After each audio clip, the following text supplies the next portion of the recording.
That's such satisfying and gratification of your stance, isn't it? I mean, I love that. I'm into that. Definitely into that. Oh yeah, that's my world. Especially as the economy is getting tighter and tighter, you want to look at ways of running your car for less bang for buck. You know what I mean? Yep. You want more bang for buck, should I say? So you don't want to be You're right. you don't want to be throwing money at it. Is what I'm saying. You want to be able to do it without having to waste money. So if you can re-clean your battery and just go and get yourself some new electrolytes, you're quids in, aren't you? Because again, it's going to last you another 6 to 10 years, you said. Yeah? Is that right? 6 to 10 years?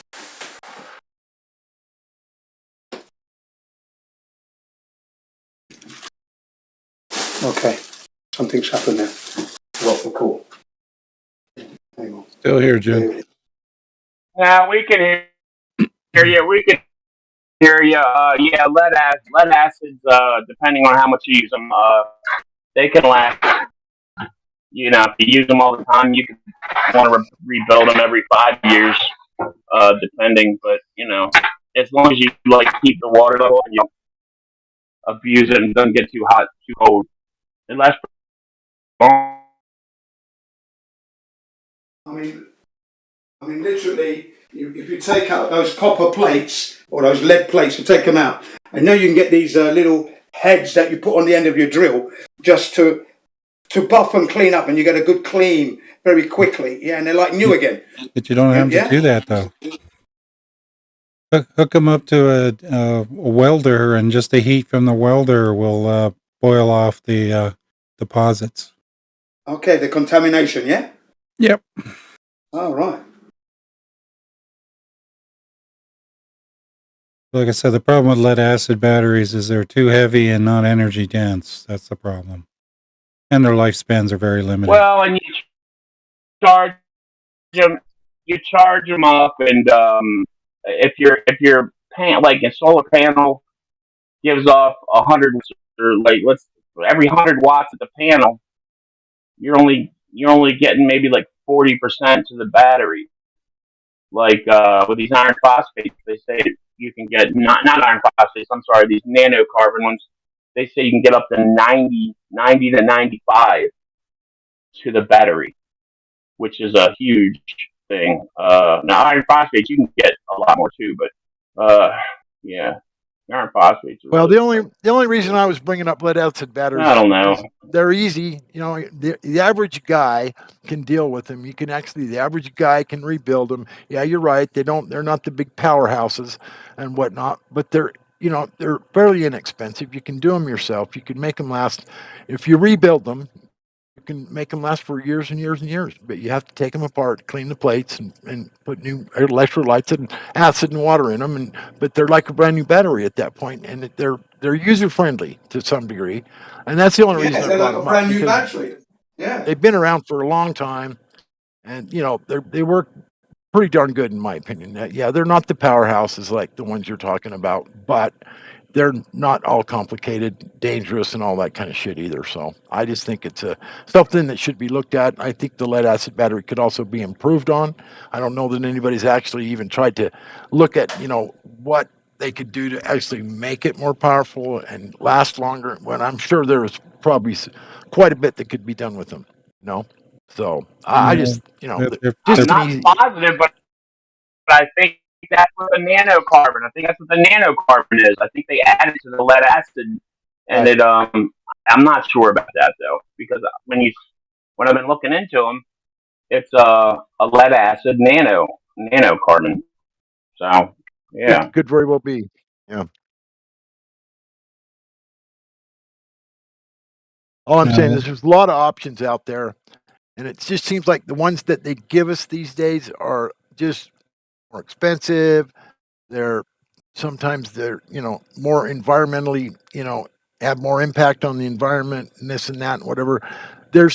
I just think that if we go back sometimes, some of the first stuff that we made was maybe still some of the best stuff. If we take a little bit of care with it, maybe do a little development on it, little research to improve it a little bit. I just think it's something that we should look at because if you didn't have any power at all, no electricity Yeah, whatsoever, I would agree with you. you could go out and all these cars laying in junkyards and off the sides of the road and all that. You could probably gather up several hundred batteries, take them all home, take them apart, rebuild them, clean the plates, get some sulfuric acid, clean them up, and put them back together, and you're going to have batteries that work. Period. Yeah. For, Yeah, no, for nothing, I'm basically. agreeing with you there, God Rocking. That's just because those things were built to last. That's a standard that's being lost now. So Yep. you're talking about not only you keeping a slice of history alive, but you are actually being economically, Yeah. and that's brilliant. You know how many batteries are out there? You know how many batteries are out there in them cars that are strewn across the entire country in these cars and shit? All the junkyards, they all got fucking batteries in them, most of them, Yeah. Dude, And, India, you clean them up, make rebuilds them the work. crap out of stuff like that. Yeah. India's So always I'm just rebuilding shit, man. I've seen them rebuilding huge electric motors. They rebuild just piston motors. I've seen them fix holes in the side of a engine block with cow dung frickin' chips and just just crappy third world welding equipment. It's insane. Right. It's not What they do with insane. It's cow fucking shit, it's brilliant is what it is that badass. they're doing that. You know what I mean? I just say all I'm saying is there's a lot of stuff to look at in that light. If you look at it in that light, I think there's quite a bit of stuff available, and you could actually probably get yourself some electricity for damn near nothing. If you just went out and got your feet, put your boots on and go out and gather up some fucking old batteries to the old cars and whatnot, clean them up, put them back together, you're going to have some fucking power for basically nothing. No doubt about it. It's true. They're just waiting to be cleaned up. That's all. That's right. Waiting to be. They might not be the big. They're not obsolete. Yeah, and they might not be the powerhouses that they're building today, but you know what? They're still going to work. No, it's still going to work. It's going to start up immediately. They're going to be fully charged, and they're going to have enough power to run the vehicle. All you need the battery for is to start the engine. That's it, really. Well, or you build an electric vehicle with them. They'll run electric. The first electric cars were using lead acid batteries. By the way, one of the first ones that's real famous had one frickin' battery in it. One.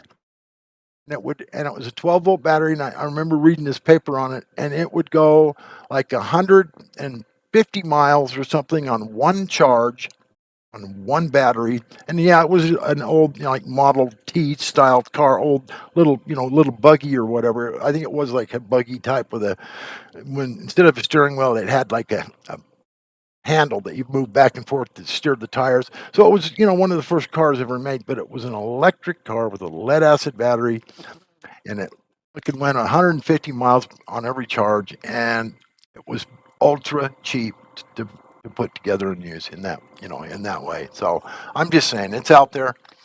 You don't have to have these big powerhouses and have the best fucking battery in the world. Because I think if you got one at all, because our future's looking pretty bleak, guys, and you got something that's going to work for you, that's better than nothing. And I'm just telling you that these powerhouses and all these expensive fucking batteries, they're no good for the environment. I just think that, people need to start. Yeah, there's an explosion. There is an explosion risk. You see, there's an environment explosion risk. Because remember, the new electric cars currently have been exploding around the world spontaneously. Right.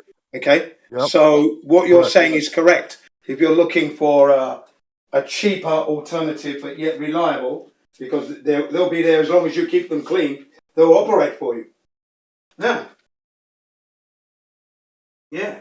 Well, lithium batteries are already obsolete. Which ones? Lithium batteries are already obsolete. Sodium batteries are the next technology.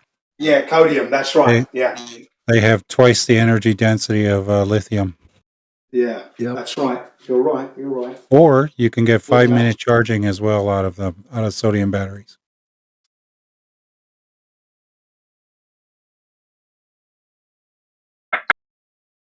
What is that? Is that an iron phosphate battery, or is that something different? Just sodium. I'm just Dude, Yeah, it's all kind of new to me. sodium is like I knew lead lithium, acid crap. except they replace the lithium and use sodium ions in the battery, and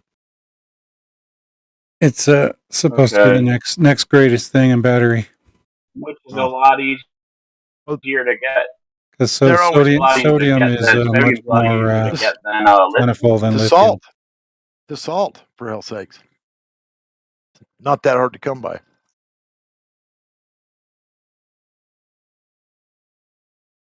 Sodium is a salt, basically.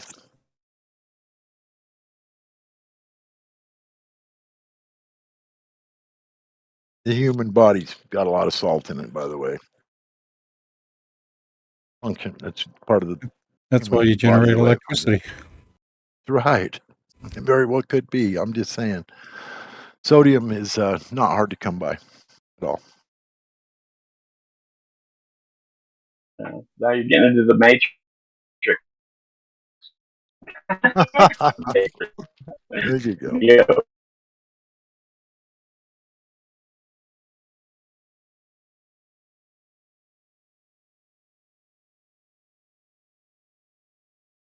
the bad is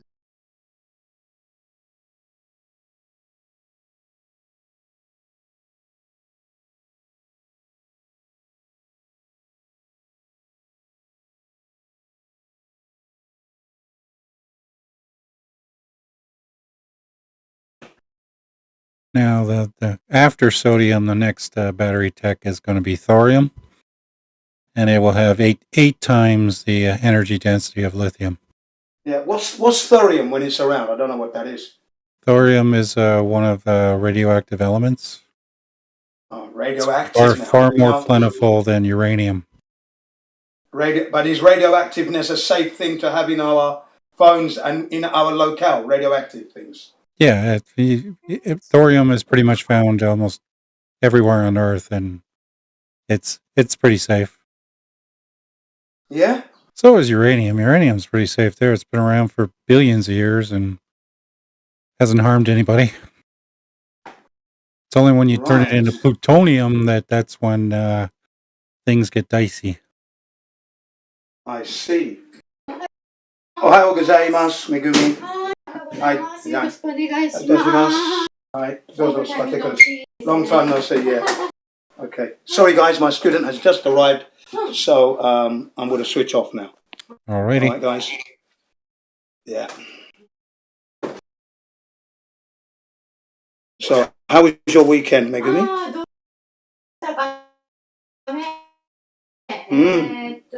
Don't forget to turn yourself off, Jen. the hell. What's is he teaching like kung fu or something, or is he doing? He's probably teaching sashimi. What's he teach? Do you know what he teaches, Skyrocket?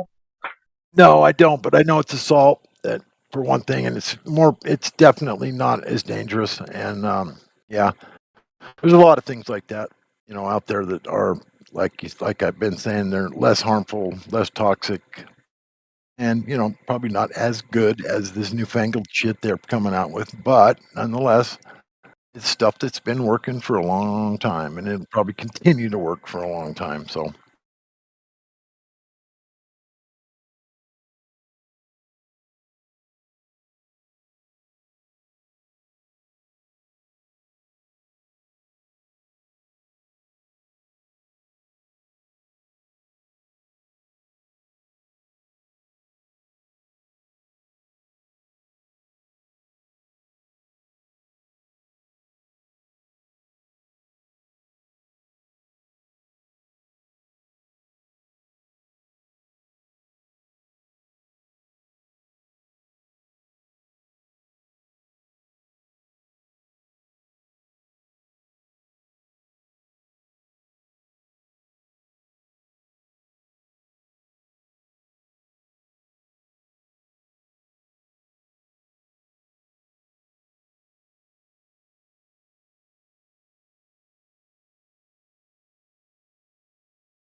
Hey, is Jin here? Oh shit, I don't see him. He is indisposed at the moment. Bummer.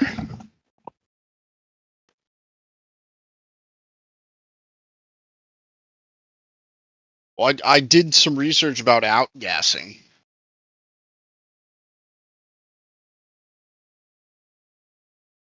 And God, I would love to go over it with him.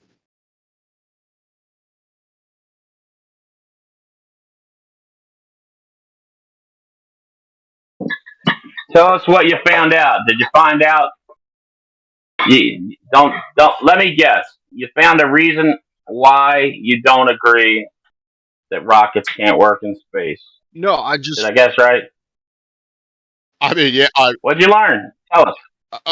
what I found was that outgassing does occur. I wanted to clarify more what he meant about how what outgassing, like what's the issue he presents, because outgassing absolutely does occur. So they actually test this. So outgassing is the property of materials in a vacuum environment that to release their constituent materials. This includes things like water vapor, additives, oil, or byproducts of the manufacturing process, right? So we're not talking about like the actual aluminum or titanium that makes up some components. So where this really comes into an issue is when these materials like water vapor, the oil, the additives, when they condense on like optical equipment or electronics. So that can really cause a lot of issues. And so this is tested actually. So what they do is materials are placed in a vacuum, 10 to the -3 or 10 to the -6 torr, and they're held at a constant temperature for 125 Celsius for 24 hours, right? And so they measure two things. They measure total mass loss, and total mass loss is the percentage of the original mass a material is lost from the beginning of the 24-hour heating period to the end.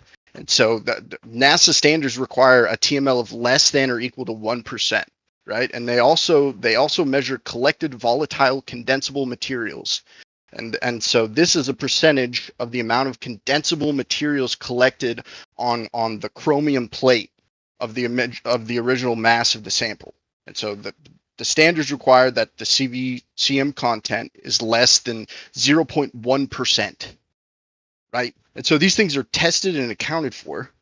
I need to clarify with him, or I need somebody to tell me why or how this would cause a rocket to like fucking explode after it spends like a 24 hours in like a 10 to the -6 torr environment. So that's what I found.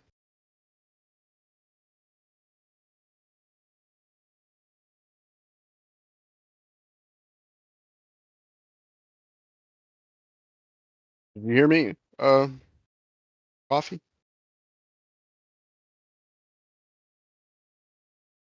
Am I audible? I hope I wasn't just talking to myself there for a second. Yeah, you I'll be were perfectly clear. Okay.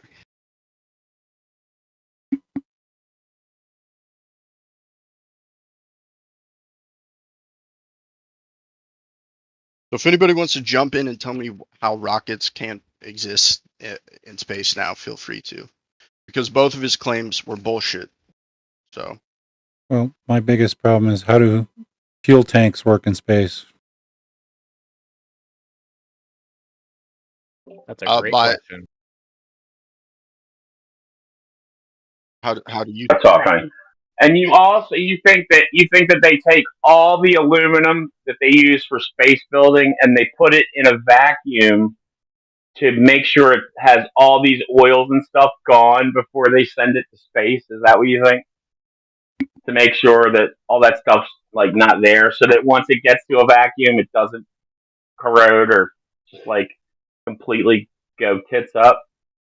I think they tested. What do you mean all the aluminum? They just have to test aluminum with whatever materials, oils, additives from the manufacturing process and figure out the percentage of outgassing. What do you mean by all of them? Well, I'm saying you'd have to find the right stuff where it has not no manufacturing oils in it, none. I mean, it's like No, it what can. It just it I don't has to know a meet lot this. about manufacturing aluminum, but I'm uh sounds like pretty rigorous process. Well, it just has to meet the certain standards that they set. So a total mass loss of less than or equal to 1%, and collected volatile condensable materials of less than 0.1%, right? And so they actually, And you there's a think website actually. aluminum's a good? You think aluminum's a good material to use? And like, what's how cold does space get? Because I've seen like steel crack at certain things. You know, aluminum probably. I don't even know, but I'm sure it cracks at a certain. You know what's the coldest space get? It's not just Narnia. aluminum though, What's the right? coldest Narnia? How cold does it get in Narnia? Seriously though. Okay, it gets like 2.7. I just googled this, by the way. 2.7 Kelvin. Uh, that's if you're not in the sun. On the other hand, it gets extremely hot. You know, if you're facing the sun. But it's not just aluminum, right? It's coated with like Wait, but other yeah. shit. Well, you saw the lunar lander, dude. Come on, man. It looked like something I built when I was like 6 out of a refrigerator box and some curtain rods. You saw it, dude. It was pathetic. That's I hilarious, just, dude. Well, that's what yeah. $6 billion gets you. Okay, let's not divert here. I was just talking about the outgassing, Yeah, I know, and but so still, you know, they have there's a website that they post where they've tested these materials. I'll post it in live stream voice chat if you want. And there's a literal table of all the shit that they tested, and it tells you the total mass loss, the CVCM. So feel free if you want, go through that shit if you want. Well, like I said, so a rocket's not going to explode after an hour in space. And a rocket, you don't need air to be able to push a rocket. That's what the fuel is for. Push the combustible material comes out the back of the rocket, which pushes it forward. Yeah, but it's pushing against nothing. I mean, I don't even know anything about rockets, and I know enough to. I've seen the vacuum, like the guy setting off like a bottle rocket in a vacuum or different things in the vacuum, and like not, dude, they got nothing to push off of. They like spin. There's no way you could keep one straight, even if Narnia was real. There's no way, dude. It's just, I just dude, I just come told you on. what it pushes off of. The combustible material that comes out of the engine is what's pushing the rocket forward. So you're leaving something behind, right? You're pushing out that combustible gas. That's what pushes it forward. About if you want to talk about like keeping it straight, I mean that's just a control theory thing that can be solved. I don't think it's impossible to you know be able to stabilize a rocket. You know, control theory is like a big thing that people go into. I don't know if you guys ever heard of PID controllers, but you know, anyways.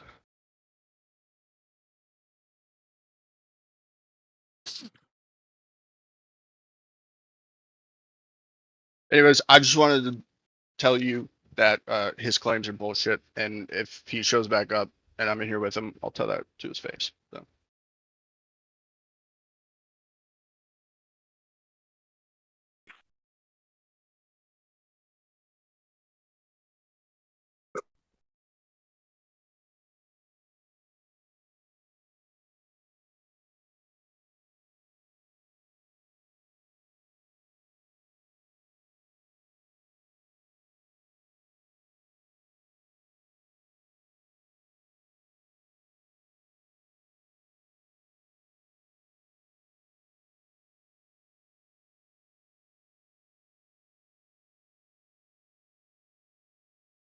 Yeah, we heard the words. Now we just need a demonstration. How about that? Yeah, sounds like to me it's going to happen. That's what it sounds like to me. At least on some scale, maybe it's a smaller scale or whatever. But hey, like it's a failure. I like it's like a waste of time. Like to me, it's We've a seen supposed rockets fly in our Atmo, right? yep. They're always arcing down. They're not going to Narnia, whatever. We've never seen one go from Atmo through where it goes down to no pressure and just poof, you're in a vacuum of space. Hey, Jesus, I'm in the vacuum of space. Here I go. And then the rocket just stays perfectly straight. No difference. No difference at all. No needed freaking adjustments. Just always perfect. It'll be fun in space. Stop the cap. No adjustment. Did you hear what I just said about the control theory? Yeah, I did. Okay. Yeah. Well, so, I mean, there are adjustments. There's electronics that are made that do this. Right. So I don't know. It's I mean, it's not not as even for complicated. Yeah, not it's even for not so rockets. So complicated. when it goes from pushing off of something, it goes to being pushed off of nothing. Like, what does it do? Like, increases the amount that it spews out by like a zillion percent. And then the fins just like get bigger since you don't have anything to like steer it in because there's no air. Like, come on, dude, you cannot believe this horse shit they're feeding you. Have you ever seen like how like a rocket maneuvers while it's in orbit or something? They don't use the fins. They have the I'm forgetting what they're called, but they use compressed gas. So I've there's seen what a missile does, like a real rocket on Earth. Now, I don't know if you're talking about like Narnia, like NASA. My center tank is filled with helium, and like it's rising really slowly. Like the whole fake Challenger liftoff crap, that kind of crap. That's not a rocket, dude. That's just like a fireworks flame blower show with a freaking helium balloon taking off. no. That's why it lifts off so slow. What I was saying is that they have these little thrusters that use compressed gas to do like roll, pitch, and things like that. Yeah, yeah, So they're like not in pushing off the air. Armageddon, like in Armageddon, like Bruce Willis's little rocket suit, right? I don't know. Yeah, like It's been a long time Narnia since I've rocket seen suit. Armageddon. Okay.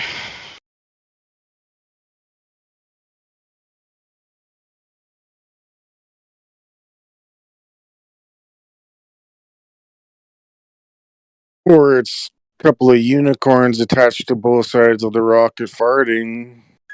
Because I can show you the exact same amount of demonstrations of that as you can. So words are cool, but demonstrations are better. Facts. Yeah, so the only thing I would say is that if whatever I show you, you guys aren't gonna believe since it's on a screen. But I'm just saying, in theory, this is possible, right? Like you agree with that at least, Well, don't worry like about the us. like thrusters using Make your case compressed to the gas audience. to Yeah, using we compressed we gas to we believe that roll somebody with. can make up an equation that says it'll work. Yup, This isn't an sure thing, equation. man. So there's some guy that knows the calculus, and he's coming up with an equation how the thrusters are going to work in space. Even though he's never been there. I don't know. I can't handle it. It's all right though. I mean, So, hopefully you'll slowly wake up to the nonsense. But I mean, at least you're calm. You're not losing your mind. So, you seem like a pretty decent dude. So, it's a thanks for pet not peeve losing of your shit. mine Well, thanks. when you Appreciate say things like, "Well, I would tell you, but you won't believe me." It's like, well, okay, that's fair, but Don't worry about us. Worry about the audience. Make your case to the people. We're just lawyers on the other side. Doesn't matter what we think of your case. It matters what the people do, judge or the jury, whatever. So whatever Oh. you have, go ahead and present it. Doesn't matter if we like it or don't like it or whatever. Put your best Okay. foot forward. I'll do what Jin does. Ladies and gentlemen, go ahead and just go to YouTube and Google the recent SpaceX launch. There you go. So, if it's fake, let's go over how it's fake and where they faked it. But would that So. just be assuming it's just real off rip? Say that one more time. Wouldn't that just be assuming that it's just real off rip, like default it's true? Well,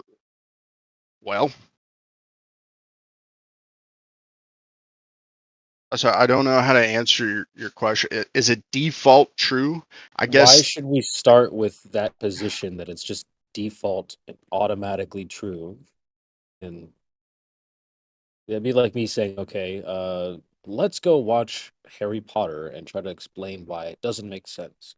It's like we're not going to just assume that it's real and then try to figure out fine details about, oh, okay, well, it's not real because of this. I don't think we should.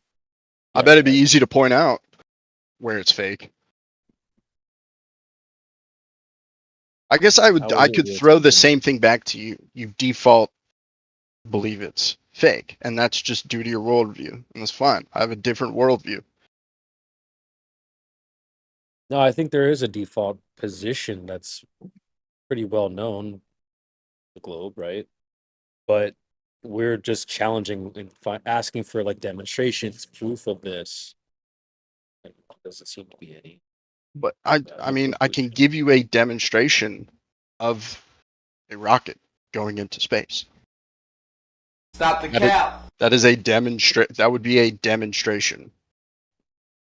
I don't think you can do that. Yeah, okay. Post the rocket that you shot, that you recorded, that you did in live stream, please.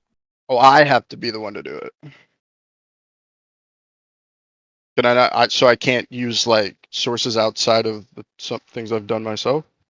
This is a little bit of a claim stack and a globe smuggle at the same time.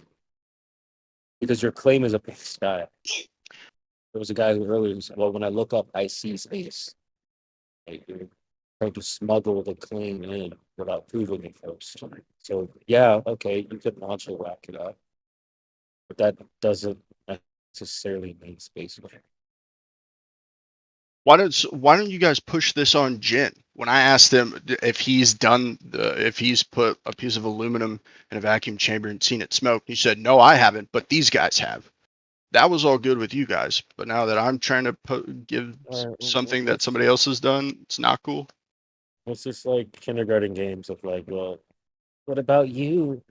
I thought we were talking about space. You said rockets I just want you guys to be consistent with your criticisms, I guess, and what you'll accept. He's not even here right now, so.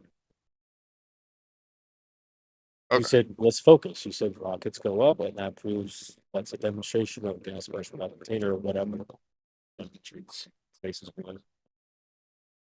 I'll grant you rockets go up, but you can't just point at the sky and say, okay, that is space. It's real. I see it. It's right there. But it doesn't work.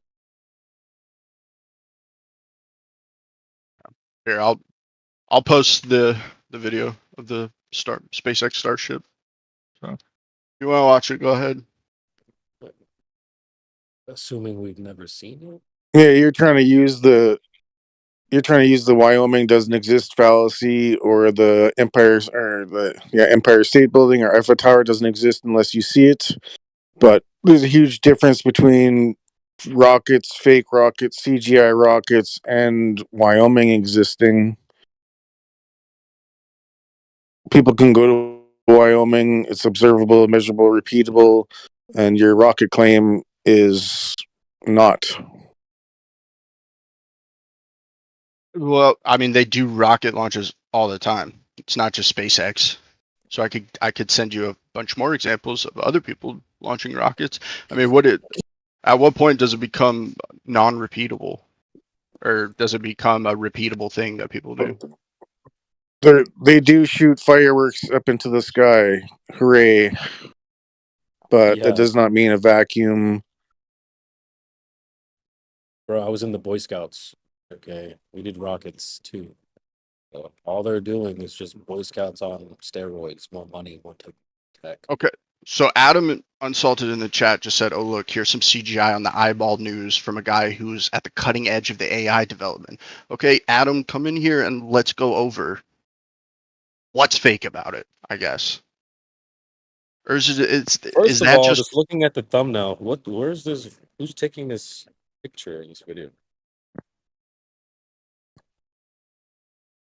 Well, I put don't know. another rocket into space to film this rocket going into space. Like we're straight up, like just that was the first thing I thought. I'm like, okay, well, what this POV? That's cool, but how did they get this POV? They got a drone launching up with it, or what's going on here? I'm not sure. So, They but got a UFC freaking camera crew flying around. Like what you be a don't know. drone, could be You a just grab this helicopter, could be a video and you're like, plane. here's the proof. Like, what is it just a thumbnail for fun? Like, I don't know, you dude. haven't thought about this stuff, Ryan? Just Come on, dude. watch the video. But you haven't. But we've seen them, Ryan. The fact that you're posting videos of rockets like we've never seen one ever is insane to me. But the fact that you haven't thought about the thing you just posted is way more crazy. You're right. I haven't put too much thought into the thumbnail. That's my bad. That's totally on me. Well, not even just the thumbnail. Did you even watch the video? Yes, I did. Yeah, I did. I did watch it. Okay, so how do they get that point of view? I don't know because it's not. If you watch, I don't know where the thumbnail came from, but if you watch the video, it's all shots on the rocket. So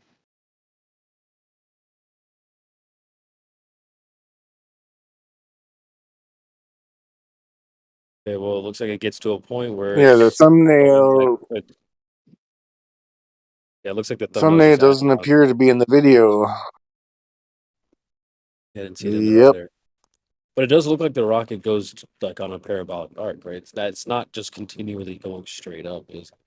actually, sorry, at So 40 seconds, that's I think where the thumbnail comes from.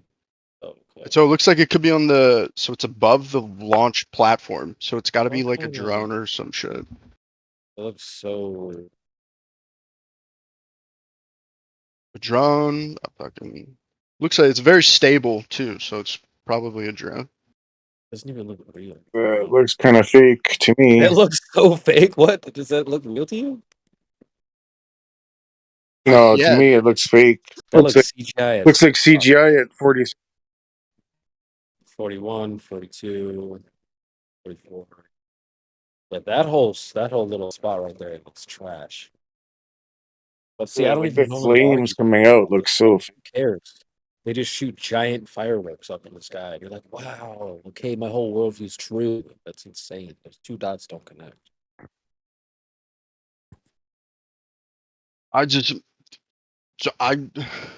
it's probably.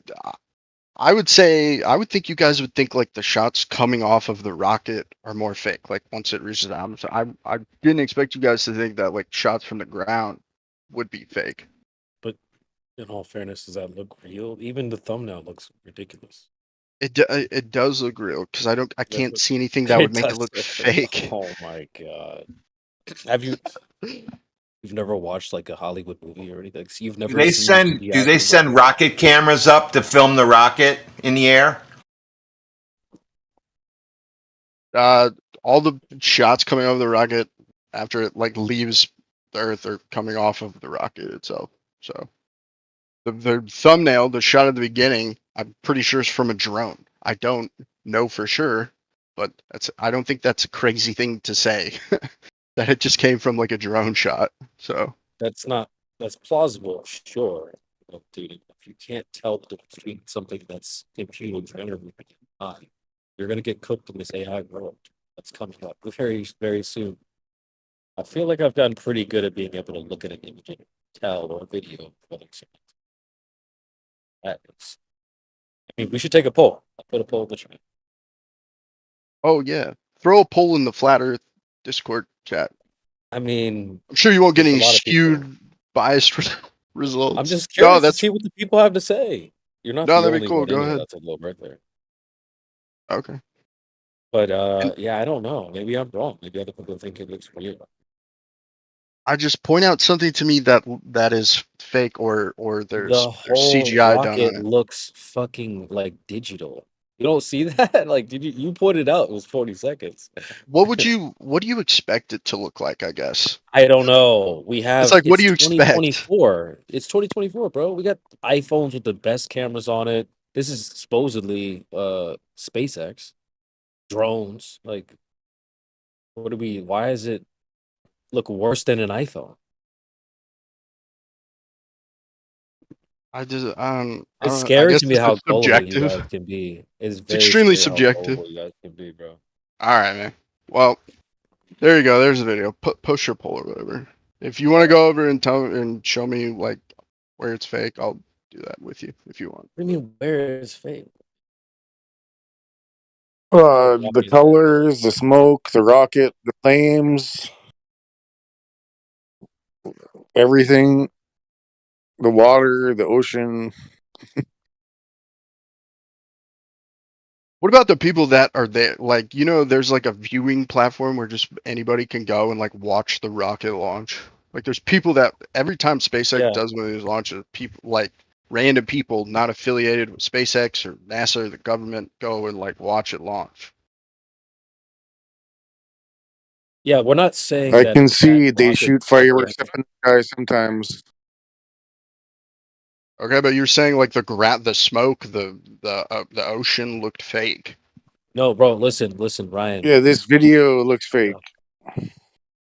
We're not saying that it's not possible to launch rockets or anything. Maybe a rocket was launched.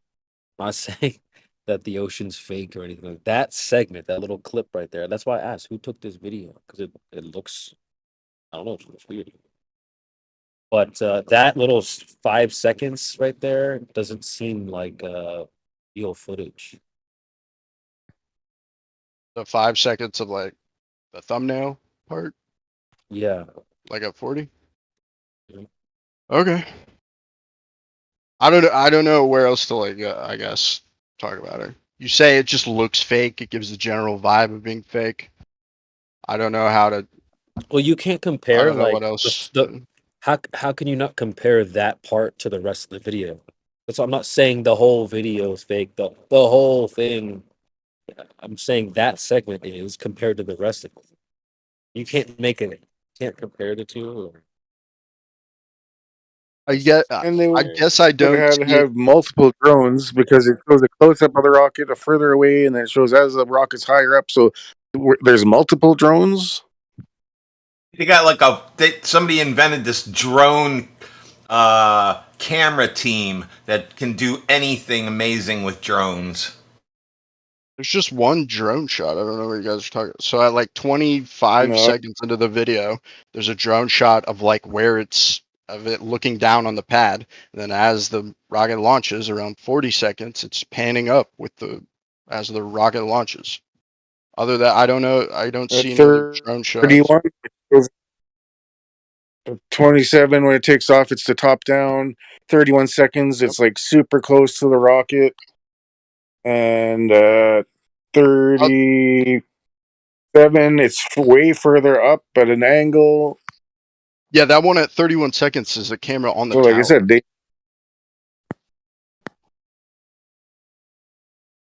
That would be good. At 31 seconds, that's a camera on the tower because it's just launching, right? I say that That's shot starting potentially. at 35 seconds is where it's like, what is this? At 45? 35. Oh, 35. I think that's where it starts. Yeah. Up to about So 40. so that's I hate it's this just a argument. drone shot, I guess. I don't know, fellas. The thing is, this is why I don't like. You're like, well, just let's find out what's fake. You're gonna believe it automatically anyway. We can the And you guys are lore. gonna disbelieve it all automatically. So No, not are automatically, because we believed it automatically, like you, and we found out why it's not true. We're not just going, nah, it doesn't work like that. There's reasons why it's not true. so what are the reasons that the Even drone though shot?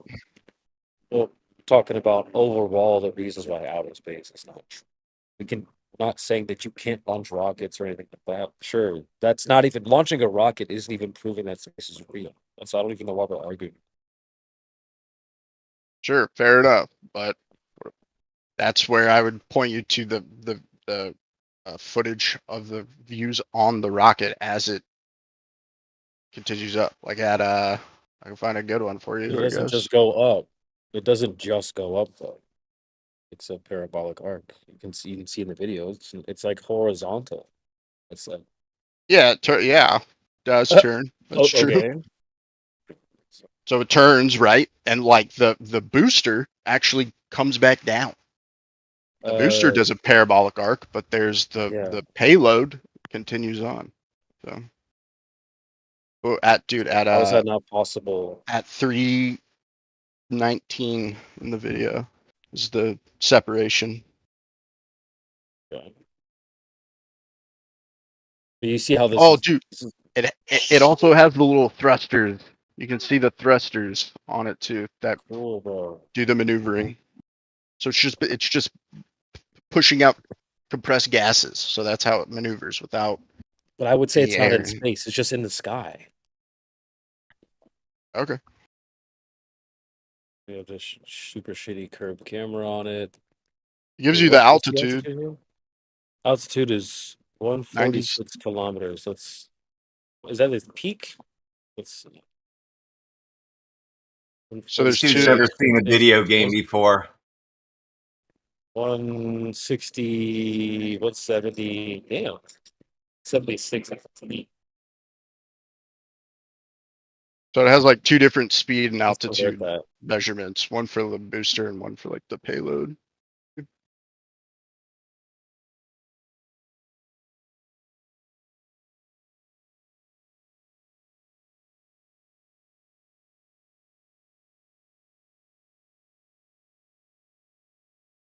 Well, I would say it's just high up in the sky. You know, would you say that's possible on flat Earth, just to launch a rocket up and have it just kind of like go across the sky? Yeah, that would be totally possible. I guess until it hits the container. Well, what if the Earth is bigger than you're imagining? Like bigger than you think?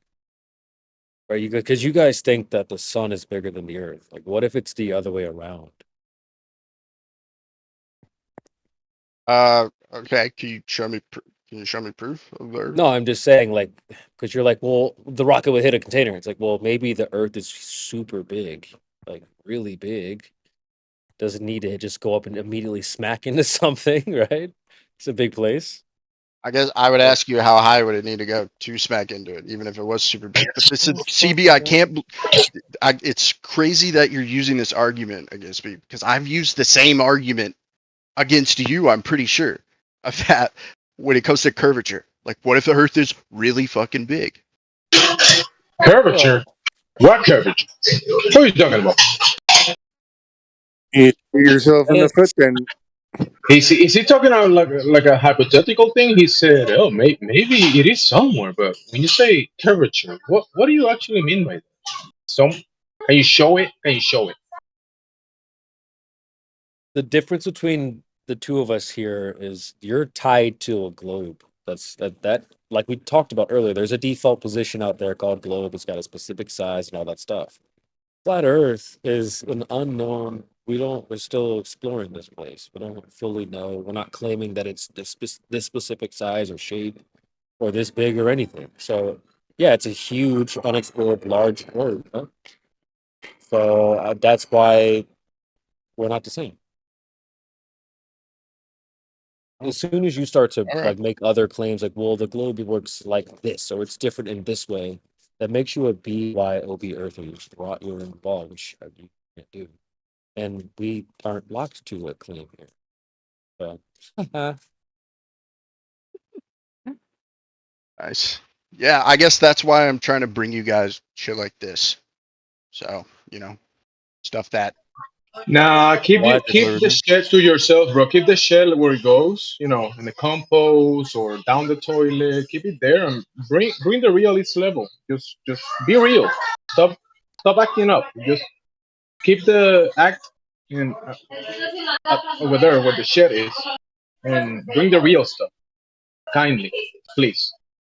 But dude, you gotta realize we're in season 9. Okay, posting videos of rockets going up, bro. We've been doing this for a long time.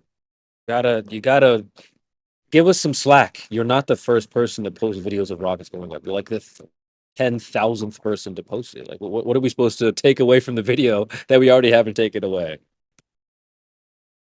Yeah, I know you guys have seen this shit before. I don't know how we got here. I originally came in to talk about like outgassing. There is no and stuff. you guys. There's no you guys. You guys. Well, we Relax, got here. brother. It's all good. We're all good here, man. We got here because we were like, well, how do you prove space is real? And you're like, well, just rockets go up. Bro, So he that's said he why. used the same argument against you, and what argument is he talking about? He said, maybe it is real. That's not an argument. That's you just adding something into something that doesn't exist. Can you be concrete about what you're saying, about what you're actually claiming? What the argument that you use against CB to present your idea of a curving thing? Because you haven't described it, you haven't showed it. You're just saying maybe it is really big and somewhere the curve is. Is that how this works?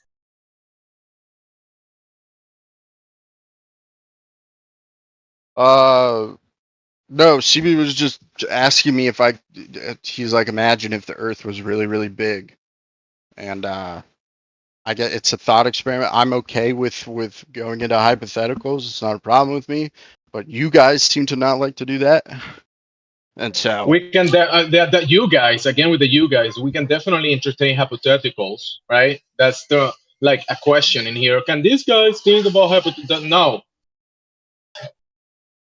The heck are you talking about, dude? every time I seem to bring up like a hypothetical, it gets Okay. Bring a well. hypothetical. Give me Let's use the something. example. No, every Give me time. give me something Now. observable. No. Now, bring it up. Bring your hypothetical to see if it's related to reality. Because if you bring a hypothetical about, if I get in a vehicle and I drive it towards the store, I might find ribeye or salmon at the store, right? That I like the hypothetical. But what about you give us some hypothetical about your claim or whatever you're trying to present about that side of the equation, the globe claim that you're trying to present? And you Okay, actually sure. bring a realist level hypothetical that we can talk about and express in reality, not fantasy, reality. Okay. A real one. I can bring it up. I got about 10 minutes, and then I got to dip. If that's chill with you, I can bring it up and we can talk about it for a second, or whatever. Yeah, but bring me a realist level one. Okay, so you guys say that you observe no curvature, and there's no flat planes on a sphere. I do see curvatures on balls. I see curvatures, different things, rainbows. Okay. I see we do see curvature. So when you say you guys, no I mean, can you be specific? You don't see Curvature of like curvature. 8 inches. When you talk about this curvature that you are saying that we don't see, no, we don't see the geometry claim 8 inches per mile square anywhere around in the real east level around the world. We don't see that. You're claiming Okay. that. We're asking, can you show that? And you're I got- talking about, you guys don't believe in curvature, but what does that even mean? Okay, bro. I got 10 minutes, dude. So if you want me to like bring it up, or if you keep interrupting me, we're not getting anywhere. So let me hypothetically. The problem is that you're having an issue to keep it real. You're making this fantasy claim. Go ahead. You go ahead. No, go ahead and talk to somebody Nah, else. I 10 literally minutes. have to. Okay, here's my hypothetical. What if the Earth is a really, really big sphere? Then if you're standing on the surface of that sphere, it's going to appear flat. So that's the hypothetical. So the Earth is very I'll large. take your concession. Good one. You've never That's seen that. curvature. Bingo. Right, but you can't. Okay, but hypothetically, if the Earth is a very, very large sphere, then you can't. Your claim that it's flat wouldn't be You, not true, even though you can't observe it. so in your hypothetical, you're talking about like an image, geometry of a ball, and the hypothetically, what if the Earth that is under my feet is that imaginary thing in your head? Is that what you're talking about? This is a hypothetical. You want to engage with a hypothetical, or do you want Yeah, to call it yeah. imagination, or what? But you ended it there. What if the Earth is a big ball that looks flat? That's not even a hypothetical. The hypothetical is that if you're on a large enough sphere, it would appear flat. That is an invention and made up something that you cannot make a hypothesis or make a hypothetical of something like that because you haven't experienced the Earth as that. You like I told you, you can make a hypothetical about something that you might do in reality. If I get in a boat and I don't know how to be I'm not a sailor, right? And I don't know how to manage the boat and sail. Then if I get on it and I go to the sea, I might die. You can make the hypothetical, right? If I go to the Antarctica and it's under 60 degrees and I don't have a winter coat, I might freeze to death, right? You can make the hypothetical, but this out of reality idea that you're presenting, that an outside perspective, if the Earth is so big that it is a ball, but it looks flat. That's just nonsense. Why would anybody talk about that fantasy and present that as they believe that might be reality? Maybe my definition of a That's like hypothetical is different than that's the yours. So equivalent. that's my bad. That's the equivalent of maybe a child saying, "Hey, I think if I believe in flying in unicorns, yeah, it might be." Yeah, that's all great. Look, hey, I got to skedaddle. It was great talking Yeah, to you guys. yeah, great talking to you. Yeah, Adios. I have a hypothetical. He might come back later because he's done it before, right? Is that a valid hypothetical? He might come back. Oh, you know what? He might never come back. After he spoke to me, he probably is gonna just leave the server, right? I'm making a hypothetical here. Is that a hypothetical? Oh, he might leave the server and join another server because I made him do that.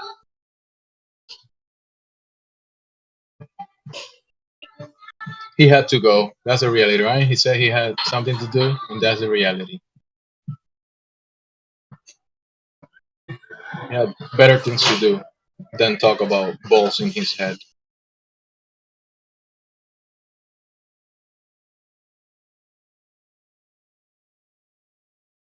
Imaginary earth balls, right? Because we can think about basketballs, footballs, all kinds of balls, tennis balls. But this ball that he was talking about, what if Earth is a ball? I don't think you can actually So argue that. he's talking about rockets in a second law of thermodynamics violation for an hour, and then when the curvature came up, he went to hypotheticals. So that's kind of funny. If I go to Narnia and talk to the witch that we can get the lion and presenting at the museum of, like if I can go to Narnia, get the talking lion, conspire with the witch to get him right, and then we bring him out of the closet into from fantasy to reality. That's what he's trying to do, conjuring a fantasy into reality. Can I actually go to Narnia and speak to the witch, conspire, and get the lion and bring it to the museum here and show it to children? The talking lion, Aslan. That's a hypothetical, right? That's as valid as the one he made. Hypothetical in Fantasyland. He think that's a valid argument. Oh, you guys don't believe in hypotheticals? Yeah, not in the fantasy made up ideas that you're presenting. Psycho ideas, nonsense ideas. That's not a hypothetical. That's complete nonsense what he's presenting. He's labeling as a hypothetical. So how can you relate that into reality? You can't. So it's nonsense. Fantasyland. Aslan fighting with the witch in Narnia.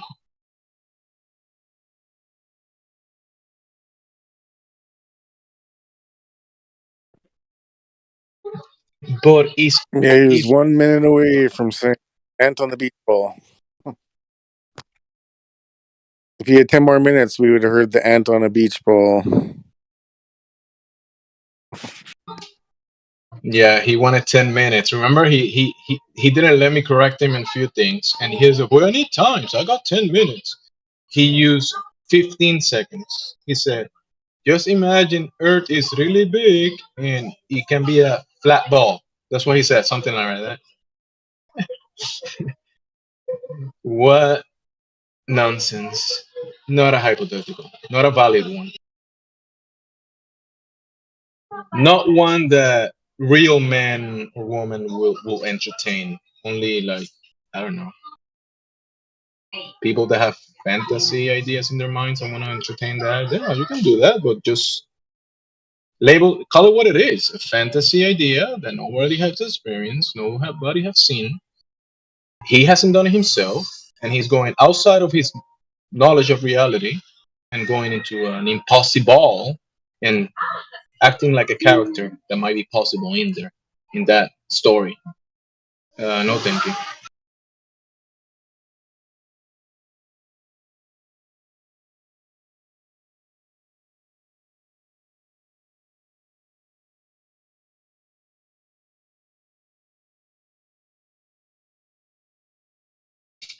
Bro, don't let these guys level you. CB, what happened there? He's saying you guys don't believe in you guys don't hypotheticals this. Shut him down. That guy was like easy to shut down. He ran away. He said he had 10 minutes. He couldn't hold 1 minute here with me. It's just such a liar. I have 10 minutes. I'm gonna talk. I'm gonna give me 10 minutes of the hypothetical. And he left. Come on, bro.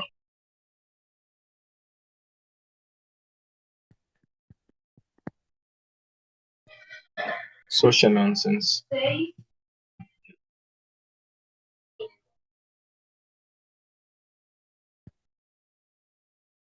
bet you guys say he was here for an hour talking about other stuff. Like, Yeah, he was talking to Jin for a while, and then Jin was talking about rockets, and then they got onto rockets, and then he left for a bit, then he came back and wanted to talk about rockets because that was like the escape card where let's not talk about the Earth or the measurements or the curvature or the lack of curvature, the lack of Earth spin. Let's talk about these CGI fireworks in wait, Narnia. rockets work. So, because we have rockets that we can launch from the ground, right? And rockets can do things. Yeah, we can do things with rockets, and that's totally fine. But then he wants to go again to Narnia. He wants to go into the wardrobe, into the fantasy land, and say he's gonna do things there in Narnia. That's what he's. Because I don't have an issue with rockets. Yeah, Rockets they were going up talking about or thrust away in from the my view. vacuum. So that's what. Yeah, yeah, rockets in Narnia.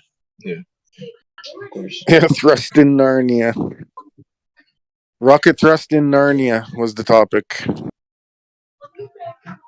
Didn't Gene tell him about devices explode? Like he said, I didn't see this video, but Gene was here the other day and said that he saw like a cell phone someone put a cell phone in a vacuum chamber, and they said that they used the depressurizer or whatever, and the phone itself like broke or something. It didn't work or like, and that was like a vacuum that is done here by equipment.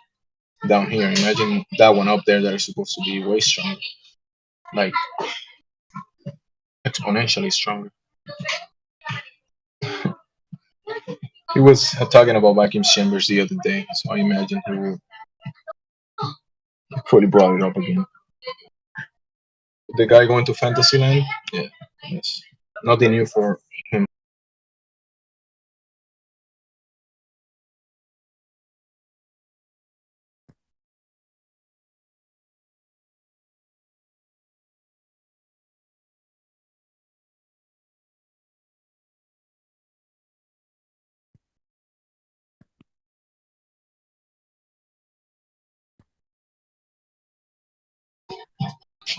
Rockets work, therefore we live in an impossible.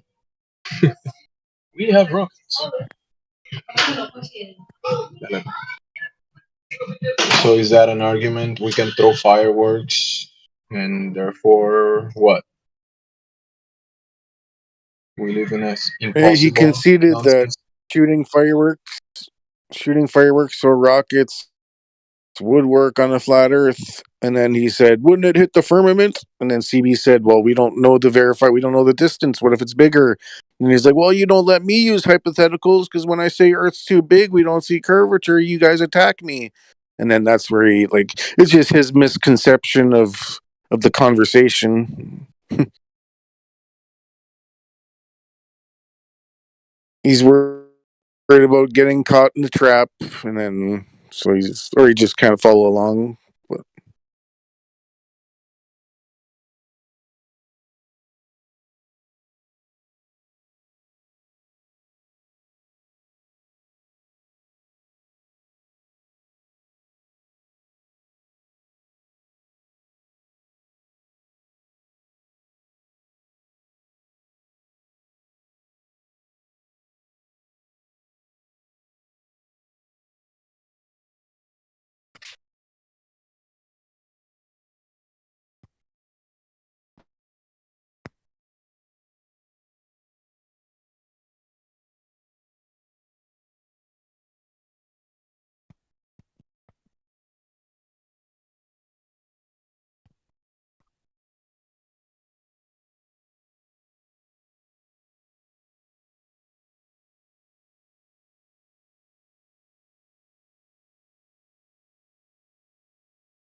Hey guys, what's going on?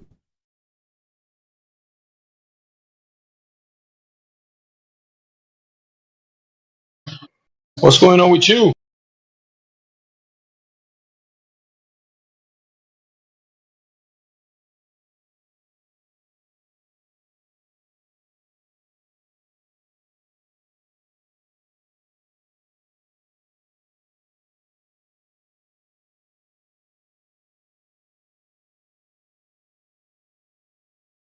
Oh, that was a soundboard, or was that somebody else? It's a good one, wasn't it? It's actually off. Yeah, it's that was a clean one off the board. Didn't want to get the conversation started, though. So where did Ryan go?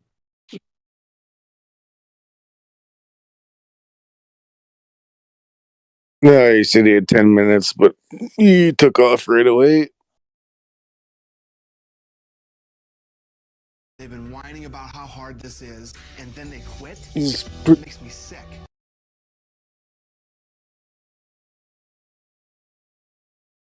yeah, I'm pretty sure I heard him at the politics server. I've seen him somewhere other than here, so obviously he's not here to learn. So Skill issue.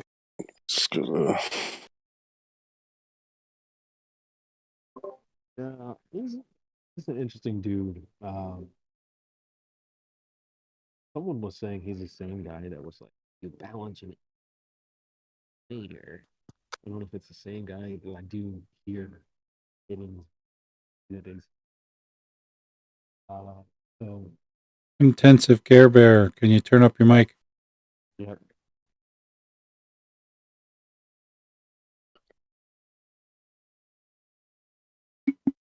yeah, you remember that conversation a month or two? I don't know how long, but and somehow, even though it's a long shot, I wouldn't doubt if it was him.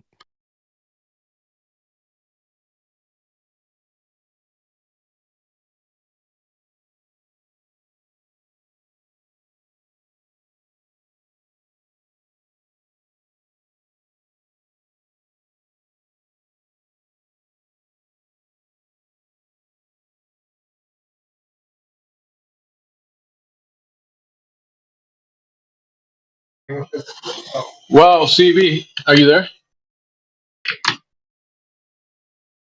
He jumped out again. CB.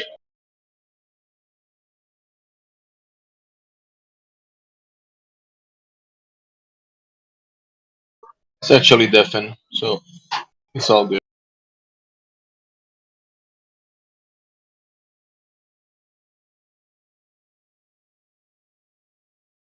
Yo, CB, how you doing? My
Does this mic work? Well then, fuck that mic. okay, just a quick mic check. How's this?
Earth is flat and space is fake.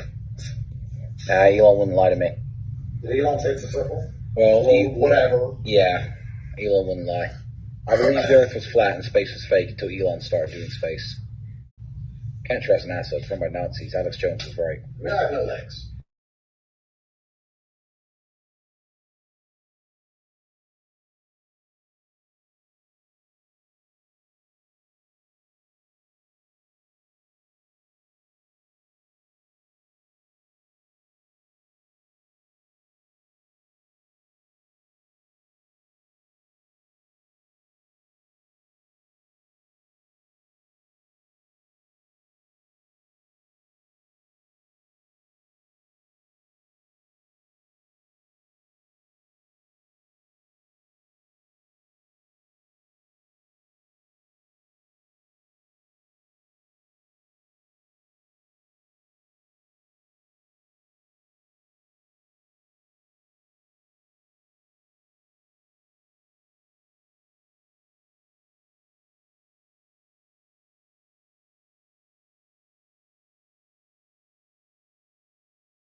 Okay, by the way, so for anyone that is familiar with the balance egg thing, I got the clip from Will Brown.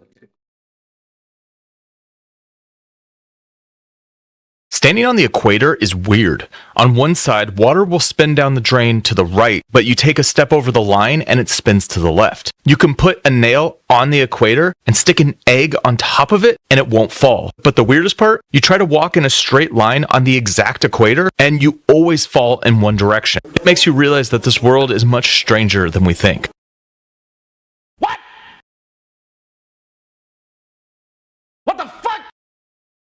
kind of drugs was that guy on? Yes.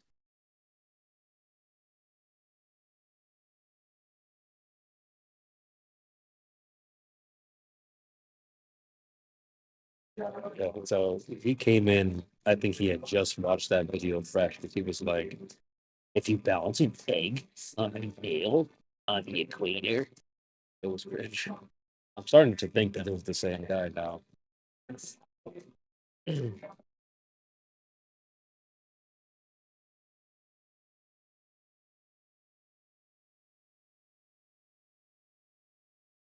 So what's next?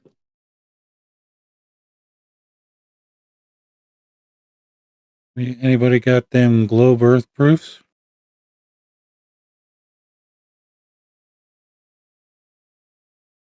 Nope.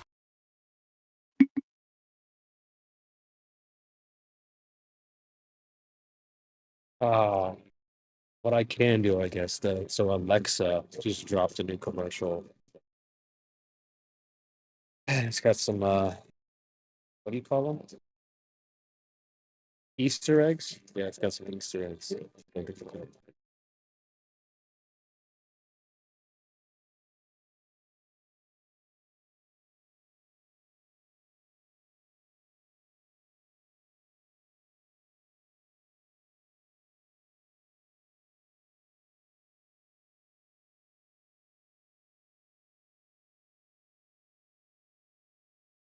All right, I got it. It's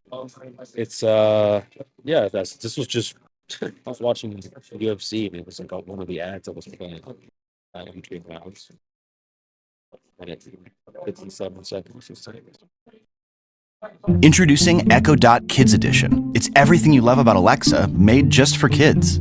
It comes with a kid-friendly case and a 1-year So I posted the visual in the chat if you want to follow along. I'll try to get some screenshots of the key moment stuff. Amazon Free Time Unlimited plan, which includes thousands of age-appropriate songs, hundreds of Audible books, games, and activities from a growing list of kid favorites like Disney, Nickelodeon, and more.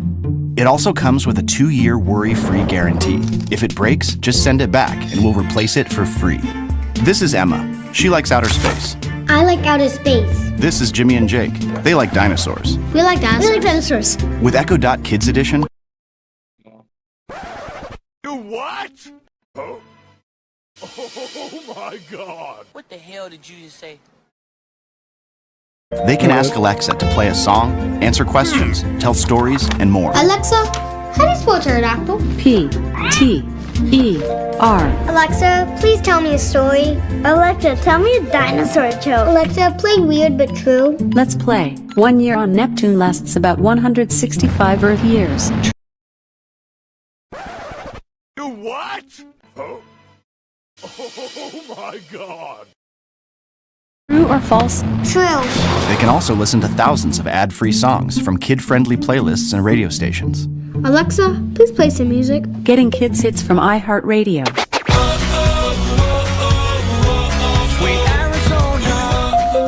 Hey guys, dinner time. With Drop-In, it's easy to check in on the kids. And with customizable parental controls, you can pause Alexa for dinner or bedtime. You can also monitor activity from the Amazon Parent dashboard. All done for now. We can play again later.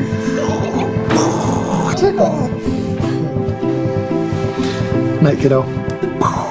Alexa, turn off the lights. Okay. One more. Go for it. Alexa, how many miles to the Andromeda Galaxy?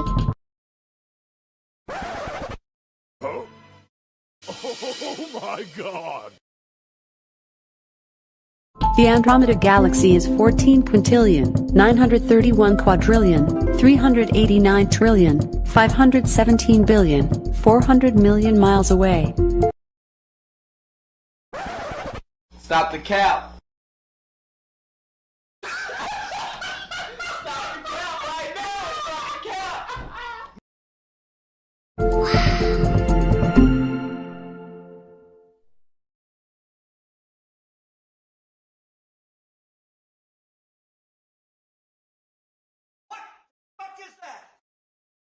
Whoa, come on, man. What? Did you guys not peep the propaganda? That was insane.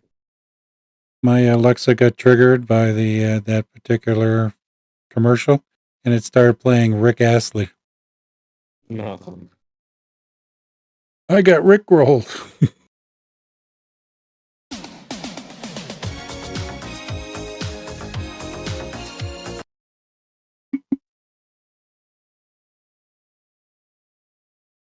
Oh, I need to get some screenshots because that is insane. First of all, if you just look at the thumbnail, rock, yeah, stars, planets. And what was that? 15 billion, 16 quadrillion, 85 gazillion. What? Come on, bro. The propaganda was amazing.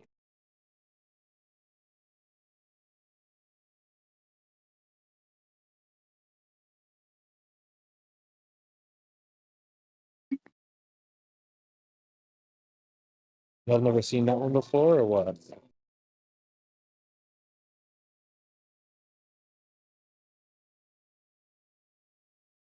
Yeah, I just saw that for the first time, like 2 days ago. Wait, there must be a shorter version because the one I saw, they were like, "How far away is Mars?"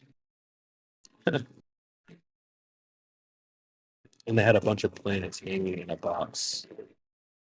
That was interesting.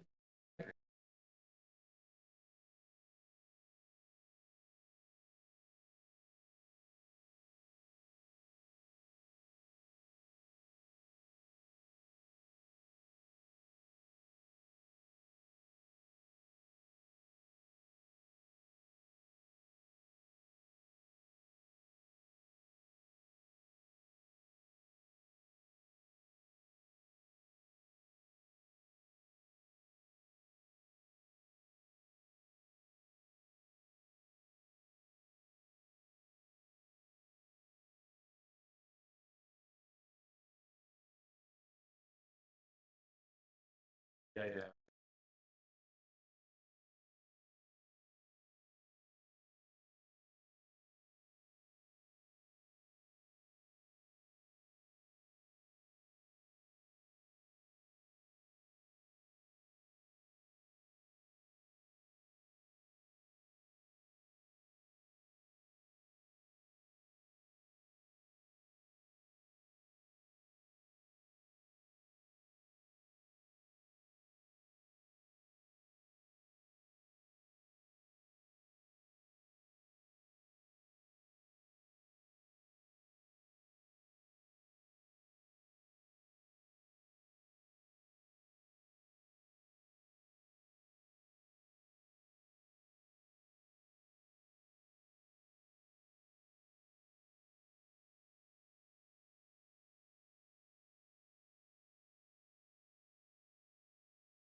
Yes, it's good stuff there, guys.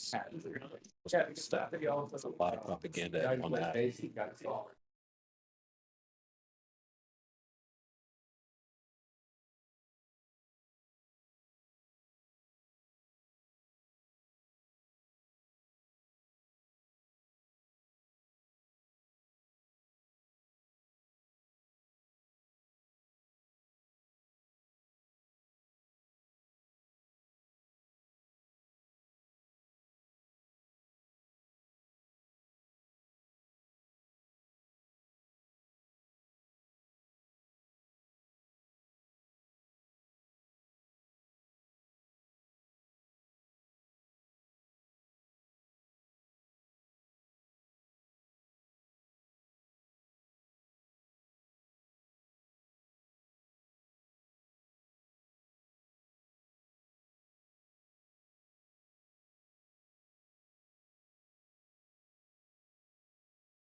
So what do you guys want to talk about?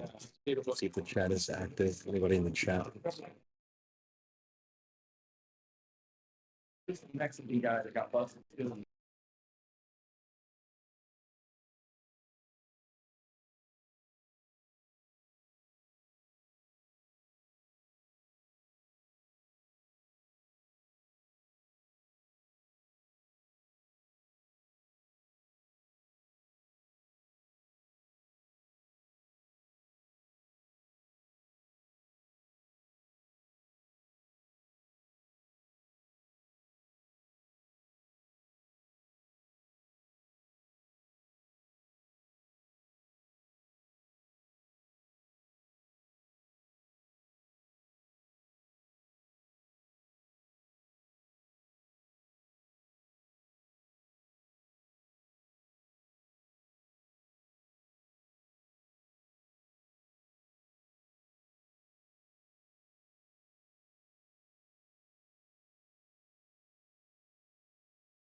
Tough crowd. Tough crowd today, folks. Just. All right.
Oh shit!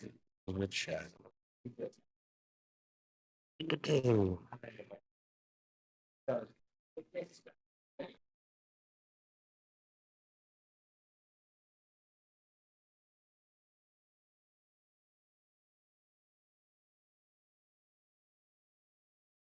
Don't. Look who's That, come slithering in.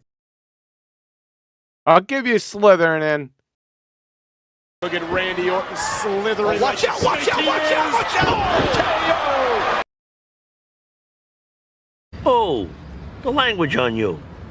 You blow your father with that mouth? That's a rare clip right there, QE. I don't get to use that one very often. I just seen your last comment there, so I don't know what you're talking about. Well, it's kind of quiet in here, so we need someone Is to it? come and rattle Make the sure cage a little bit. Well, make sure you're with us tomorrow. I'll be there. Yeah, you usually go live. You're on Central Time, right? So Yeah. like 2 p.m. Eastern. What do we Time. got I'll be tomorrow? I there. think I already added that in here. 2 p.m. Eastern. Sir. Set an Not alarm. Pacific, I'll try you to dumb fuck. I said 2 p.m. Eastern.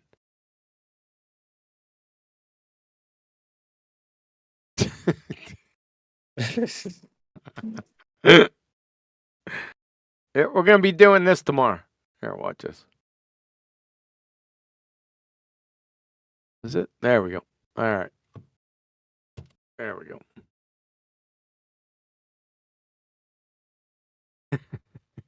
I like it. I like it. That's the picture I get of you when I do shit like that. Yeah. That's it. That's what I see. Not the second one, the first one. Even better, even better. Yeah, so All right, well, I tomorrow guess we're QE Live. It's going to be the blowed up savant meeting with Boy Zero Skygrifter. Yeah, man. So what does he say about you when you're not around? I don't know. I don't care. Honestly, he doesn't come around here that much. If he's not, he's dumber. He's not as dumb as he looks. That's funny. Now, what can he demonstrate about me? That's the question. Not what somebody says. Right? Well, you have your own citations. I don't have citations. I have. I don't know. He's a fucking clown. Wait till you hear this shit tomorrow, man. It's gonna be hilarious. I kind of feel bad for the guy because he's been getting cooked all season 9. Well, he's a pretender clown fraud. I mean, he's one of the sole reasons why I'm out here. Well, you did say that would be a big thing to look out for is the pretender clowns. You said that in season 1. No, I came out here. That's my mandate. I said, no matter who they are, if you're a pretender clown fraud, I'm going to expose you. Period. That's long before Flat Earth, brother. Damn, all right. Long. That was 2008. So I came out here in that was 8 years before I got into Flat Earth, man. That's a good MO to have. When have I stopped? I was gonna say it's a good one to stay consistent in too. I haven't. That's all I've done. Whether it be institutions, people, doesn't matter. That's all I've done. And educate the right. Well, I did a lot of education, but yeah, that's it. And I'll tell you what, business is booming. Yes, sir. There's fraud everywhere you go, at every corner. Just wait till tomorrow, dude. It's fucking hilarious, man. It's gonna be hilarious because we got this guy that's been blowed up.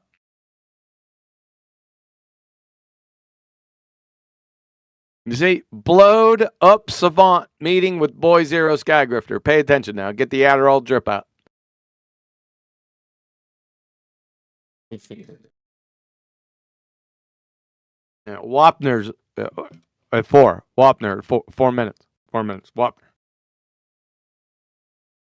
Yeah, that shit. This fucking clown, man. I can't believe.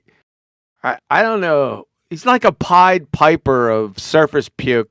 He just Jedi mind tricks dumb fucks. When I hear absolute gibberish from this dumbass. Oh, I got a thing on the soundboard for that. You're gonna love that.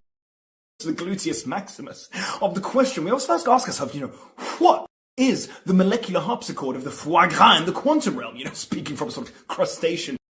Yeah, there you go. Calcium deficient paradoxical exfoliation, sort of juxtaposition.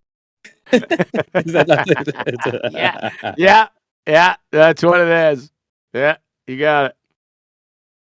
Yeah, as soon as I heard that clip, I was like, "Oh, I gotta add that one, man," because that's how a lot of people are. A lot of people are like that.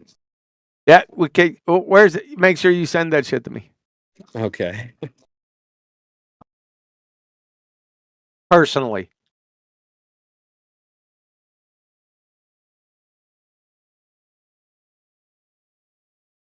I had to break it up into 3 chunks for the song, but also I could send you like that. Really? Why? Too long?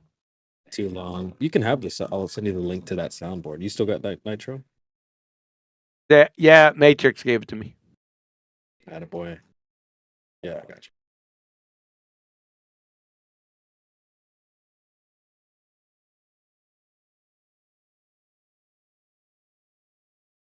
But yeah, I'm not like that at all. I try to keep it simple. It's the lowest common denominator. That's what you should do. Endeavor to persevere to do that. Make it so easy a second grade retard to go, what the fuck is going on around here? Exactly. Those are yep. Yep.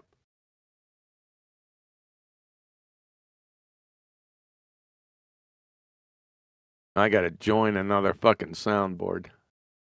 Yeah. Where is it? Yeah, just join that and you've got it. Oh, okay. I got you. I got you. I didn't remember. Sorry about that. All right. What's it called? Sound Smart. 1, 2, and 2. Yeah. Yep. All right. I got this.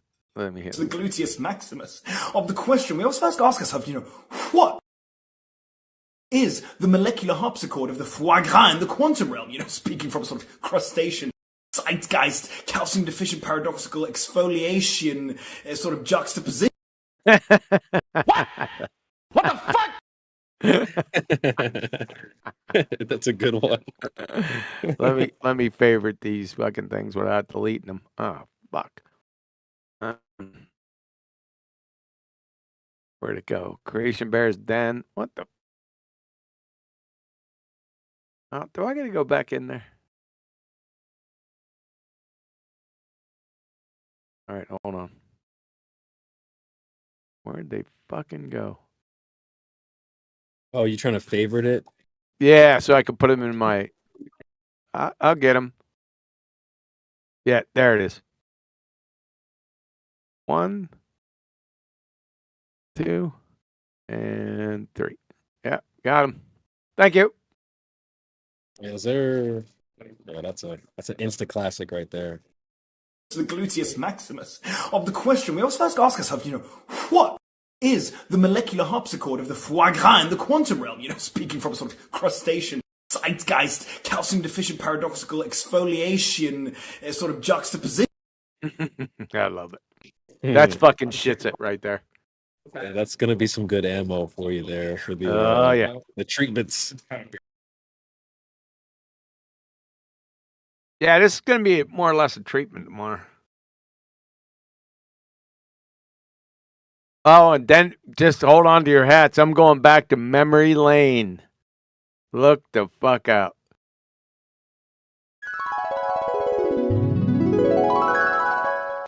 Is that a harpsichord? Yep. That's when we're going back in the past. I don't know what that is, but it sounded good.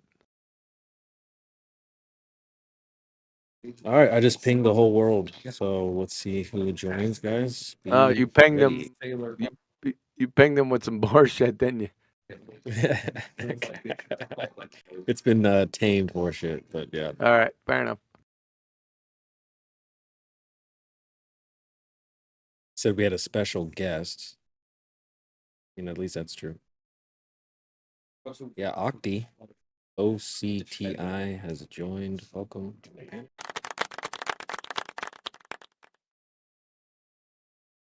Yeah, so let us know. Are you with us or against?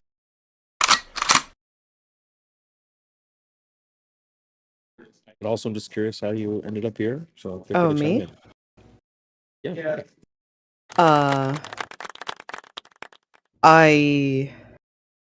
I guess I'm against, but I'm curious. Damn. How you doing? Doing good. No, I just messing with you, man. I was like, what? What is this? This is a fiasco, man. I've got you in my sights. Are we live streaming something? I think they're live streaming somewhere. We're dead streaming, actually. We're dead streaming. We get tired of doing live streaming. We started doing dead streaming. So, Solid. Octi, how do you go against something that, well, let me ask this first. Do you feel like you have a decent understanding of flat Earth? Are you still learning? You don't know? You're still learning. I don't think I know much of the arguments for it. All right, so how do you go against it? Wait a second. How can you have arguments for or against the nature of our reality? I mean, something either is or it ain't. Right? Well, I mean, there's disagreement for a reason, so there's must be arguments on both sides. Well, wait a second. If there's disagreement, isn't that a category error? Because agree and disagree are based on the subjective. The nature of our reality is objective. I mean, nobody's really disagreeing if a ball's gonna like fall if you let go of it, but there's disagreement here. Oh, wait a so- second. No. Nature of our reality. That is an objective topic. We'll get into specifics here in a moment, but as a general outline, it's non sequitur. I mean, there's not really objective truth. It's everything's What? perspective. Uh-oh. Yeah. Are you talking Discord right now? Mm-hmm.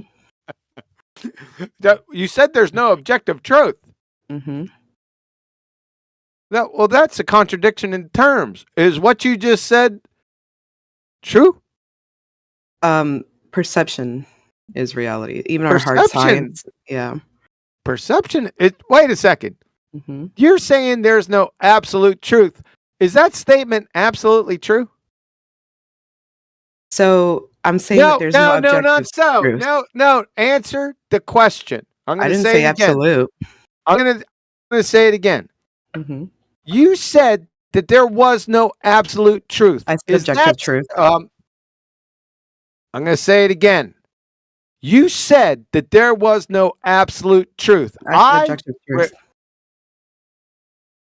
I'm going to tell you what. You're going to piss me off here in a second if you don't let me fucking finish. Do you understand me? I'm just correcting you. You don't have the fucking bank account to check to cast that ass. I said objective truth. That's not right. Absolute. Oh, you didn't say I said absolute. I know. I know.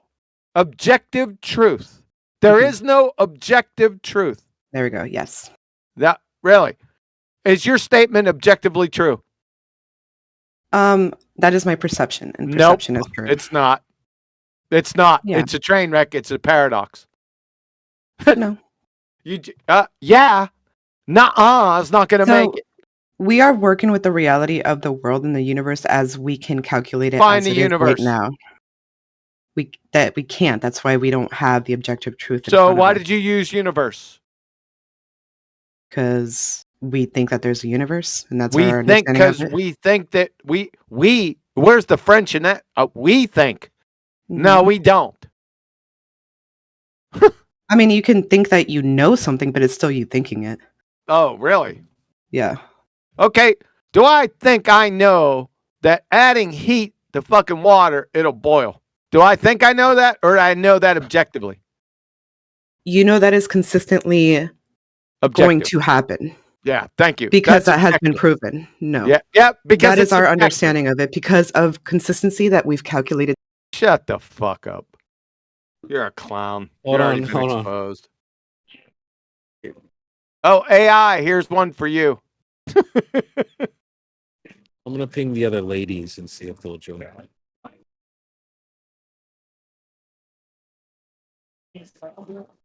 Just to keep it. So Go is ahead, the you main- can talk to AI. He'll put up with your shit. You're already exposed. So far, the main argument I've heard is that it's just the truth.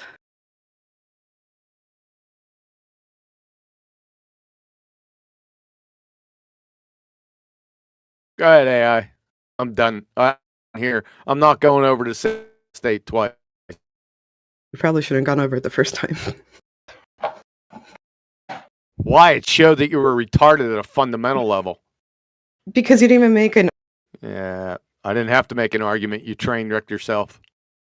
If there's no truth, then everything you say is irrelevant. Yeah, perception is everything. So everything you say is irrelevant.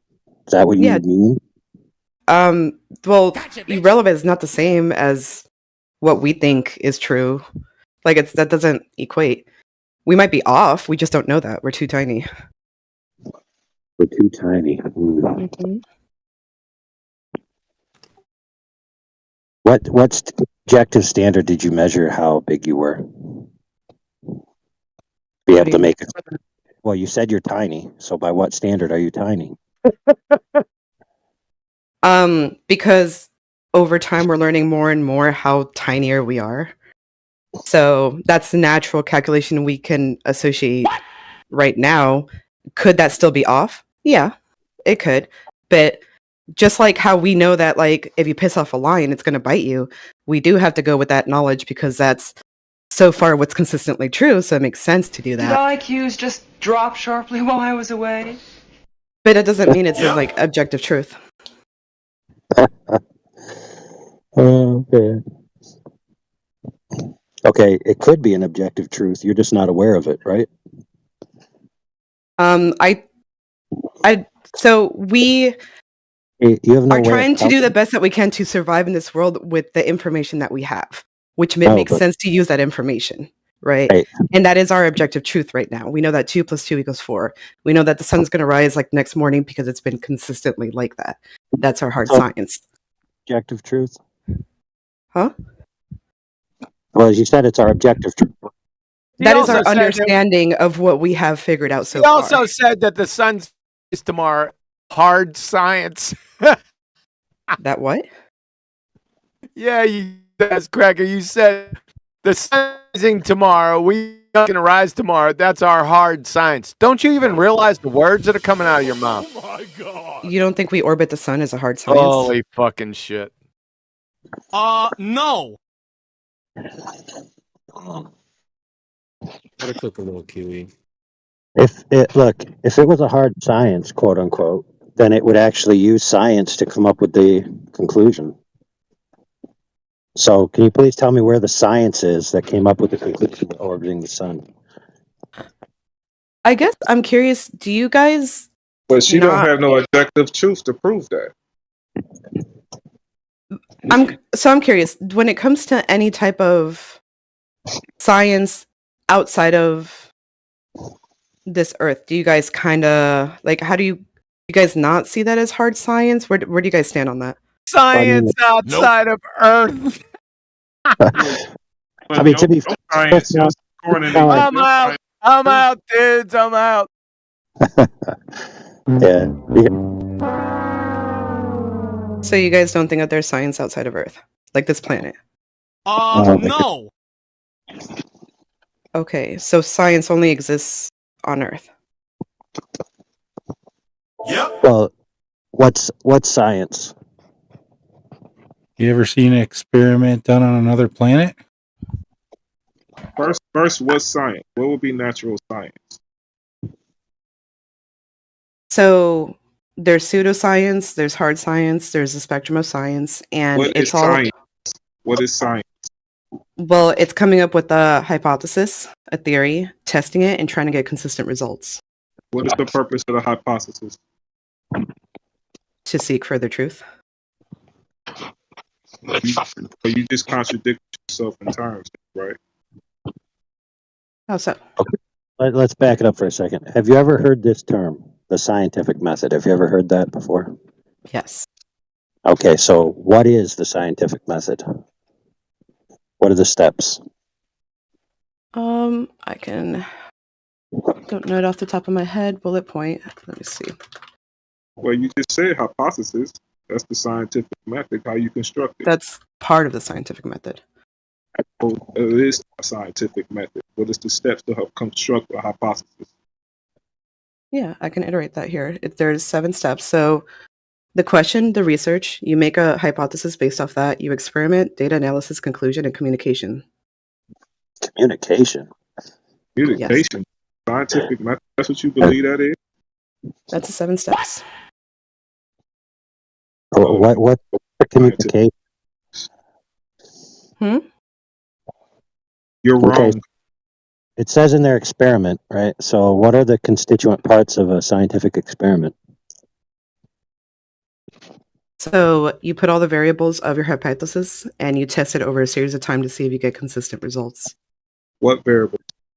That's pretty vague. Well, that depends what you're trying to test and what, like, I mean, there's many fields of science. What variables? What are they called? What do you mean? Like in a classical experiment, there's particular variables. They have names. There's at least 3 of them. Okay. You need 3. So I feel like you're trying to allude to something particular, and it'd be a lot easier if you just kind of tell me what you're trying to get at. You're trying to see what is your scientific acumen. What you seem like you don't know what. So science I'm asking you guys if you guys don't consider that there is science or hard science outside of Earth. So I'm asking you guys that. No, it's saying you don't know what science is for you to say hard science, pseudoscience, and things of that nature. Yeah, is hard science just difficult for the user to operate in, or is that easy science? I'm not sure. So hard science is There's also soft science. Don't forget the soft science. so yeah, there is pseudoscience. Like psychology is in between pseudo and a little bit of hard science, and then pseudoscience can be more like consciousness and things like that. Neuroscience is more hard science. There's surgical procedures for that. Yeah, absolutely. So the guy who coined the term pseudoscience in the mainstream literature, his definition of it is things that are purported to have gone through the scientific method when in fact they have not. So there is a method that excludes certain things from being science. Now, when it comes to the physical and natural world, the first thing you have to do is observe a natural phenomena. That's step 1. Step 2 is you formulate a hypothesis, which is a suppositional statement of a cause and effect for the natural phenomena that you saw. You then formulate an experiment based on your supposition with an independent variable and a dependent variable, and the third variables would be control variables. So what you're looking for is direct manipulation of the independent variable by the researcher to cause the dependent variable to alter, so that you can see that the one is caused by the other, and you exclude the control variables to make sure they're not screwing up your results. Now, when it comes to most things that exist beyond the tangible access of the Earth, the ability to manipulate the independent variable is impossible. So it can't be science in that way. So do you believe that meteorology is a science? Nope. No. But what's meteorology? Well, I don't know. You seem to give me like a massive breakdown of everything science. You don't know meteorology? If you're talking about the weathermen, they're wrong all the time. So it's how could just a study of weather. right studying weather, right? Hmm. But they're necessarily manipulating the independent variables for their results to get a cause, right? That's why they're That was more observational study. but So let's you be don't think clear. it's science? Hold on. Their predictions throughout antiquity are sometimes accurate and sometimes not accurate, right? Hmm. Never just count on the weatherman to be giving you the 100% truth, right? Well, it's not. The weatherman is the medium of communicating the results of the calculations, not the actual, like, meteorology is a field of, like, Then where that's scientists math. try to study. Then that's So math. Where's the disconnect between the cause and effect where they can't accurately give me what's going to happen? So 'Cause they- meteorology, like the field of study, that's what I'm asking. I'm not talking about the weatherman that's talking about what a bunch of scientists are telling him to say. That's just a guy in front of a TV. I'm talking about the study of meteorology. Do you believe that's a science? Where's the cause and effect relationship in meteorology? You said, where's the cause and effect? Where's the cause and effect relationship? You tell us. Yeah, to be fair, look, we got to back up a second. To be fair, if you take science as a term and you use the roots of it and it just means to know or a field of knowledge, then you could apply the term science to literally anything and everything, and therefore it's no longer exclusatory. There's no speciality to it. So you could call working on cars science. You could call making dinner science. You could call anything science. I mean, yeah, baking has, so it's relying heavily on looking on quantitative data and like analyzing the statistics of being able to consistently produce something, right? Like that is, you're studying the possibility of being able to reproduce it and the consistency of it. And the more consistent it becomes, the harder science, quote unquote, when it starts leaning towards pseudo, it's because there's lack of evidence or lack of consistency, right? But it's kind of what we more or less grasp or understand of it so far. That is. Science, by definition, hasn't gone through the rigors of the scientific method and is being presented as if it has.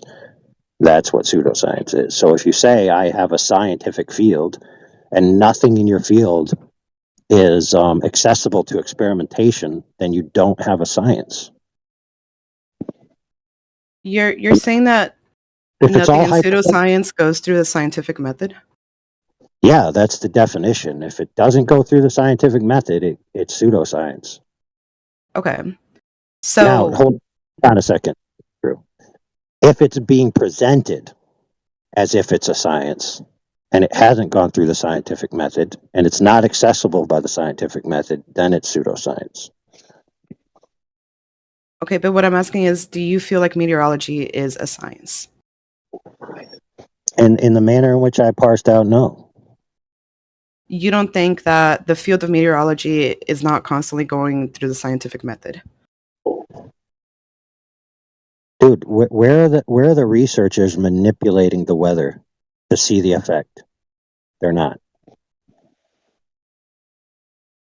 Okay, so then that's a no. You don't think it's a science. Has I guess this is kind of like a yes or no. Has anyone explained to you what an independent and dependent variable is in a scientific experiment? What? No, I guess not. Stupid. So the scientific method is really not that deep or complex. It is just a step to see about consistent result. And there are labels for each one of those steps, but it's the process of going through the scientific method to get it. Yeah, steps, and the scientific method has steps as well. We just explained it to you.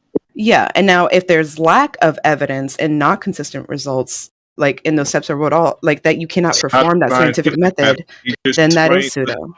That is not the scientific method. He just explained it to you.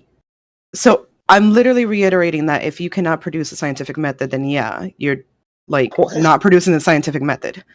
Yeah, like I'm not disagreeing with that. Yes, it's not presented cause and effect relationship within meteorology, right?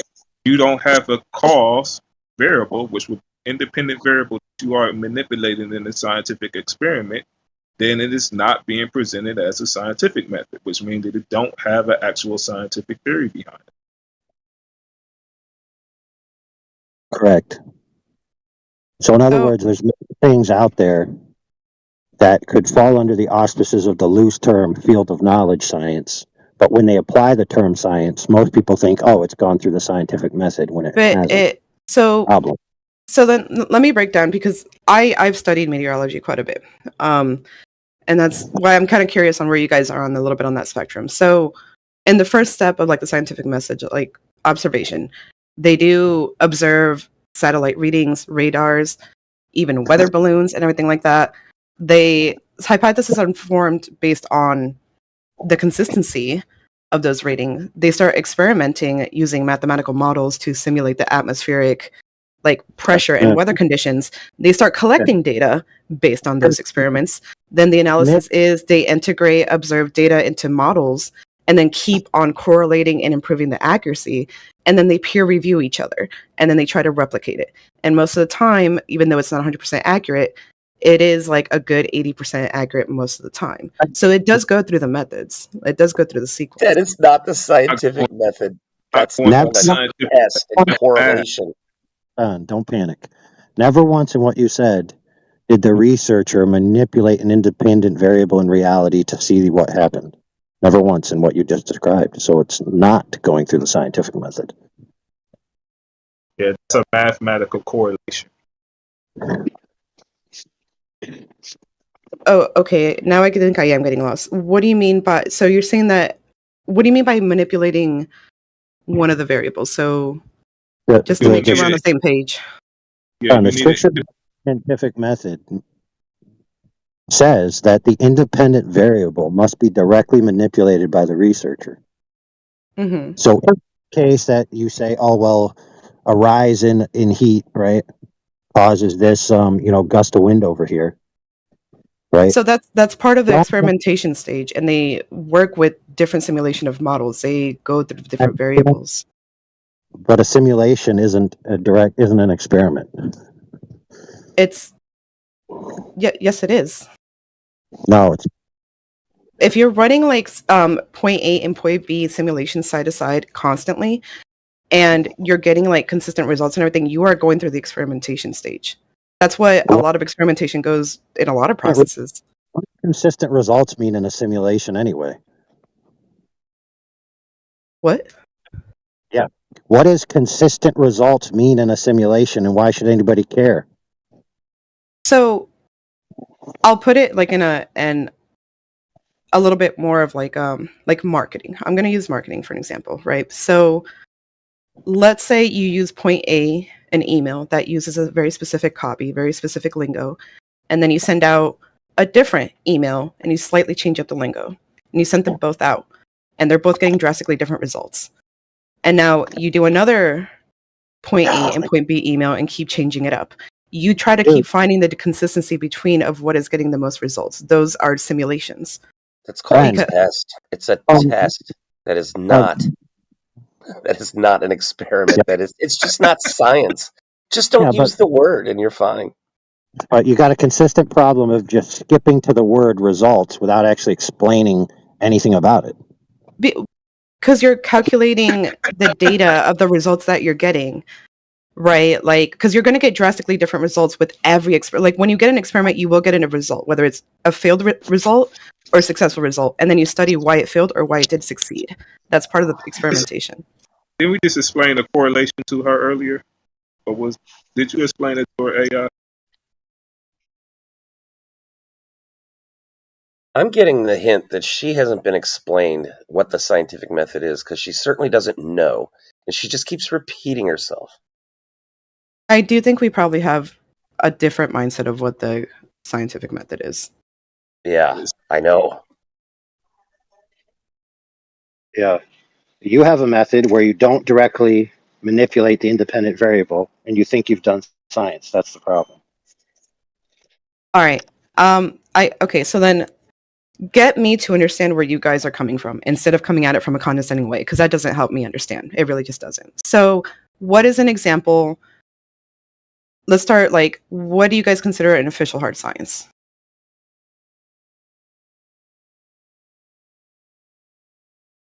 The most simple experiment I've seen, and I'm not going to start from the very beginning and each step of the way because I'll let someone else explain it, to manipulate the buoyancy in water.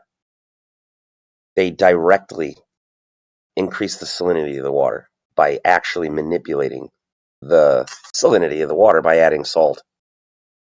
Then seeing the effect. And that develops a cause and effect relationship. They can vary and manipulate directly the amount of salinity in the water and measure the buoyancy change. That is cause and effect. But okay, so I guess what I'm asking is, what is specific field of hard science that you guys do think is a hard science? Because I know you gave an example. Physics. Chemistry. Okay. Okay. So you guys see chemistry as a hard science. Physics, natural science. Okay. Yeah, there's a problem with models. Yeah, the problem with models is that if you don't tangibly have access to the particulars that you input into the model, and you're just speculating on what it is, and then you create a quote unquote consistent result, which backfeeds your bias that you had in the beginning that you were correct, you could be making a model that has consistent results, but yet doesn't represent reality. And then you could then say, this is how reality works, and you'd be wrong. Because models, right, aren't necessarily reality. And that's just the facts. So you guys are pretty much saying if something can't be, like if you can't involve your hand very strongly directly in there to manipulate a variable to change up pretty much the what you're seeing for data, then you guys don't consider it like that is the definition. Like astronomy and geology. It's not us. That's what science. It's just reality. Yeah, look. I just want to make this clear. I just want to make this clear for everyone listening. Not every proposition can be accessed by or arbitrated by the scientific method. The scientific method is not the single thing that we use to come to truth statements, and it can't be applied to all propositions. So yeah, that means some things aren't science. It's just that simple. well, yeah, because I've stated that there is pseudoscience. Like I understand that there's things that are not science. I'm trying to figure out where you guys, because I know where I kind of come from, but I'm trying to understand what spectrum you guys consider what is hard science and what isn't. We're on the spectrum, guys. What is not? Yes, science. I mean, look. I know it's hard, but we already told you like 17 times in a row that if you can't directly manipulate the independent variable to affect the dependent variable in reality, then it isn't science or quote unquote hard science, if you want to use that term. So that's the standard. So everything. So hold on a second. Every single thing that can't follow that stricture, I would say everyone in this room who shares my view would say is not science or not hard science, depending on how you look at the term. So I'm double checking myself and I'm looking up and down in different areas. I'm going right now here, Google Scholar. I'm even just hitting up ChatGPT. I'm even just hitting up Google just because, like a quick scan. Nothing is indicating that manipulating a variable is a strict requirement for using the scientific method. So I guess where's that source coming from? You say you get from ChatGPT. So I just looked up here on Google Scholar, it manipulate a variable requirement for the scientific method. We're seeing here, it's not a strict requirement. I also did pull up ChatGPT and I also did look up Google. Nothing is indicating that the ability to manipulate a variable is a strict requirement for a scientific method. I could care less about ChatGPT and Google. Okay, but then where are you guys? But it's even like, I mean, just hold on. Before we even go forward, let's be clear. ChatGPT and Google are not sources, period. Okay, can you provide me with your sources? I hope we all agree. No, wait a minute. You saying that like you've provided some? I mean, I can. I can provide actually probably like 15 of them right now if you want. Stop the cap. Where do you want me to paste them? You could provide 100 opinion pieces, right? Mm-hmm. But if everyone has a differing opinion, or they have, 17 steps here, 15 steps there, 4 steps there, okay? Now, let's be clear. You asked what is our view on what is hard science. So if I tell you my view, I do not need a source for my view. I am the source. So your source is that you made it up? Like, what I'm asking is where are you drawing that information from? Let's be clear. You asked, what do you consider hard science? Yes or no? I did, but you're the one saying this is a hard definition. You've been the one stating that. So you're saying that like it's factual. So where's that coming from is what I'm asking. Yeah, that's fair. Yeah, that's coming from the inception of the scientific method. Okay, where are you drawing that information from? Or is that just what feels right? No, that's from history. Are you saying that when you looked on Google and looked up what the scientific method is, you're saying that I mean, I have right now saying that manipulating the variable is not a requirement from the National Aeronautics and Space Administration, American Association for Advancement of Science, the National Science Foundation, the U.S. Geological Survey. So these are actual. This is not Google. What is the actual definition? No, we asked you what is the actual steps within the scientific method. You're saying that the independent variable being manipulated is not in it. Well, because I'm on ChatGPT right now, and ChatGPT is basically on the independent variable. You want me to read that? It's saying that a manipulative variable is a strict requirement. Is that what it's saying? It's a But requirement. if you don't think about it this way, the guys who made up the scientific method were philosophers and scientists. So then, why do we care about you're locked on their definition of it then? No, it's not about definitions. It's about logic. But then, but you're the one that brought up that's what you kept repeating, quote unquote, 14 times. Hey, that's fine. But I don't need to appeal to that alone. I can appeal to logic. Okay, so we're backpedaling. No, I'm not. So it's now a definition type thing. Okay, listen. You can either let me speak and tell you what I think, or you can try to gaslight me, yourself, and the audience. Which one? Okay, well, before you do, I just want to make sure, is this just simply what you think, or do you have a source? I'm glad to hear either. Okay. Like, I'm not opposed to hearing either. Okay, let's be clear, okay? Yes. See if you can follow this train of thought. Okay. If I can present a logical argument to where my position is rationalized through logical sequence that to me seems that it can't be otherwise, then that alone is a valid reason. I do not need anybody else. I mean, I agree. That'll definitely be your truth, for sure. There is no your truth. What? Yeah, there is no your truth law of identity violation. There is no your truth law of excluded. Well, I mean, you're literally telling me that you're drawing this from nothing other than what's logical to you. Wrong. I said logic. To you. Okay, the only way to defeat an accurate logical syllogism is to defeat the premises. If it's structured properly and the premises are true, then the conclusion follows of a necessity. That's the laws of logic. Okay, unless you're denying the laws of logic, and in that case, then your opinion is irrelevant at this point. But how are you formulating that thought sequence? Well, you know what? I was in the middle of telling you, but then we had to go down this line of gobbledygook. Okay, I don't think you're understanding what I'm asking you right now. I'm asking you, is this I know something... what you're asking. Okay, I know what you're asking. Can you reiterate to me what I'm asking? You're trying to tell me that I need somebody else to tell me whether I'm right or not. Then you don't know what I'm asking you. Let me clarify.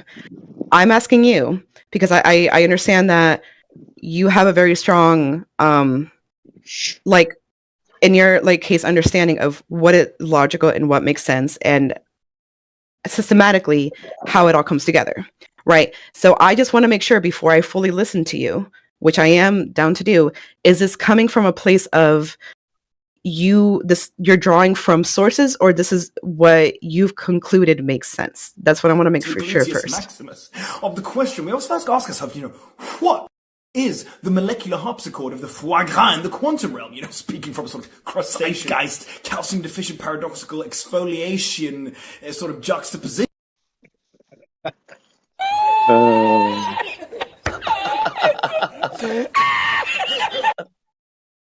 Look, definitely. Look, listen. Everybody in this room knows scientific that needs an independent variable because it's the natural cause of the effect of the dependable variable, which would be what you are actually observing. And we all know you need the independent variable in order to construct a hypothesis to have a hypothesis test. So we know when you basically said you went on Google and you said that that's not needed to basically construct an experiment, a scientific experiment, we know at that point you're lying. So it's not something that we're making up. You're acting like I did like a 2-second Google search. I have here like 14 different citations from But you National literally Center. can do a 2-second Google search. I mean, Yeah, I'm literally telling you I can you got provide these things right citations. now. Yeah, fair enough. But you have citations from non-scientific fields claiming that they don't need to do the strictures of science, yet call themselves science, which is the definition of pseudoscience. So people who are in pseudoscientific fields often try to latch on to the vicarious merit of the veracity of the scientific method and attain it for themselves when they don't have the credentials in their field to do so. Where do you think where do you think the definition of science coming from? Because I have here. Where is QE? Huh? Yeah, all the You can't just make stuff up. Like, you have to prove Well, it. I mean, look, Understand that, right? fair enough. Look, fair enough. I could post, and we actually have it on Hot Dial, tons of quote-unquote citations of people claiming contrary-wise to your citations. So if we both have competing citations, neither of which is from a particular authoritative thing, then I would side with the inception of the scientific method, the assumption of the scientific philosophy from the dudes who created it themselves, and use my own logic parsed with theirs to come to a conclusion, rather than just have a battle, whose citation are we going to use today? So I'm just asking what, like, it could even just be the name of an organization I just want to know where you think that why are you so stuck? Yeah, exactly. We don't care. See, this is the problem. I could care less because about you're saying that my sources are invalid. Like, if you guys have a more legitimate one. I didn't say that. Okay. Notice how what I actually said was there are citations over here that say this, and there's citations over here that say this, both from quote unquote prestigious organizations. These citations are competing with each other. And since we don't have the Universal Court of Citation Arbitration available to us right now, right? And nor is there a citation arbitration symposium that we could go to, because it doesn't exist, then we have to use our own brains eventually. Okay, so really you're just saying that this makes more sense because my brain is bigger than yours. No, I didn't say that at all. Because I also have sources. You also have sources. You just said that they negate each other, but you're very keen on saying, no, Correct. This is actually how the scientific method goes based on clashing citations. So I don't know what to make of No, that. that's not what I said. I said the inception of the philosophy. The philosophy is what we're going with for hard science. Okay, let's be clear here, since you don't seem to understand, that the very idea of being able to do science is rooted in philosophy in the first instance, period. The fact that you just skipped over that and didn't seem to grasp that. But for it to is move very into telling. hard science, it has to move way beyond that. Like, that might be No, the it doesn't. No, you're missing the point. In order to do anything, to come to arbitrations of propositional truth, you have to have a philosophy of how you're putting the things in sequence. So, for example, if this causes that, then this causes that, right?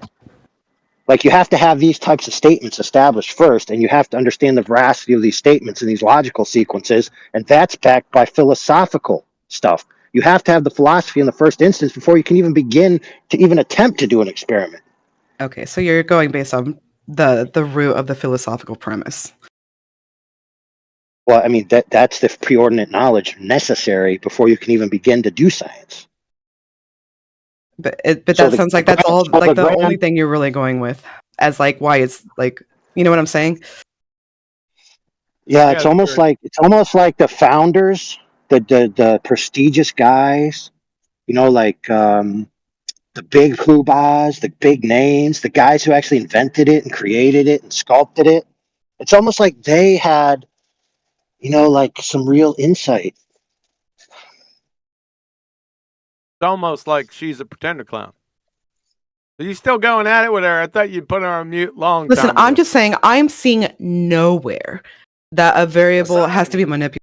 You're a dumb fuck. You're seeing nowhere that a variable has to be manipulated. Really? But she's lying because in that same article that I'm she's sorry, I bringing up- got this from here on out. Thanks very much. So you're seeing nowhere that a variable has to be manipulated. That's what you said, you dumbass cracker. You would fail. Intro to 5th grade general science. Let's see what we got here. 1 second, please.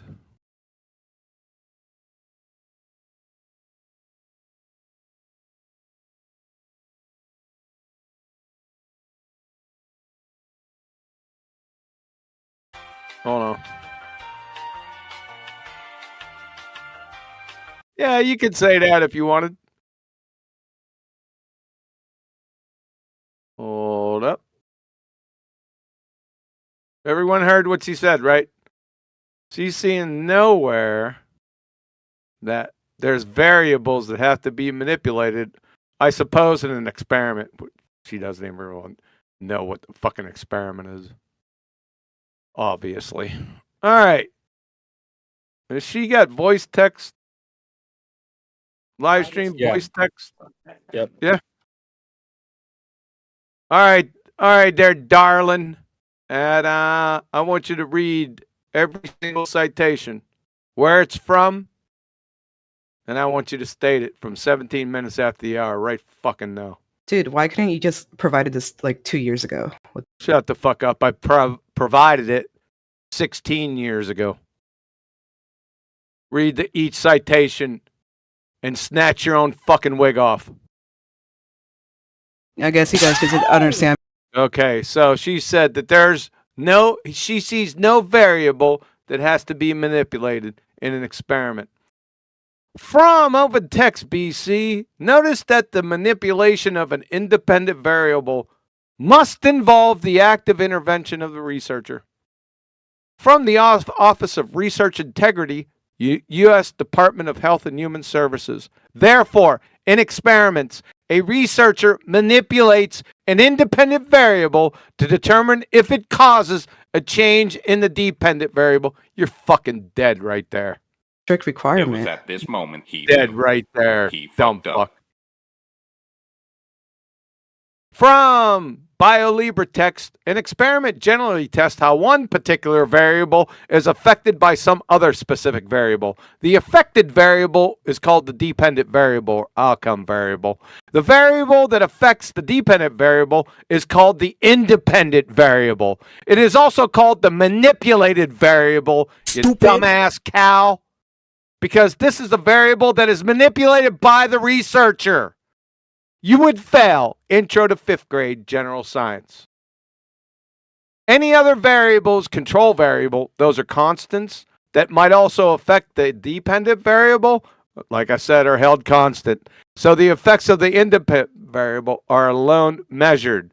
From California State University, Northridge, an independent variable is a factor that is intentionally varied by the experimenter in order to see if it affects the dependent variable. Colorado State, independent, it has it in the fucking name. Independent, in parentheses, manipulated variable. You dumbass cow. Varied, changed by the scientist. From Rutgers, in an experiment, the independent variable is the variable that is varied or manipulated by the researcher. You fucking glue sniffer. Do I need to go on? Get your dumb ass out of here. So we have Owl in the panel here. Owl was saying your citations were a word salad. Yeah, because she's a fucking glue sniffer. Oh wait, where are the citations? Shut the fuck up. Before we go In on, the voice text. yeah, just 1 second, friends. So before we go on, we did establish that there are things called pseudoscience, and that pseudoscience is fields that are misrepresented as having gone through the strictures of the scientific method when they aren't. And then we had citations, quote unquote, or references presented to us that were from fields that we know they can't access the independent variable. The citations that said you don't need the independent variable are from the fields that are, by definition, of pseudoscience. So they are attempting to steal vicariously the merit of the true scientific method and apply it to their fields erroneously. Very interesting that human beings would actually try to puff themselves up in their fields that their fields are science when they aren't, which is why the philosopher who invented the term pseudoscience specifically said when people aren't going through a scientific experiment and they saying they are, they're pseudoscience. So those citations that said we don't need an independent variable are actually just proving his philosophy correct, that they are pseudoscientists. Gotcha, bitch. Sorry, I'm just reading. I'm seeing so far of what I'm reading right now that it doesn't say that it's. Shut the fuck up. You got textual pareidolia, dipshit. Get your ass out of here. You're not coming off mood. Oh shit. Tired of listening to your dumb ass. Go back the name to of that fucking guy? 5th grade and have your parents probably paid them off. Fucking clown. Hey, what was the name of that guy? Do you know off the top of your head? The Who? pseudoscience framer? The guy who framed pseudoscience? Framed it. Yeah, was that that wasn't Popper, was it? I guess he said it in more or less. I guess you could say that. I mean, if you had a citation from him, but his overall general works is, yeah. Yeah.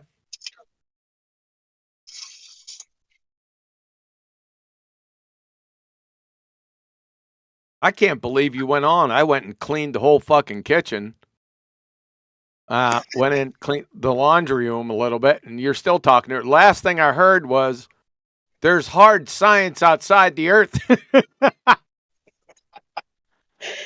Well, we had to parse out that hard science requires direct manipulation, and what we were offered in I'm not saying that she claimed this was hard science, but we were offered simulatory experiments to where you input independent variables in a simulation, and then you see how your simulation goes.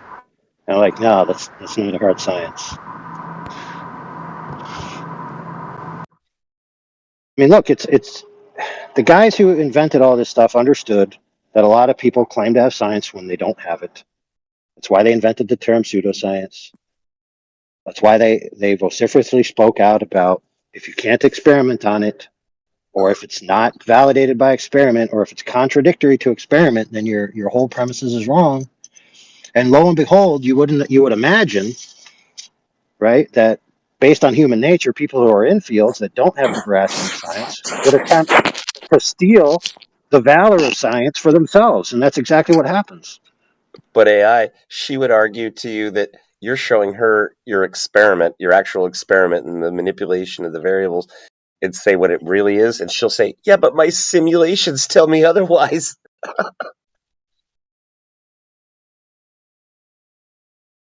What did Owlishness have to say? Al, what did you have to say? You think that's word salad? What are you, illiterate? No, I think you're just talking about anything other than a point. You guys love to like hair split and dip into like nitpicking definitions and do like any. Shut the fuck up. Oh my goodness. What was that? Hey, so I'm going to publish a scientific paper where I validated that not manipulating my independent variable caused the effect. So what it's going to be is I'm just going to pick an effect, and I'm just going to say that that's the effect. And then when they'd be like, well, what's the cause? How did you validate it? I'm just like, what are you talking about? I don't need to do that.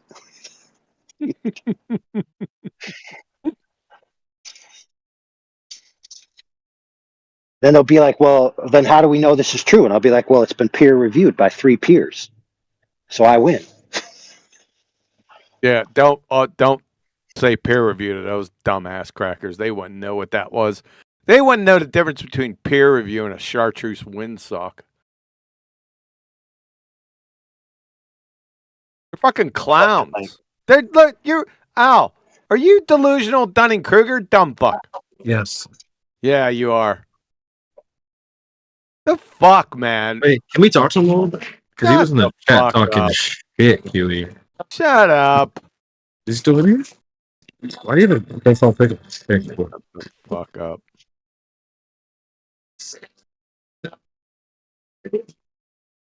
His bitch ass in here. Is he in here, so? Who? Owl. Yeah, his dumbass is in there going, you could speak to him. I'm not speaking to retard. Yeah, let me get him.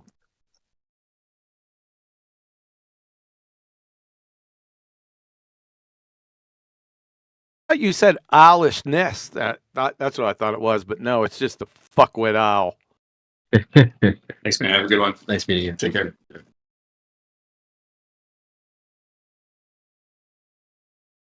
All right, Al, you're up, man. Let's go. Platter said that he's frantically Googling chartreuse windsock. Oh, facts. That's fucking hilarious, dude.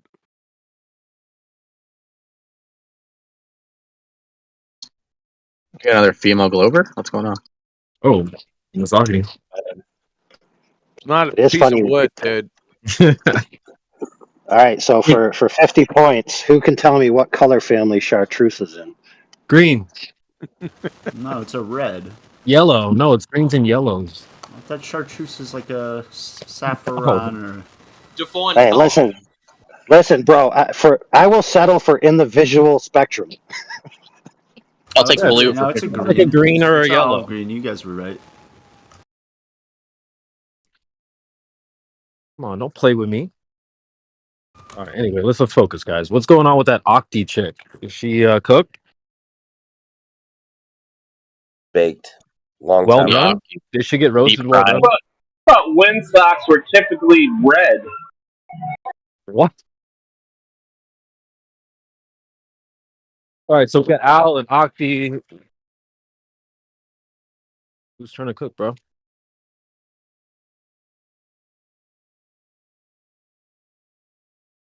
Oh, you've been unmuted, bro. What's going on? Or no? Yeah. What about it though? So flat Earth, you saying we're making a claim that the Earth is flat? Yeah, like the other guy, Quantum, keeps yelling. That is like basic 5th grade science. You can't make a claim and then be like, "I'm not making a claim." You are We're not making a the claim. No, we're not. Saying a statement like the Earth is flat is making a claim. No, it's an objective. Like you can observe that. Okay, but even saying Measurably flat. even to like give your opinion some credence, for a person to say that the Earth is a sphere is also making a claim. Like neither That of is those nothing. are They're both claims. No. Yes. No. You're doing a intellectually dishonest game. Not really. Yeah, really. Yeah, it's like saying God is the truth. I don't need to support my opinion on God. No because one it's said the- anything like that, crazy dude. But it's a direct comparison. Flat earthers Let me are ask you a being mocked question. for years. Yeah, go ahead. Yeah. Yep. Let me ask this question. So if it was the case that one is implicitly equal to the other in the sense of being a claim, then it would not be the case, at least in my opinion, that psychologists, when they study childhood developmental stages, have cataloged that children perceive the earth as flat and stationary. And that's how they operate in it. And it is not until they're told the earth is a globe that they begin to come up with the idea it's a globe. And no one claims. Hold on, I'm not done. I'm not done yet. And then what happens is the kids develop in their mind a dual world system. Now, this is all in the psychological writings, where they experience the world as flat and stationary. That's how they interact with it physically. But then they imagine themselves outside of their own heads looking back at the earth as a globe. So what that means is that their first order primary experience that informs them to make a decision about the nature of the earth is that it's flat and stationary, and that the globe concept is a secondary imagination. Now that is what is in the clinical research. So Okay. if it was simply that both of them are equally claims, that wouldn't exist. That's a cool diatribe, and I get how you rehearse that. But do you understand where people from outside of your movement see your movement as intellectually dishonest? Because we can't even move past the initial point of you admitting that you're making a claim. You guys, But he just explained why it's not a claim. Dude. I reject his explanation. No, you can't. No one claimed to the reject child his that it was explana- flat. No, listen. I reject his anecdotal story about early childhood psychology. Yeah, my Focus, we're my 3-year-old Hold on a also second. thinks he's a turkey. Okay, like what are we talking What? about? You need to my, raise a little my bit. 3-year-old says he wants to be a wolf. Okay, he's a Okay, toddler. we got bigger Let's- problems to focus on. So look, okay, just let's take a deep let's breath. He's just trying to on- help you understand that no He's one the- claimed to the child. Hold on. No one claimed to the child that the Earth was flat. But you're not a observable- child in a metaphoric, a psychological scenario. No, you but are a you're grown not. You're man missing claiming the the point Earth here. is flat. You're missing the point I again. reject you just your respond. point. NPC, you just respond. Listen, I You said reject no- your point. that no one claimed Stop to the trying to child that explain the Earth it. was- I reject it. Shut up, Tommy. What First, reason? second. God, you keep taking Because breaths. it's anecdotal and has nothing to It's do with not what we're talking anecdotal. about. No one's claiming the Earth is flat. You can measure that. You can observe How that. a you can test toddler- that. Not a how a claim, not toddler- going around how saying to- you're How a look, toddler interacts what- with spatial, fine, forget the toddler. I'll explain to spatial you things what you around are. it have no bearing Okay, on fine. Forget like the toddler. what we're Let's talking forget about. the toddler. I'll explain to you How a directly what baby you are. interacts with Bro, spatial reasoning. forget the toddler. Why are I you get rumping it. in the room? You're rumpusing for sure. Forget the toddler. Forget it. Fine. We'll talk about you. You are a horse blinder earther. Okay. You can observe the Earth to be flat. It's measurably flat. You can test that to be flat. Okay. We're not going around just randomly saying the Earth is flat. The claim is that it's a globe, and we reject that. So Because the Earth some- is measurably and some observably flat. evidence- It's not just some random claim we're coming up And a with. glober- It's a rebuttal to the claim that it's a globe. Please. That's not focus. That's not intellectually honest. Yeah, it is. Because the claim on the table, the default claim is that the Earth is a globe with a specific size, and we're made fun of for not believing in that claim. That So is we're what's not just called- randomly. It's not. This it's- isn't a wiener measuring that- contest where it's- you have a no. claim and we have a claim. I don't have It a doesn't claim. work like that. The Yes, accept you the do. accepted What are you talking science about? the accepted science is a globular model. So you are making a claim against accepted science. We're not making a claim. That claim is just being challenged. That's what you're misunderstanding. That Hey, claim- dumbass Go ahead. douchebag. Yep. Science only deals with natural cause and effect relationships. Whether the Earth is flat or a sphere is a geometrical question, you abject moron. You'd fail 5th grade science. You would fail Intro to 5th grade general science, dumbass crap. Spinning ball space monkey idiot. The claim that's on the table, we're just asking for proof. We're challenging it. We're testing it to see if there's any validity to it. We're not just going around squawking that there's a claim, there's a new claim. Nope, it's flat, it's flat, it's flat. No, it's just No, not a but he- globe for these reasons. He told on his metaphysic. He said that if there's a consensus, it's no longer a claim. Awkward. So he's trying to impugn other people for having a claim, but then he's saying his position isn't a claim because it's consensus. So a bunch of people agreeing upon a claim doesn't mean that the claim is no longer a claim. So if he's trying to parse out that everyone's making claims, why would he then excuse himself from having the burden of a claim? Well, because consensus. I'm telling. My point was that the consensus of the natural human, right, as they experience the world, is to perceive the world as flat and stationary. So beyond that perception, you need extraneous information.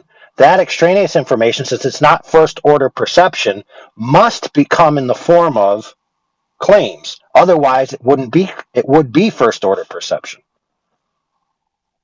Ding, ding, ding. Now we know this is the case, and here's how we know this is the case. You ready? Because many globe quote-unquote arguments go like this.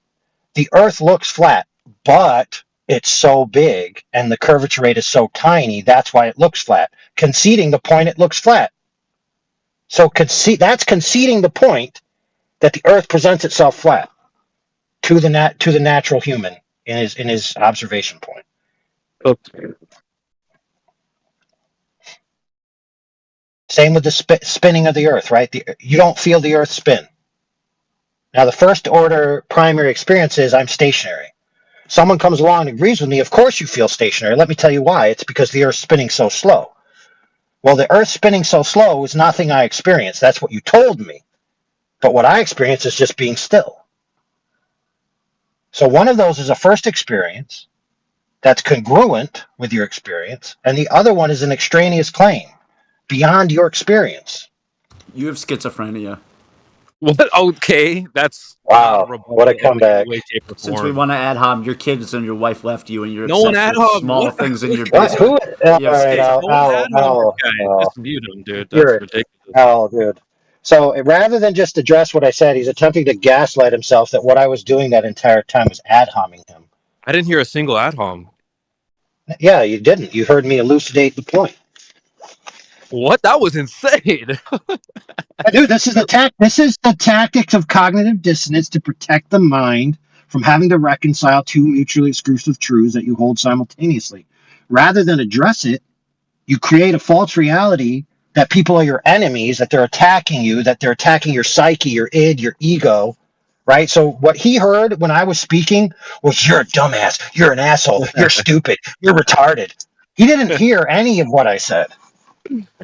Meanwhile, he's a retard. It's like, what the hell? And a minute ago, he said he doesn't have a wiener. Guys, He you literally heard said him? that. Yeah. Which one of you guys heard him? I did. Yeah, because he's in here salty, crying, or whatever. Whatever this is, it's crazy.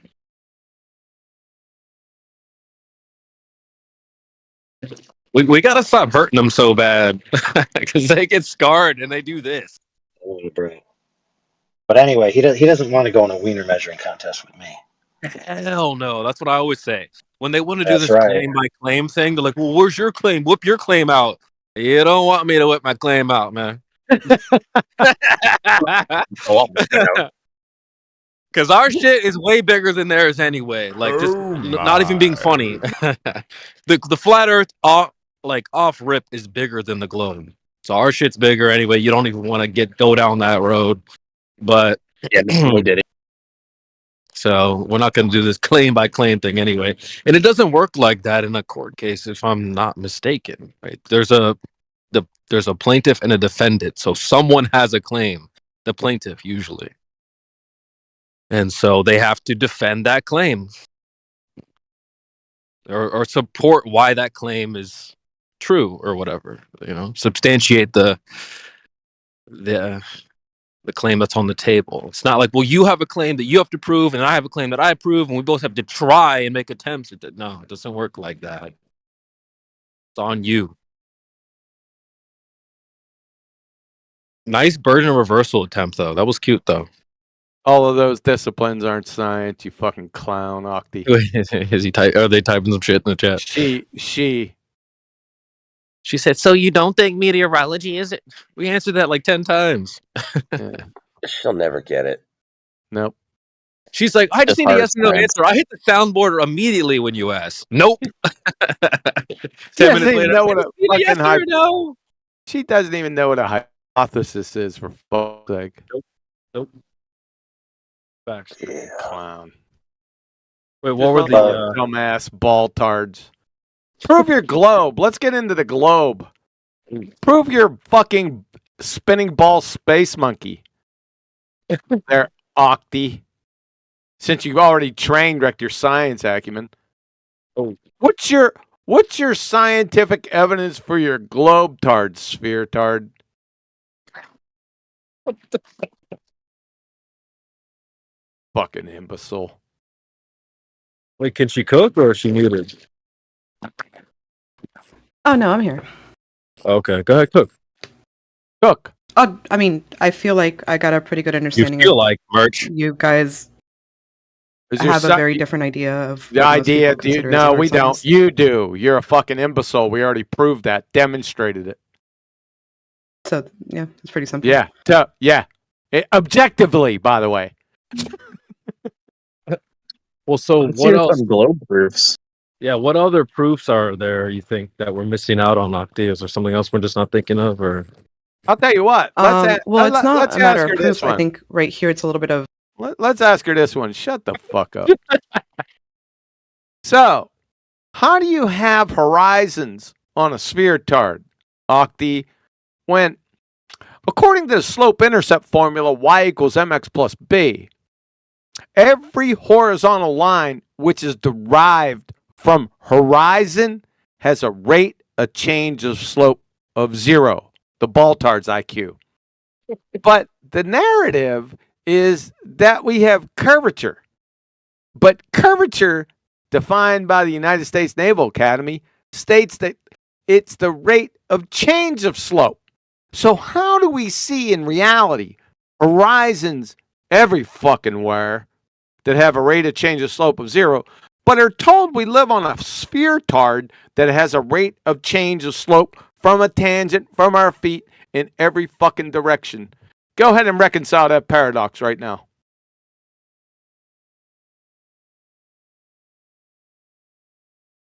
I mean, that's a little high IQ. You got this, Octi?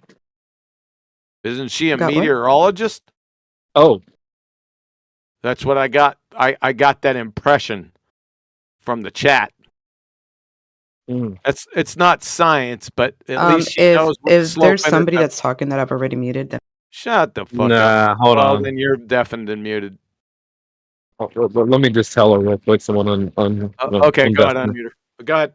Yeah, Octi, I don't know if you can hear me, but you can't mute the moderators. It just causes audio chaos. So if you could just unmute Quantum Eraser, get this thing back on track. Hey, a little good cop, bad cop. We'll figure this out. So yeah, just have someone unmute her, all right? Just pop her off mute. no, he just seems a little too emotional.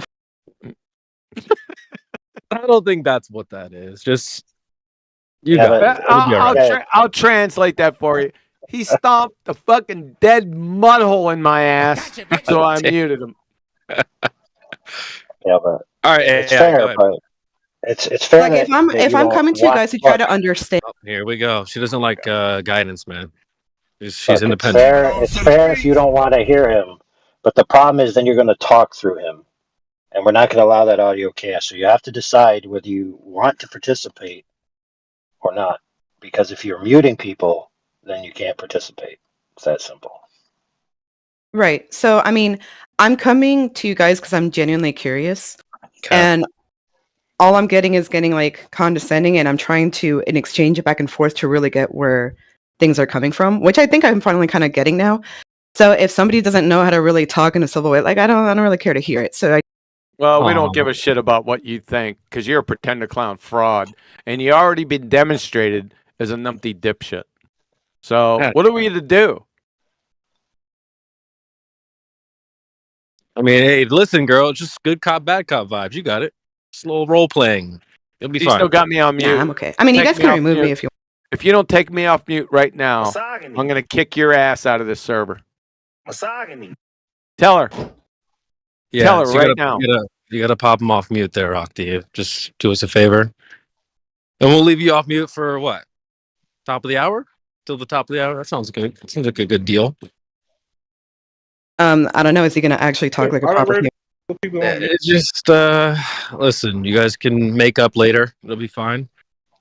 How about this, Octi? Take him off mute because you were fucking told. Otherwise, you're out of here. How about that? That's okay. You can remove me. I don't plan on unmuting him. Yeah, you're gone. Hey, listen, just independent boss queens, man. Always You're gotta prove. God damn. Well, Of course, man. Listen, that's a very, very effective strategy if you want to leave with a W in your mind and gaslight yourself that you gave it the good old college try and now you can sleep good at night again.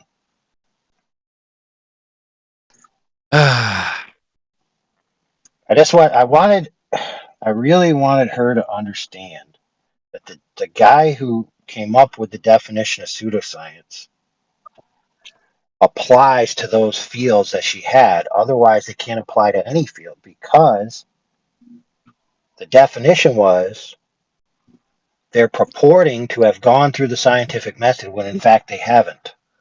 Her citations that she presented were the fields that can't access an independent variable, saying they're using the scientific method and that the scientific method doesn't require directly manipulating the independent variable. So by definition, they are attributing to themselves the scientific method without actually going through it. So by definition, they're pseudoscience. And she agreed pseudoscience exists, but she's not willing to put it on those fields. And I think we found the answer is because she's interested or a member of one of those fields, and she doesn't like the fact that her field isn't a hard science or science, Ooh. depending on how you think about it. Now, here's the problem. I told her not everything is decided by science, right? It's okay to be in a field that's not using science and just be proud of the field you're in. Why is it that you must feel the right to borrow science's merit and its valor and apply it to yourself? Like what is the issue? Why can't you just be proud of your field? Yeah, science is a buzzword for people. They wear it like a pin, like a Boy Scout badge. They pin it on their chest. Science. It's not that's not what it is. It's not an Yeah, emblem or a exactly. sign of, military stars or anything like that. That's what they think it is. Well, my favorite badge that you can wear is the STEM badge. So S.T.E.M. Now, everybody knows that what that stands for is science, science, science, and science. Yeah, I know, right? Yeah. That's a good one. The silliness of me having to parse that out demonstrates where these people are coming from. They're not satisfied being like, I'm an engineer. They're not satisfied being like, I'm in mathematics. They're not satisfied saying, I'm in meteorology. They must take the first S of the STEM and apply it to themselves for some reason.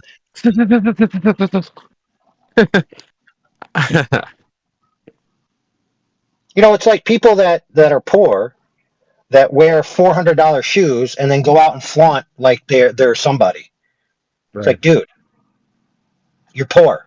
Everybody knows you're poor. Nobody thinks you're something that you're not because you're wearing expensive shoes. We just think you're stupid with your money because you spent your money on your shoes rather than feeding yourself healthy food, right?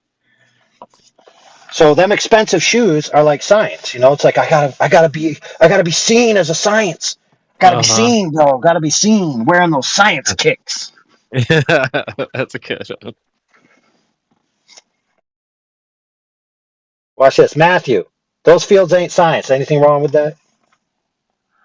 With technology, engineering, and mathematics, the TEM. Or how about just any field? Any field that's not science. Is there anything wrong with them not being science? No. Exactly. Can I ask him a question? What did she mean by hard science? That's a good question. Typically, I mean, some people call like sociology a science, and that's more like the soft sciences, where hard sciences is more like physics and chemistry, probably. Where you actually have to do something instead of just think about it and talk to other people about it. Yeah. Was she saying meteorology was a hard science or a soft science? I think she was saying it is a science, but an observational science, but she didn't use that word. She was trying to circle around. She was trying to circle around hard science so much that eventually she friction welded her field to it. I thought she was just horny there for a second.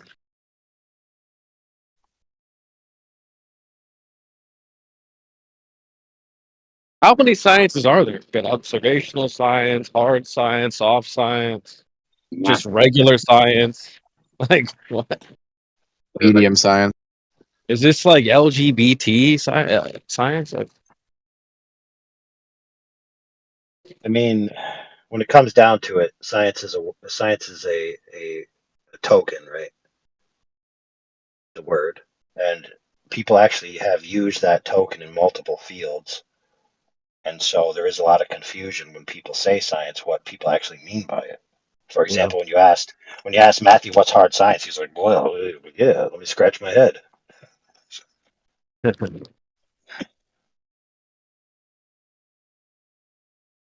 Yeah, it's a buzzword, bro.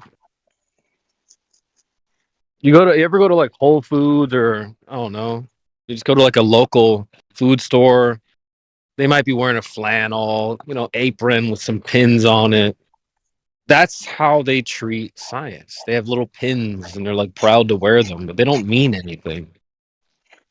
Yeah, that's why I wanted her to understand that it's irrelevant what if she has 20 citations that say one thing and I have 20 citations that say the opposite, then we have to use our minds to decide the practicality of the claim. So if somebody tells me I know the cause of something, and I say, well, how did you figure that out? And they'd be like, well, I created a simulation that's not real, and then I did a bunch of things in the simulation. Then I would be like, well, you didn't manipulate anything in reality. So how do you know that your simulation is accurately representing reality?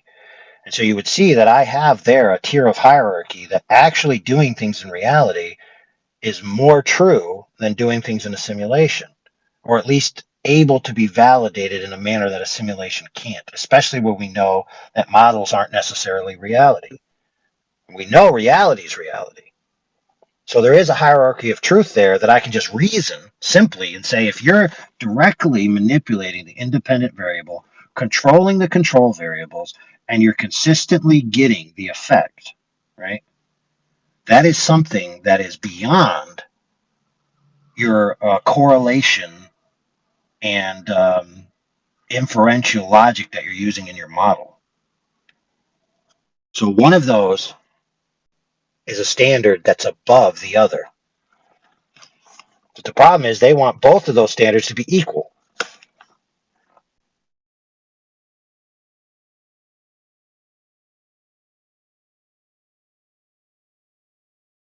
It's a little bit easier and fucking morons, man. Dunning-Kruger, delusional type, one each. That's all you got in here. That about sums it up. It's like, long story short, fucking moron. She was definitely, because she knew her goose was cooked right from the get-go. But when I left, when she said hard science outside the Earth, that was too much for me. Outside the Earth. Yeah, but she was a meteorologist, and she's defending her discipline honor, man, because she probably got one of those meteorological degrees up on her fucking up above her hope chest. Yeah, she can't. What's up, Flat Earth family? Shut the fuck up. Up, buddy. Who is that? I don't Flat know. Man here. Oh, you're Okay. good. God bless, Just- guys. Holy shit! Just interrupt. That was on a roll for a second. I know. I just want to interject and fucking let you know I'm here, brother. Just say hello. Thanks a lot, man. I appreciate that. Yeah, God Go bless ahead. you, man. Why don't you discuss the mysteries of Catholicism, and I'll just fucking introduce myself right in the middle. Oh Lord. That's a good one.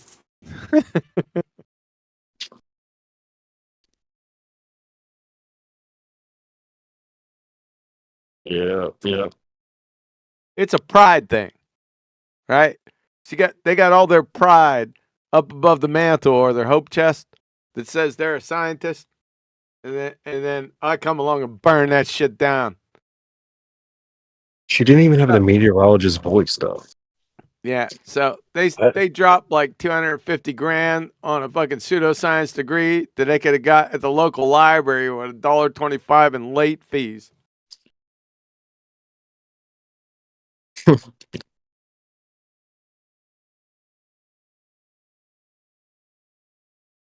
Good old Blockbuster days. Uh-oh, we got a true earther ether believer down here. What's that? Holy fucking shit. Let's ask him a question. True earther, ether. Well, you know how to get into ether because that's a belly laughing train wreck. Let's ask you a question. Do you know... do you know without a doubt that the earth is flat?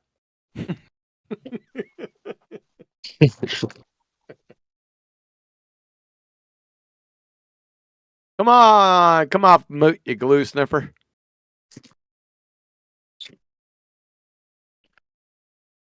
Damn, I'm getting voice connect. I'm getting green and yellows. What's up? We got a thunderstorm in this motherfucker.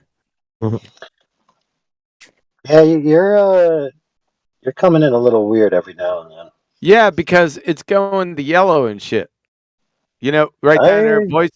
You know, the voice connected one. It goes from green. Yeah. Well, it's staying on green for a while now. Up went the red. yellow, green. Fuck. Hey, Get Ether closer to the Cosmology, satellite. what's up, man? Who is that? Is that Jane or what? The true earther. What does that even mean? I think I he's don't a know what David that Weiss means. fan. Oh shit! Is that I, David Weiss? I missed. Is that David Weiss? What? Did they answer the question? Holy! Somebody changed the fucking something with the live stream voice. Change the fucking son of a bitch. What the Hey, hell's going on here? change the region, man. Oh yeah, I don't know how that works. Somebody change the damn region.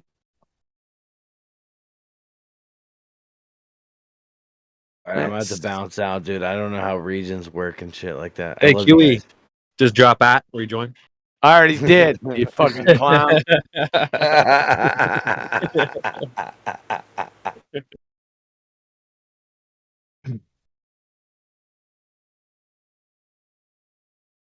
I was 45 seconds ahead of you.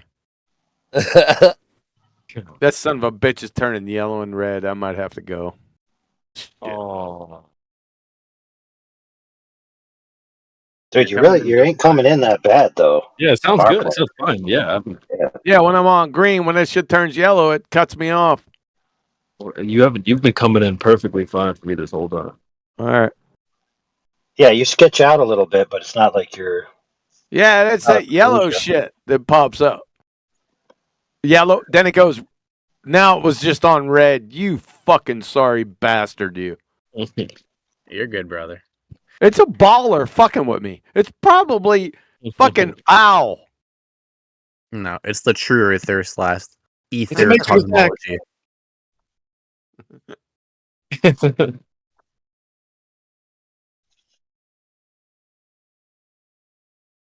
All right, I'm gonna go try a different server and see what's up. Oh, Wait a minute, isn't I'll be back. All right, guys, what's up, man? How y'all Happening. been doing today, man? Is everybody having a good time? Chilling. God bless, brother. Yeah, we was over there murking it in EA earlier, bro. Fucking breaking that shit down, dude. Good times, good guys. Every once in a while, you run into some fucking awesome people, bro. You know?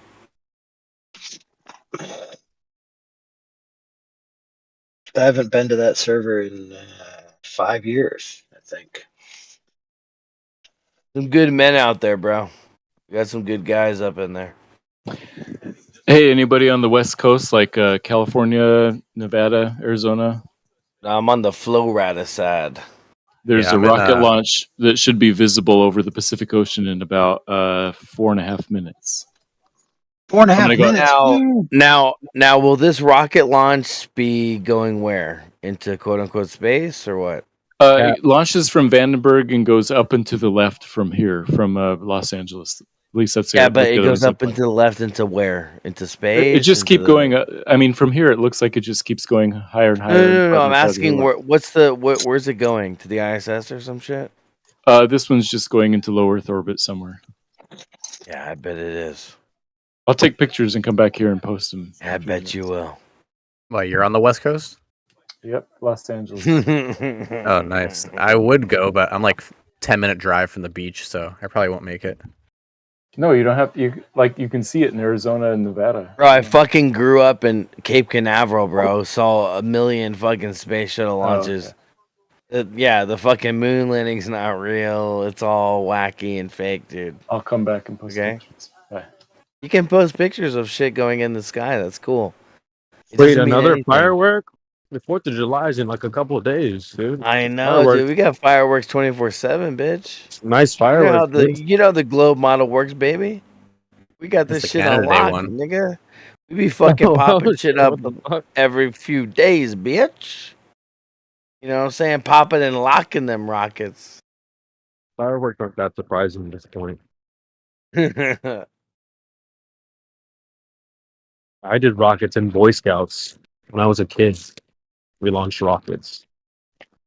So am I supposed to be I like told amazed them by I that said as an launch adult? rockets, but I told them that they can't go into space because I made a big, beautiful wall up there. I did. I hired a space force. They're really strong, very smart guys. They are. And we're gonna keep the aliens out from outer space. They're coming in, and we've got a big, beautiful wall there. But we don't seem to have a wall for the aliens at the south that are coming in. They keep coming in. There's a lot of bad guys.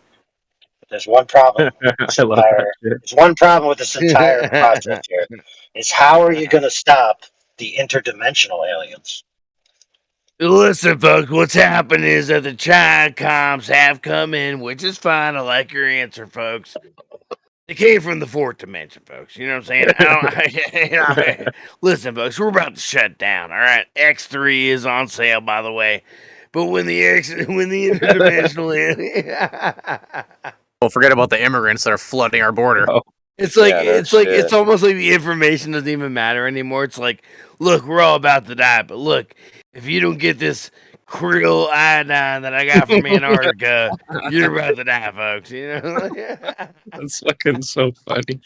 it's like you're retarded, dude.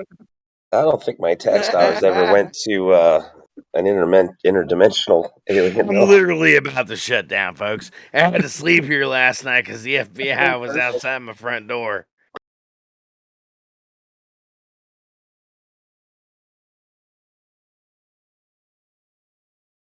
Have you guys seen the new shit that's going on, dude? Like he slept overnight at his business because he thought they were gonna shut him down. Like, I mean, that's crazy. It's getting so ridiculous at this point. Go to Infowars.com. Yeah, but yeah, you know, while it is ridiculous and it could be dangerous, 30% off on krill oil, which comes from the Antarctic Sea. You've got triodine, folks. I'm telling you. What's the promo code again? It's promo code I'm a fucking chill. And Is this Alex Jones now? he's not a shill, he's a good guy. I went on his show, he was a great guy. But what happened was that I warp speeded a death shot. I did, and I accidentally did it. I did. I locked people down. I shut down a lot of mom and pop businesses. I did. I'm sorry about that. But it's so great because all the people that I murdered, they were bad guys anyways. They took the shot. They did. I warp speeded it. But, you know, I said that I was going to clean the swamp. I never did. I actually became the swamp. But next time, Big Papa Trump is going to do different. I'm going to do different. I'm not going to be a bad guy. No more bad guy Trump. I'm going to drain the swamp. All right, go ahead. I'm fucking dead. Well, this is too funny. You know what, though, man? The branches of government have specific powers, but if the people that are going to execute the orders don't understand the powers that the government has, how are they going to know what they're doing is correct? So they might actually say, no, we can't do this from our point of view, so we're not going to. It's like the president actually has a lot of powers in the presidential. Yeah, that's the problem, bro. The problem is the fact that we know what their power is. Therefore, when they bitch and moan and, you know, obfuscate and fuck around and do some bullshit and say like, oh, I mean, I couldn't control that. I mean, the vaccines were coming regardless, or blase blase. Nah, bitch. You're a puppet. You're a hoe. Fuck you. You know what I'm saying?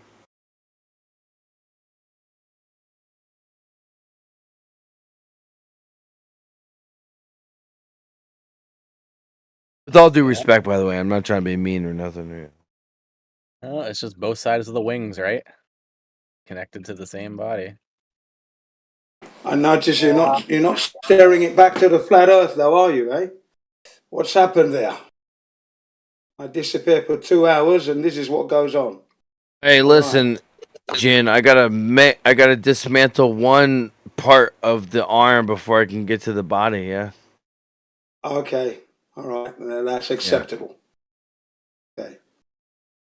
Okay, ladies and gentlemen, just making sure that everything is tickety boo, as we say in England. All right. Tickety boo. That means hunky dory. and it, So and you it can sounds answer the like it is. So no need to be alarmed. Right. So we'll start by answering the question. So, Jin, is the Earth flat? It is 100%. I'll lay my life down on that one. No problem. Holy crap!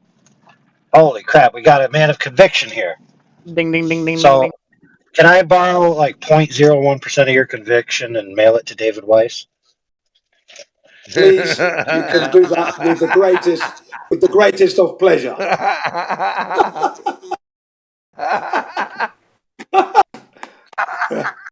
Take everything and tsunami him with it.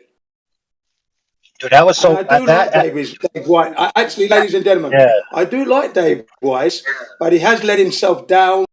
He has let himself down a little bit with some of the things he's missed. He's coming in like a rookie, and you can forgive the rookie, but not Dave White. He's been in it too long to be coming out with those rookie mistakes. I'm sorry, And I do like Dave Weiss. Don't get me wrong. Especially if so. It wasn't just like he had a single chance to make a mistake or make a thing. It's like that guy that was interviewing him asked him the question and even put it to him. He's like, dude, I had you on the show because you were recommended to come here as a flat earther, but you can't even tell me the earth is flat. It's like, what's up? Yeah, you see what I mean, ladies and gentlemen? Now, this is AI speaking. The guy you're hearing is AI, the human AI. Remember, the human AI is always superior to the robotic AI that the humans create. The humans created AI can never be superior. I think hold on.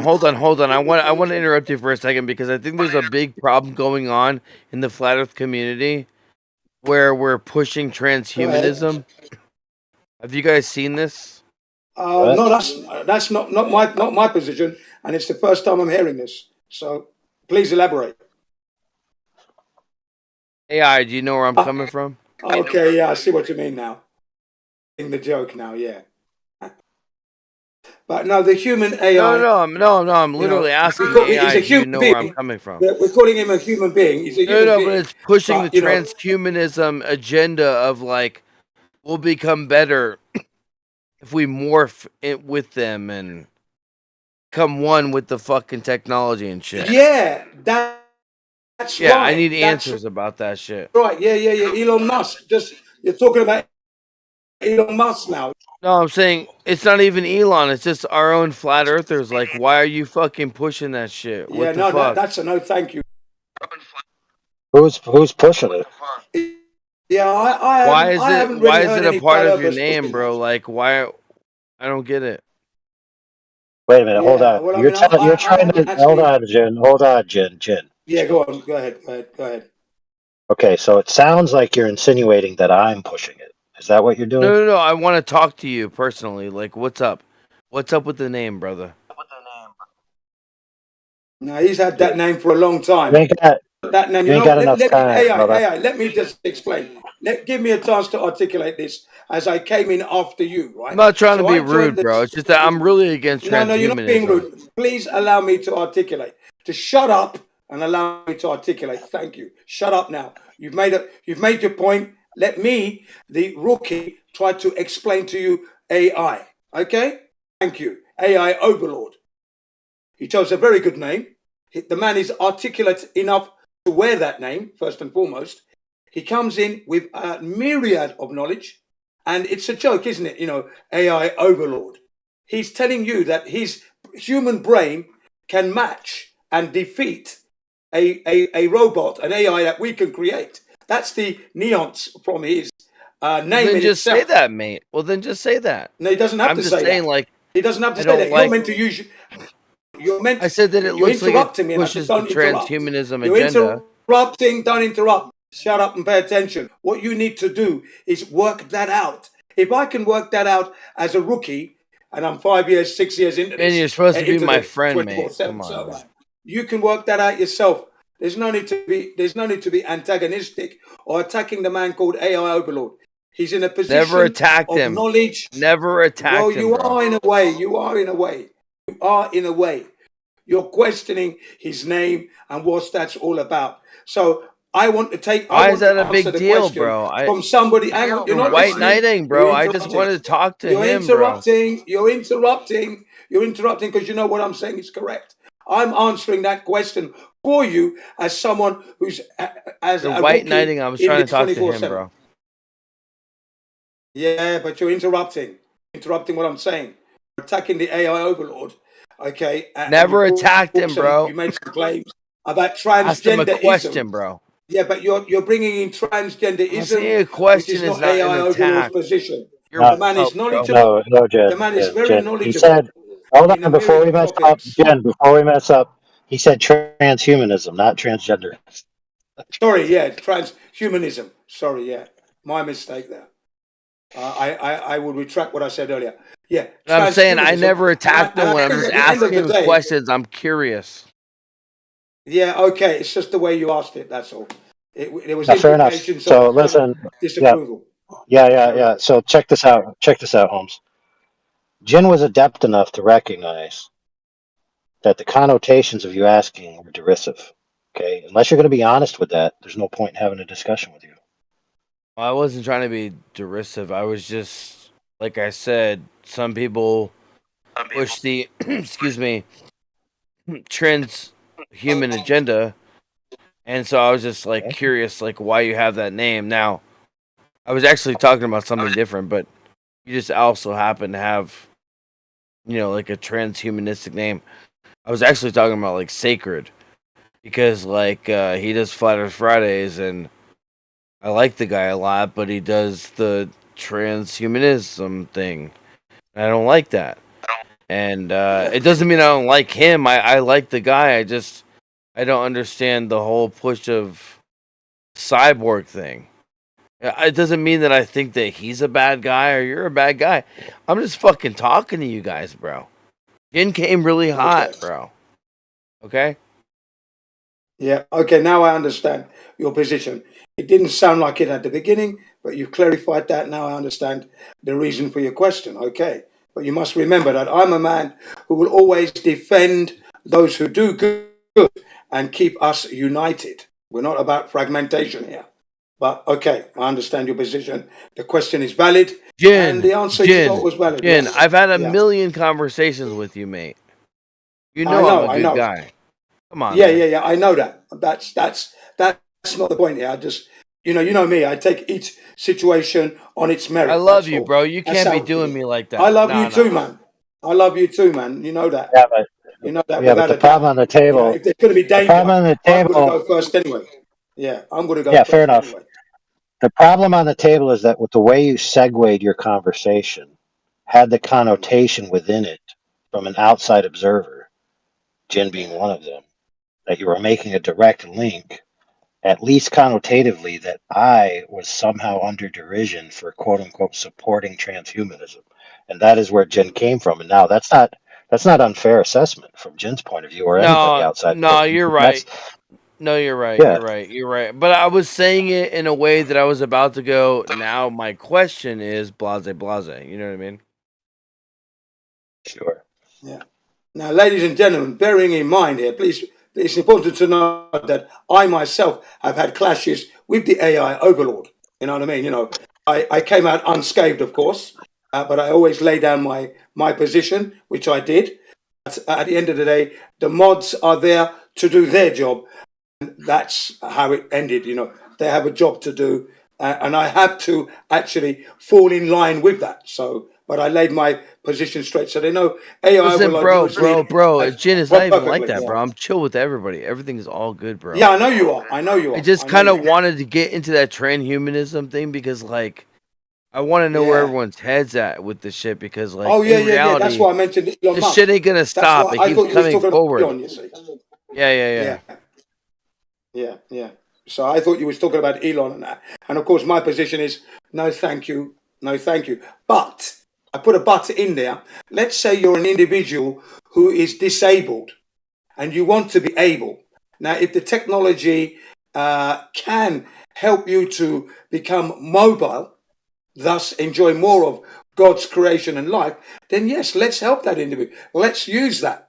You know, that's nothing. That's not a crime. That's what I'm saying. That's all I'll say on that. Okay.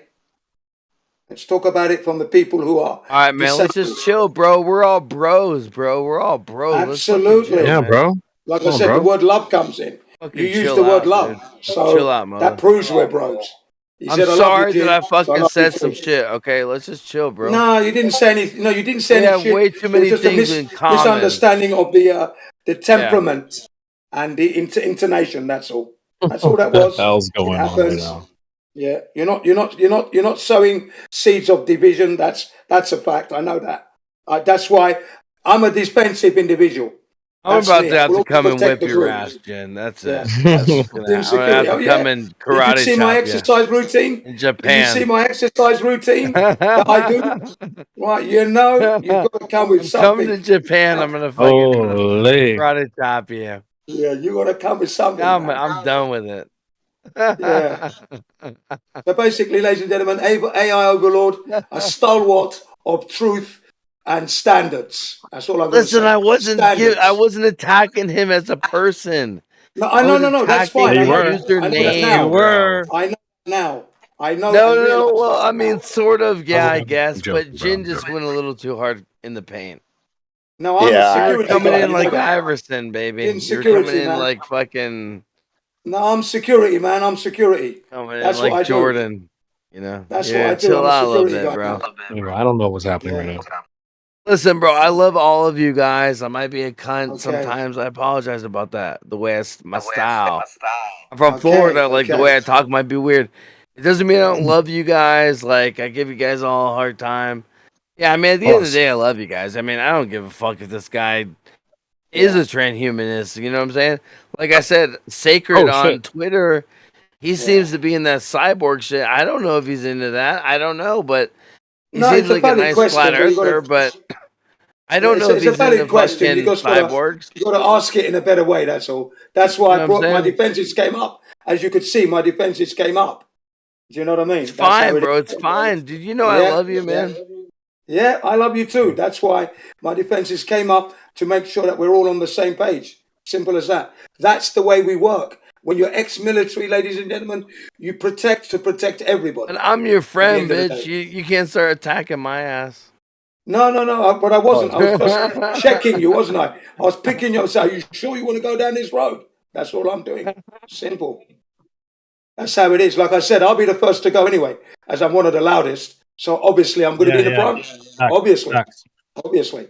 When It they're makes perfect attacking sense. you, Jen, I'll I'm be running 62 away. years, ladies and gentlemen. I'm 62 years of age. So obviously, Okay, I've lived boomer. to that long. So I'm not expecting the youngsters to do the grown We'll man's just job. throw I'm going Jen to to go the first. wolves and run. Yeah, I'm going to Okay, go boomer. first, without a doubt. I'll be going Oh my goodness. first to mash them up, and then you youngsters can come You're and clean up the crazy, mess. bro. Okay, boomer. Yeah, that's how it is. That's how it is. That's honor and integrity. That's Hey, the bro, order you of do what right. you gotta do, brother. I Yeah, love you, that's man. it. It's I all love you Boomer gravy, too, bro. detective. Listen, dude, Speaking I'm of sorry, dude. I'm sorry the we got mad officer, at each other. I really Yeah, am. no, we didn't get mad at each other at all. We're not. This is called keeping everything on a level. Pun intended. Whee! Boomer That's what it detective. is. You see, and what I like about all this is that AI sits there recording everything in his brain. Says, "Yeah, Jin's got it handled. Yeah, they seem to be settling down." Enough said. That's Yeah, AI. facts. That's what I like. That's what I love about AI. At the end of the day, that's what I love about AI. Okay. Yeah. Go ahead. W panel. Holy, that was crazy. But yeah, we have I mean, Durania. I'm still here, bro. I'm ready to go. Dude, you guys just let me know when you Yeah. can unleash me. Yeah, AI knows me very well. He knows exactly my Oh. temperament. Oh I my. haven't I haven't held back in any way, shape, or form.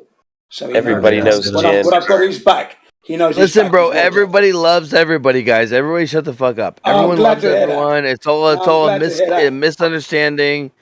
We fucking love each other. Exactly. Yeah, it's all gravy. And it does happen, ladies and gentlemen. It does happen within the community. The beautiful thing is we can admit that. Right.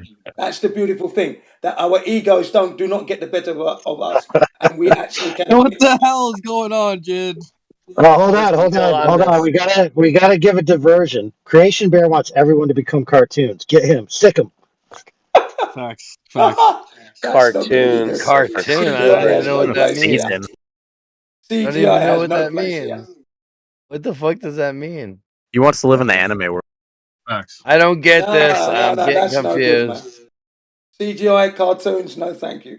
No, on God's flat Earth. On God, bro. Okay, Oh, let me God. tell you something. Here we Yesterday go. and today, there's an Eric Why Dubay does video. Creation Bear want to think that he's a dude that's gonna live in a cartoon? You're in doom No, anyway you're that not going you to be living on a assume when you're cartoon. living in I this already world. It know that. seems like a thing that you cannot understand. They say that we went to the moon, but I never seen a man go there. You understand? There you go. There you go. There you go.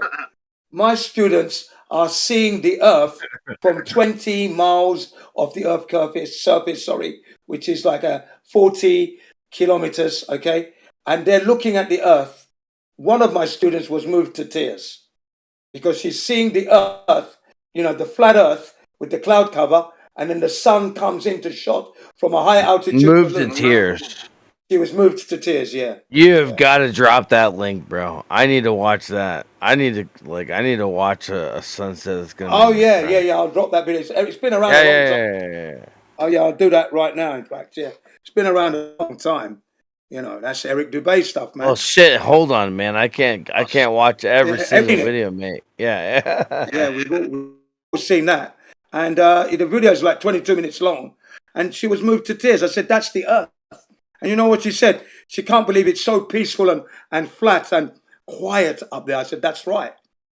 The thing is, she said, underneath, so many bad things are going on. Exactly. If everybody saw what we just saw, they'd stop the nonsense. Exactly. Yeah. Here in Japan, man. this And, is. I mean, yeah. Go ahead, brother. No, go ahead. Well, no, I mean, hold on, guys. Did anybody else have anything they wanted to say? Got a lot of Someone people save here. us. Yeah, someone save us, Anybody please. have a subject they'd like to bring up? Yes, It's not I about have something to saving say. you. I do have something to say. Yeah, I do have something to say. You will be assimilated. Resistance is futile. Okay, see, dude, that's sketch shit I'm talking about, nigga. All right, so Who is Duranium? It's futile. We got any Globers here? Any Yeah, questions? Duranium. Facts. I love this was the shit I was talking about, bro. Door. Shockingly, yeah, nice. Feel free to chime in. There's also Jay Laller 1. We have Oblivion. Hey, Christian. PMAC. Yep. Is my mic trash? No, your mic is fucking beautiful.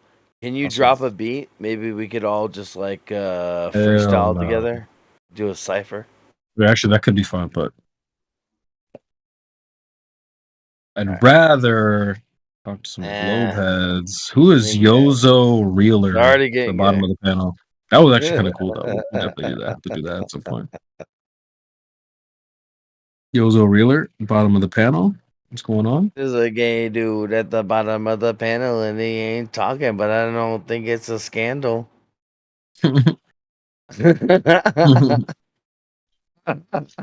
But your raps don't hold a candle. Oh, there he is. Because I'm going to take hold and lyrically manhandle. Oh, Let's go, nigga. Let's go. Oh, Sun God Reeler. I put him under the earth. That's a manhole. Oh, let's do it. Let's go. Like it, bro. Man, Globers act so bad. I need to throw him some canned tomatoes. Shit. What? All right. We got to stop this before we embarrass ourselves. Wait, well, don't you? If there's a bad act, you throw tomatoes at him, right? Canned tomatoes. I gotta rhyme with manhole, canned tomato. Inside Come the on, can. man. Inside. Yeah, but you're throwing them inside the can. Well, I throw the can at him. Oh, can. You gotta drop a beat, bro. You just have to drop a beat, bro. Are you able to like play a beat consistently, or you can only do like tiny little? We ate up all the Globers. had on Thanksgiving, like yams and potatoes. Oh, Why do we have to do a cappella in a fucking Discord where I'm with my fella that understands OBS, so I think he's on his camera? Why can't he play this beat so we can fucking murk it? I don't really understand, dog. I think I'm about to skirt it. well, the problem with Hold on. You want me to play something? I'll play something. Hold well, on. the problem with that is we're all on different connections. Like Huey was just on red bars 30 seconds ago. And, Yeah, but I'm gonna play a music because I feel alright. like. How about that? This should be fun. See No. if- Hold on a Glad, second. man, I mean, you I'm were like, funny as hell, bro. I don't hear no beat, dog. I don't hear no beat, dog. hold on. I'm just fucking with you, dude. It's like, I put that on there. You know, I'm just saying gangsters. They're like, I put that on everything. No. Like, I didn't hear no. I didn't hear no beat. I didn't hear no beat. Man, this beat. I don't know if you're ready for this. Right, let's see. I got to copy the link. Hold on. Let's go back here. Got to go back here. My shit is fucked up. There. Nah, my shit is Go here. They got me a lot. Yeah, I'm shit. I didn't hear no Hey, beat. DJ, bring that shit. I didn't hear no beat. You need that paid All right, in we full, can, we dude. can cancel. With We that can hi-hat. cancel I this didn't hear no beat when I'm because in it the does street. repeat All itself these a little. retarded niggas saying I didn't hear a beep. All right, this ain't necessarily. Acapella with my fella. Hey, All right, can I'm I just get a playing it. fucking beat, dog? I'm telling you, bro. All right, hold on, Let's bro. go, baby. It's I don't know flat if Earth this is all what you day, can bro. work with, but this Fucking is the theme. transhumanist, Oh, fucking crazy cyborg guy. What the? Pretty tight. Damn.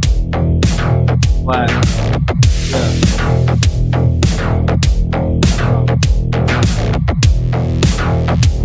Yeah, give me a sec. Yeah.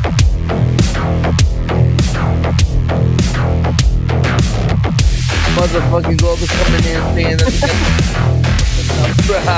hold up.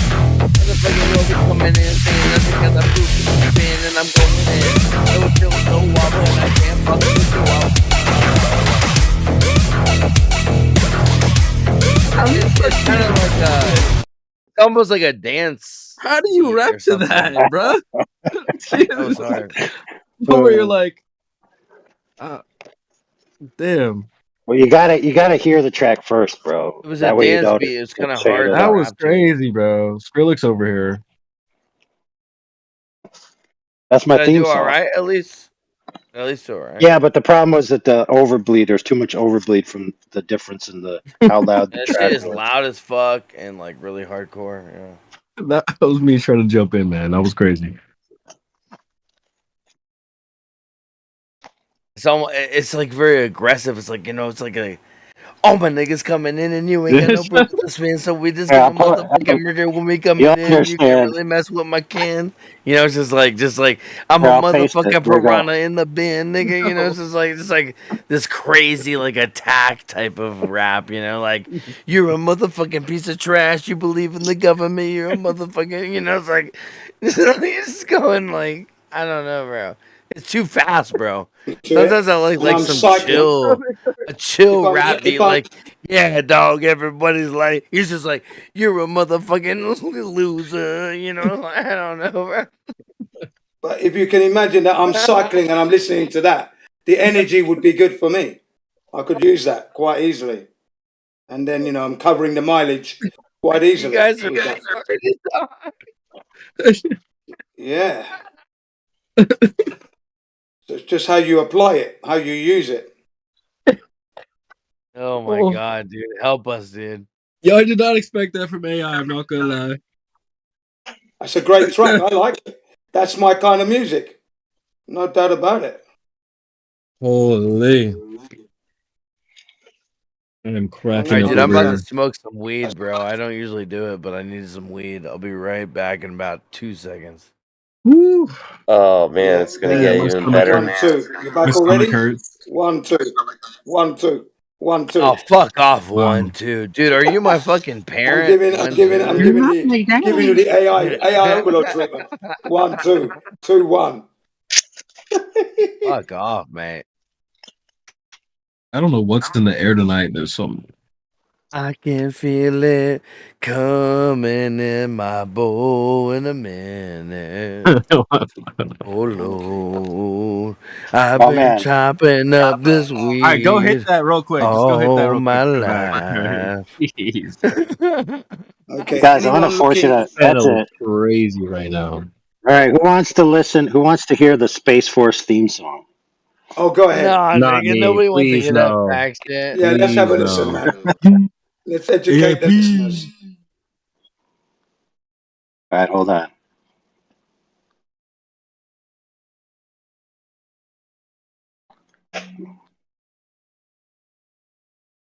I posted that high altitude footage video. It's posted in the live stream voice text. Okay, great video that one. 22 minutes of beautiful peace, harmony. The music is beautiful in the background. The simplicity and the music just blend together, uplifting. It's therapy. You got all kinds of stress going on. You watch that, and it's your stresses and troubles that are stressing you out just melt away. Watch it. I mean, obviously the trouble is still there, but your emotional roller coaster ride will be leveled out. Watch that video. 22 minutes. Yeah, you guys ready for? You Yeah, go ahead. guys ready for Space Force? All right, Space Force. Space Force theme song. Here we go. Oh, it's playing. Hold on. You gotta pause. You gotta stop it. Oh, you gotta press play. No, let me stop Oh, it. you know you gotta press stop. Oh, okay. There. Now you gotta do. All right. Now it makes sense. All right. So I gotta do copy text. And I gotta do play, paste. There we go.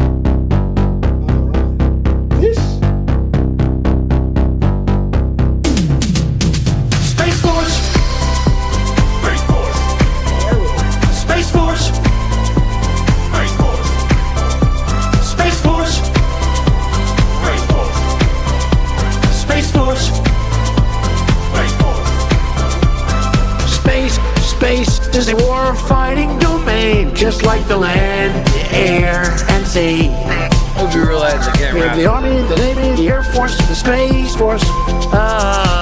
My new national strategy could be Space Force, Space, Space, Space Force, Space Force, Space, Space, Space Force, Space Force, Space, Space, Space Force, Space Force, Space, Space, Space Force. We're doing a tremendous amount of work in space. I said maybe we need a new force. We'll call it the Space Force. Tremendous amount. And I was not really serious. And then I said, what a great idea. Tremendous. Tremendous. Space Force, Space, Space, Space Force. Space Force, Space, Space, Space Force. Space Force, Space, Space, Space Force. Space Force, Space, Space, Space, Space Force. We say that you can't use hairspray because hairspray is going to affect the ozone. They say it. I say no way. My apartment is all sealed. You're telling me that affects the ozone layer. I want to put a little spray. Space Force, Space, Space, Space Force. Space Force, Space, Space, Space Force. Space Force, Space, Space, Space Force. Space Force, Space, Space, Space, Space Force.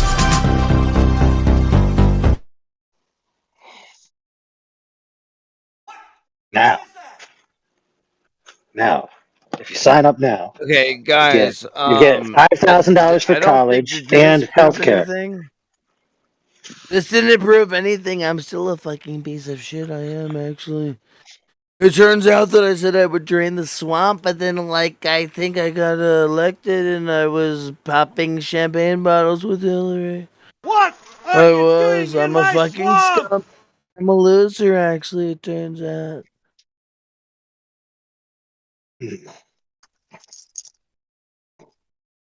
Yeah, so how many Globers joined the Space Force? That's what I'd like to know. I'm not gonna vote for someone who warp speeded death shots and killed people that I love.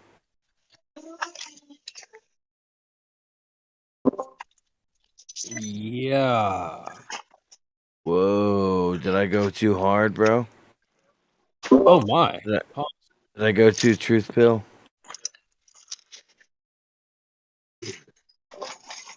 We have Ray Nimrod in the panel as well. Don't think we spoke before. So Ray Nimrod, feel free to chime in.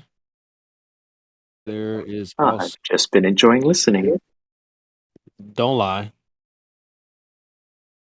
The last few minutes have hurt my ears, but other than that, Save us, bro. Save us. So wait, are you new here? Are you a returning guest? returning guest, I mostly hang around in politics.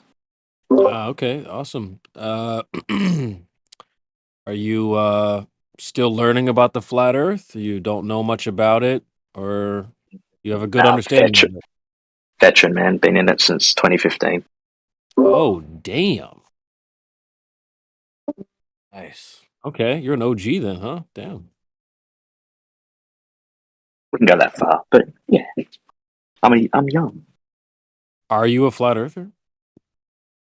Yes. It's hard not to be at this point, in my opinion. If you've been around long enough. Okay. Well, that's That or good. you're a lying cunt, yeah? Goddamn. Okay, sweet. Good stuff. So, do you like to debate, or you more of a listener? I'd say I've been more of a listener over most of that time, but in the last, I don't know, 6 months or so, I've been getting a bit more involved and decided to start chiming in. I know the arguments, I understand the positions, I understand the fallacies, so I just sort of jump in now and get my hands dirty a little bit, which is good. But there's so many people here that understand it all. Like most of the time, I don't even need to.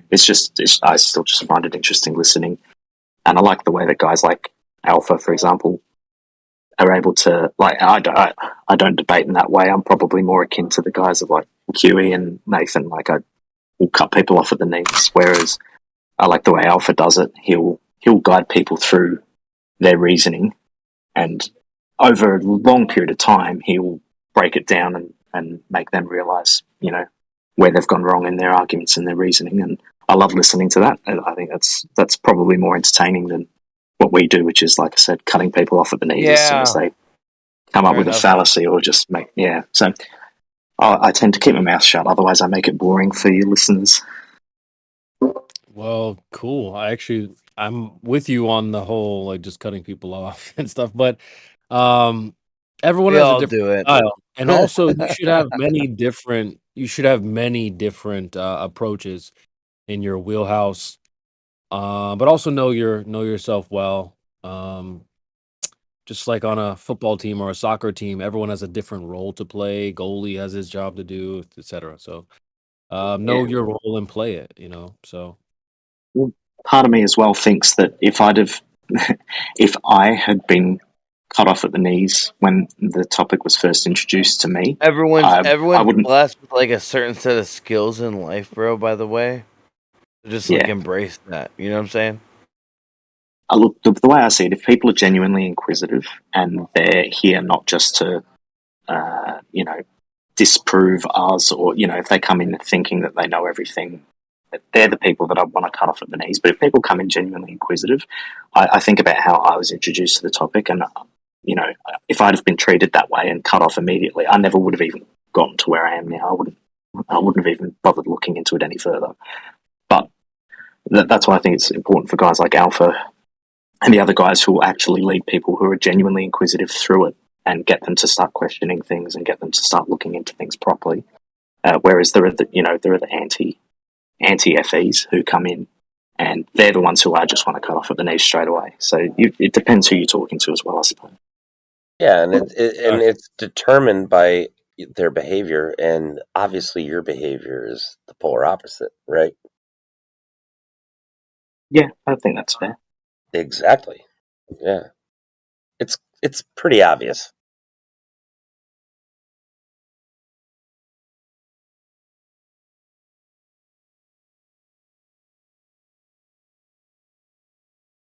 Okay. Well, yeah.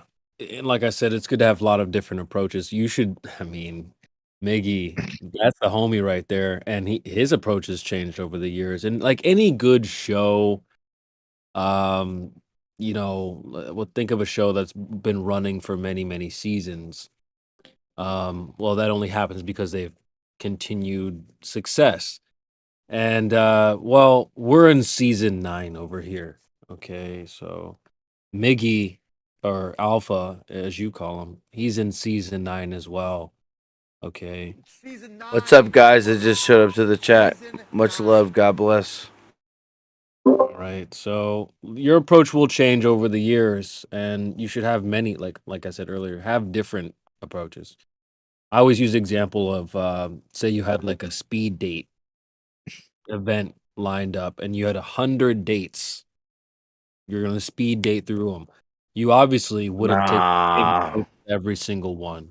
You would have to I think vary that up. might be a little too rough, though. I think that might be a little too like extravagant, like to the left side. You know what I'm saying? Like, you might need to be a medium and say like, nah, like, because a lot of those people are gonna be tight, bro. You can't just say like 1,000 and it's gonna be garbage. You know what I'm saying? All I'm trying to say is that you wouldn't hit the same approach with every single person. You'd have to vary You up your just soundboard me, nigga. Yeah. Nah, nigga, don't do me like that. I'm your homie, dog. Why'd you shut me up like that? Well, you shut me up by cutting me off. So Point and having a flow of discussion, you're distracting with nonsense. That's why. Shut up, bitch!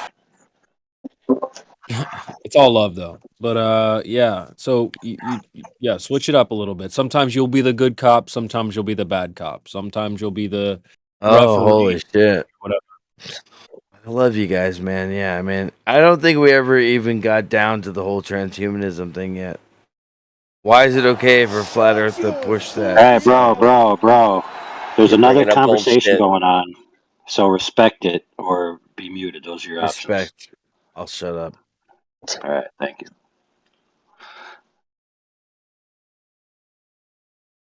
All right, Creation Bear, go ahead. You could shut the fuck up. So anyway, what you'll have your days, bro. Sometimes I'm the nice guy, sometimes I'm All right. Kiwi. You'll switch it. It'll change. Cool, man. Well, I know you're my friend, so it's all right. Sometimes I play good cop, and sometimes I play bad cop. Yeah, Hell I think it yeah. depends who you're talking to and how receptive they are to the information they're getting and how they approach the conversation. You're right. Yeah, you just got to sometimes switch your friends come it hard up. at you. Yeah. Yeah, and sometimes I ain't playing at all. How's that?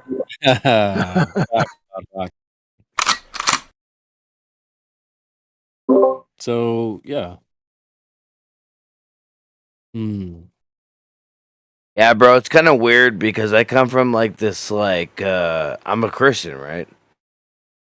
But I'm a Christian in the sense that, like, I believe in the Father, I believe in Jesus Christ, but then, like, I also, like, hear out other people that have other ways of looking at God and stuff. And so I get kind of, like, I don't know, hammered about that. And so, like, I'm kind of, like, in my own little camp here, but it's cool, man, because every day you know, like, hey, I love God. These people love God. They're good people doing the best they can every day. That's the way I look at it, man. So, you know what I mean? You guys do what you gotta do. You know? I'm in no sect or religion, bro. I love the Creator. I love everyone. I want to send them to the truth. Hopefully they see it. Can't force people to see the truth. Don't want to shove something on them. Pause. Yeah. I don't know, man. God bless. Facts. Okay, and we also have Door in the panel. And we've got some people in the lobby, guys. If you want to check out the lobby and cast your fishing rod there. Chill Debunker has joined the panel. Welcome. Chill Debunker. There's also Question for Your Life. know what you guys should do is develop a noose so we can just take one of these guys out of the where'd you say it was they were at in the check-in wherever or whatever. You just throw a noose around them and just drag him into the room and say, there you go, you're here, whether you want to be or not. Oh no, you mean a lasso? Oh, not a good idea. Yeah. Yeah, a lasso. There you go, a lasso. Just right around their neck and drag him in here. We don't want to force people. Excuse me. Yeah, we do. At least to be here. We don't want to force people, brother. Yeah, I know, but we need to get Yeah, them. no, we need to can't get be them to harsh on speak people. and not be. No, I'm not saying be You have harsh. to It's more understand of a that a joke. lot of people are like in a trance, brother. I mean, they I got know, that's why you they just slap wake 'em up around a and they're little just bit. in a Wake up. trance, brother. Yep. No, that's why you got to grab them up and say, "Wake Everything up, they come on." see, everything they eat, it just keeps them in the trance. They're eating terrible food. They're watching terrible shows. Their fucking mind is it's just so weak, messed up. Gotta get people on the iodine, waking them back up spiritually. Go, oh shit, I'm in the fucking matrix and I'm being fucking poisoned by all these terrible foods. You know what I mean? It's Well, an yeah, there's definitely not experience. much good food. You're right. There's not much good food on the shelves. You gotta cook your own food. Find the good, clean stuff and prepare it and eat it. You're right. I agree with all that. It just drives me Yes, you fucking do. nuts, bro, because nobody gives a fuck. No one stands up and goes, hey, like everything on the shelves is fucking poison. The water's poison. They put fluoride in it. You know, like fucking the food's poisoned. The air is fucking being sprayed. Like Yeah, fucking we're all start poisoning the well start to some degree. fasting and getting your health right because the government's trying to murder you. No one gives a fuck. No one gives a shit. I remember it was like maybe fucking like 10 years ago, bro. I was in the fucking parking lot with my brother and I looked up and I said, bro, look at them fucking like spraying us, dude. He's like, no, those are fucking contrails. Contrails, bro. Fuck. I was just like, fuck off, dude. You're my brother. That dude and I ain't love you, figured though, out dude. to fucking Holy dissipate shit, and dude. that chemtrails stay. Dude, it doesn't even look like a contrail. It literally looks like fucking like a metal, like a metallic wave in the clouds. This doesn't even look like contrails at all. Like, hello. I don't know, man. Maybe I'm just like not meant to be here, right? Like I'm like Michael J. Fox. Maybe I was supposed to be in some other time or some shit because everyone's retarded and they're definitely spraying shit and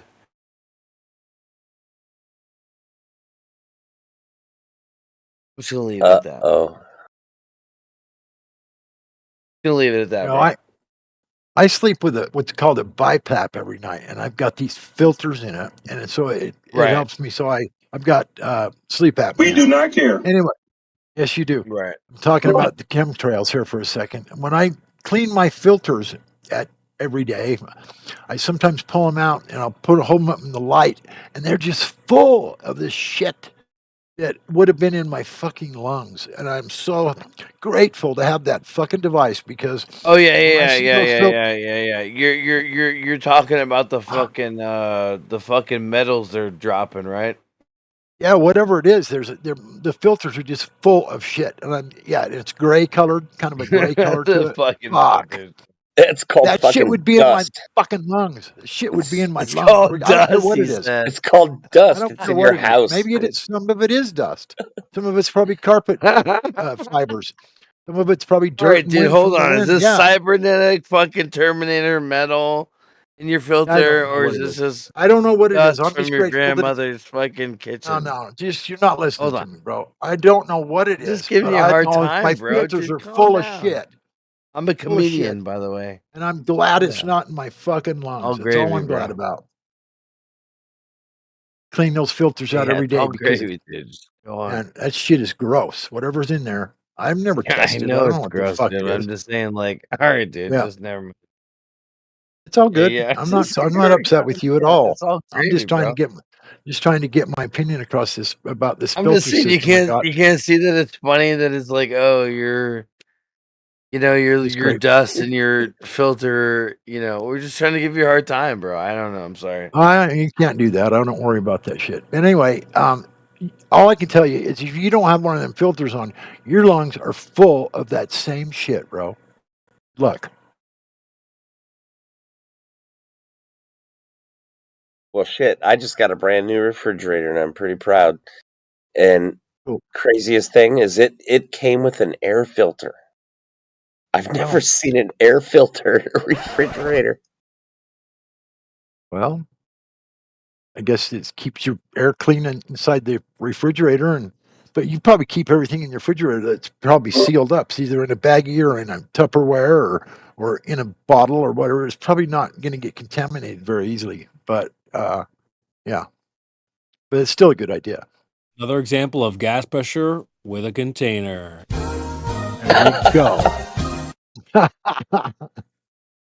right, goofballs. Let's focus. Yeah. Let's do it. What are we focusing on? Got a huge panel though. I'm not gonna lie. We're 26 deep plus Rumble and YouTube. Oh yeah, dude. I told my niggas to show up. You know what I'm talking about, dog? You know what I'm saying? I got a little posse, little crew, my nigga. You know what I'm saying? You know how to do. Come through. Yeah, tweaking out. Yeah, tweaking out on what am I tweaking out on? Like water and some rice and chicken, dog. Tweaking out, dog, on rice and chicken. You don't think that I just act like this normally because I'm a comedian, but they say I don't. They say I don't. And they wonder, they go, what is this guy doing? And I go, I don't know what I'm doing. Half the time, I don't know because I got it all That's what he's written doing. down. I got it written down in a little notepad. I keep it hidden. Nobody knows where it's at. You are fake news. And nobody knows where it's at. And actually, I keep a little lock on it. And the password's 3452. But they'll never guess it because they're so retarded. Yeah, God rocking. If you're there, if you Yes, go sir. back into the YouTube live stream, the live stream voice text, and go back to the 34 minutes past the hour, I put in a set of photographs of myself exercising the other day, 2 days and yesterday. So 2 days ago and yesterday's routine is in there. 2 different locations. So you can collect those if you want to collect those.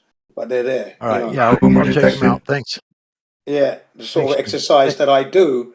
Remember, I'm doing those exercises plus jogging and cycling. So there's cardiovascular training and then there's muscular exertion for strengthening as well as stretching, okay? And that's good, sir. if you haven't got a bad back and that, then you can do those kind of exercise. But if you have a back that's not very good, then maybe what I'm doing is it could be a little bit challenging for you. Bearing in mind, I'm 62 myself, so I've still got to be careful myself, but I'm still pushing that envelope. Yeah. Albeit a wet envelope at that. Yeah, I know you're older than me. I know that. Yeah. And So then just don't pay attention then, like you do anyway. yeah. So I'm just mentioning for those who may have bad backs, you may not want to do what I'm doing. As a fitness instructor, I have to say that so people don't get motivated to do the wrong thing, even though they're trying to do the right thing. But that's me, Gin CBR1. I do that every 3 days or so.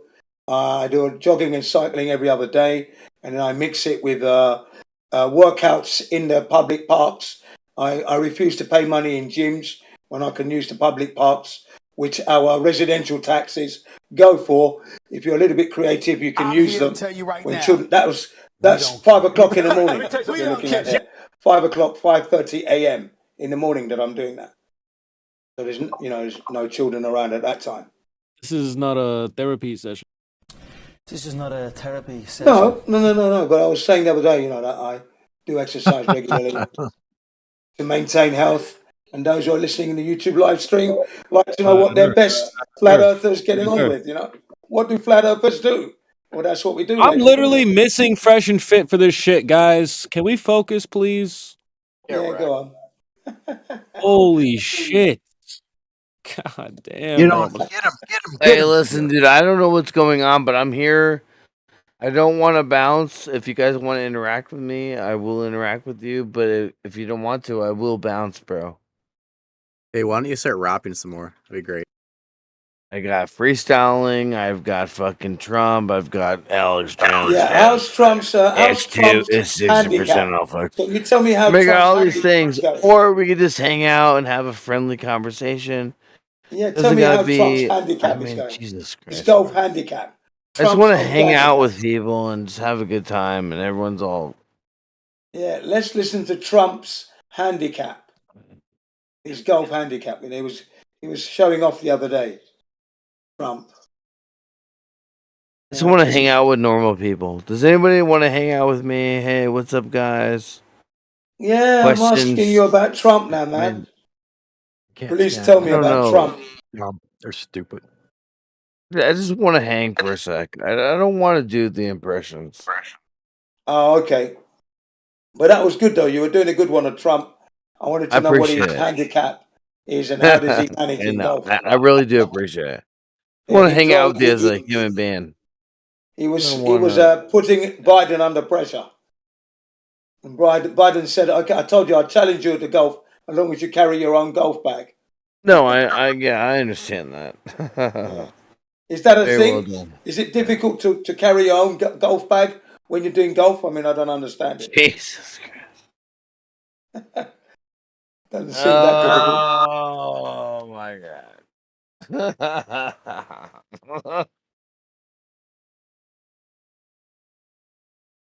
Biden seemed to imply that Donald Trump doesn't carry his own bag when he's golfing because it's too heavy, or something like that. Or the wheels are rusty. The wheels are He rusty. has a so it doesn't professional roll. caddy, my friend. He has a professional caddy. Of That's course what he it is. does. Of course he does. I He wouldn't can carry my afford it. fucking clubs either if I had his money. Yeah. But Biden carries his. Wasn't that the Biden implication? can't carry his purse, let alone a set of golf clubs. Come on. Yeah, no shit.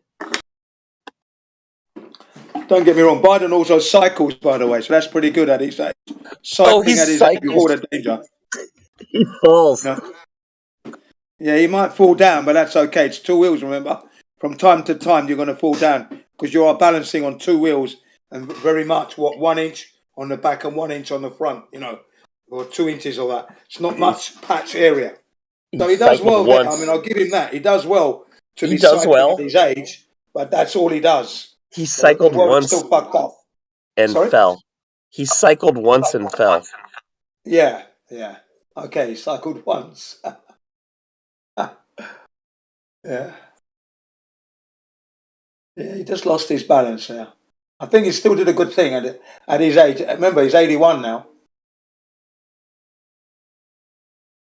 Let's hope you guys make it to 81 and you can push a push bike. Hopefully, I'm 62. I'm still pushing it, even on downstairs and upstairs, and yeah. So Well, you might be missing the point. He was trying to gaslight everybody into thinking that he's a healthy, strong man. And I fucked know that. up. I know that. So he got what he fucking deserved. Yeah, no, And he made I an understand ass that. out of himself and showed his true colors. Yeah, I understand that. He's a scumbag anyway. We know that. We know that already. But I thought he was brave to take it on anyway. I thought, well, all right, well done for getting on it. But yeah, you're going to fall down. It's expected at your age. No problem there. But yeah, the world is still fucked up because you're fucking it up.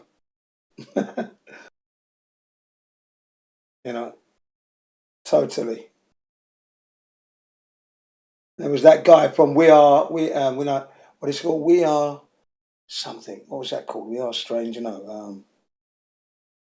Anyway, he questioned Flat Earth was an inside job. Is it? We are change. That was it.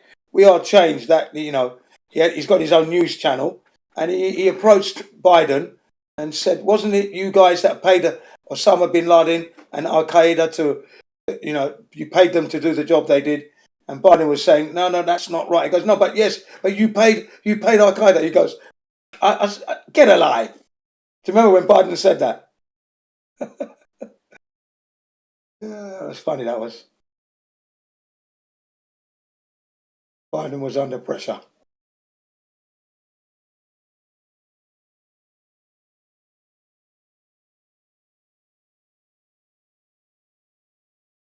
To the 9/11, yeah. Why has it gone quiet? Oh no, I'm still here, mate. I just, I don't want to. No, man, come on, let's release I some didn't of want that to flat. monologue or nothing. Come on, let's release some of that flat Earth energy, even if it is Trump. Come on, man. Trump's on the flat Earth Dude, anyway. I already, I dumped a lot of flat Earth shit on you guys. I might need to fucking eat some food or something. Okay, you're gonna recharge. And recharge. Okay, he's gonna recharge. Let's hope your infrastructure works. He just smoked some I'm weed gonna eat not a long ago. fucking pizza and I'll be He's got back. the munchies. He's got the munchies now. Well, anyway, ladies and gentlemen, what a shocking revelation, eh? $83,000 a gallon to go to the space station, and it's not going there. You know, okay, $83,000 a gallon. They say that it costs to ship the water up to the space station. Ladies and gentlemen, that is the almighty of all almighty rip-offs. They're not up there, and you're paying for it. Wow. Yeah, that's disgusting. And it's fluoridated water as well. Not to say it's the cleanest water you can get. And it's not even going up there anyway. So they're sending fluorinated water to a place that doesn't exist. Yeah, it's not well said, and it's not even going there. Not even one drop, not even a drop is going to this ISS in the sky. But you're paying for it, $83,000 a gallon. Madness.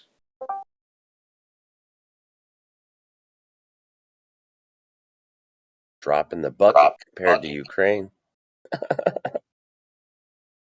Yeah, I see you gave them, the Americans gave them, what was it? 300 million. Some billion. Oh, it was billion, yeah. I wasn't sure. $300 billion. What a waste of money. What a war that is a hoax. And Ukraine and Russia are signatories to the Antarctic Treaty. So they're friends in Antarctica, but they'll fight on the mainland. Straight after the corona, right. Straight after that, they're working together to get rid of the bug. And after the bug's gone, now they're fighting. They're drawing their swords, pulling out their weapons. How stupid is that?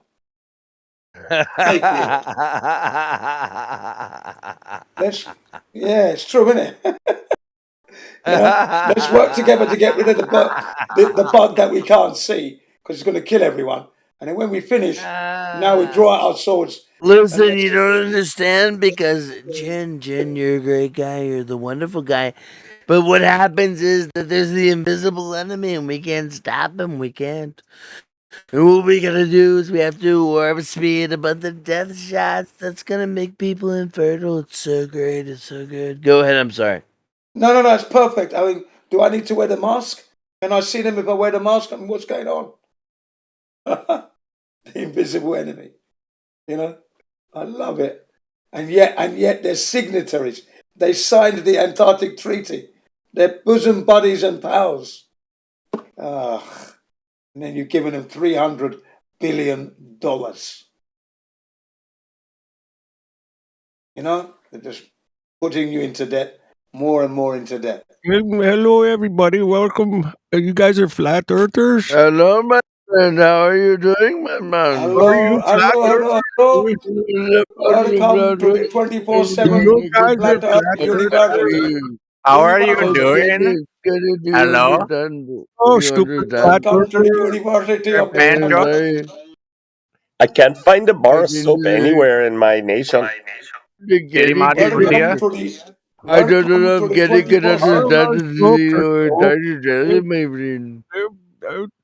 You are welcome to the 24/7 Hello, how are you? 24/7. University of the Flat Earth. Welcome to Thank you, everybody. 7-Eleven 24/7. Now, let me tell you some news about yesterday in the Delhi airport. Delhi airport, somebody died because the roof collapsed. And this is us going to the moon, but the roof collapsing in the airport of Delhi, killing one person. Pickup truck smashed to smithereens. What the fuck? Smithereens smashed. Okay, and people are running scared from the airport. Oh We are my on the fucking moon, god. and Hey, we can Kenny, go we to the need you moon. to leave the server. And we Kenny, can I go don't want to the be a moon. part of a fucking murder investigation. And we can go to the moon. Either, man. Guys, I can love go you. to We're the gonna moon. get out of here. We can go to the Something moon, about and we can dude, I go love you. send I'm something at bouncing. the I probe don't to know what's the, happening. the probe. We can send the probe to the sun. We are going to the moon, but we have 2,000 bridges collapsing since 1977 right up to now, and now we have an airport roof collapsing, and we're on the moon as well. Come So to this my is second home in Canada. Come to Canada. All my friends are in Canada. Thank you very No, much. that's too cold for me. No. I'm going to eat my curry and stay home. I don't want to be cold like that in Canada. No, thank you. Unfortunately, our moon landing failed. I don't trust the Trudeau. No go. Trudeau. No, thank you. Oh shit. Can you imagine that, ladies and gentlemen? India, the country that's telling you that they've got two satellites, Chandelier 1 and Chandelier 2, in an elliptic orbit around the moon. Then they landed on the moon with Chandelier 3 last year, March. Okay, March they landed on supposedly the south side looking for water. Okay, they're looking for water to make some good curry. Okay. Yesterday, in Delhi, the roof, certain sections of the roof at Delhi airport collapsed. And this is after it's been refurbished. They just refurbished it literally weeks ago. And now it's collapsing. Come on, ladies and gentlemen. Can a country like that be on the moon? And then let's factor in the 2,500 bridges that have collapsed since 1977. Not footbridges. These are bridges that cars and trains use. Come on, ladies and gentlemen. They're still running Second World War, First World War radar systems. They're delivering lunches in silver tins. And they're telling you that they've got the technological prowess. No infrastructure. They're on the moon. Get out of here. Come on, India. Stop It's lying. ridiculous, man. It's ridiculous, Chin. Yeah. Ain't nobody landed on the moon, man. I just had to gotta say that, bro. Yeah. Least of all India. India did not. They can't land in America. Come on. They can't land their plane properly in the California airport. Have any of you guys ever had a really good product from India? Like, no, anything? Like Motorcycle. I bracelet, did watch, get some nice leather gloves, shoes. motorcycle gloves. I'll give them. Oh no, sorry, that was Pakistan. It wasn't India. Sorry, that was Pakistan. My mistake. gloves, I'm sorry now. shoes, some good whiskey. Anything from India? No, Anything? curry. The best curry on earth. Your Yes. curry. That's No, it. it's not. Garlic naan. I've had some decent coffee beans. Decent coffee beans come from India. Oh, okay. Very few. Tea. Very few, but there's some. And No, cotton. Indian Cotton tea. can come from India. Tea. Cotton. It's tea, Indian tea. Tea, they drink tea in India.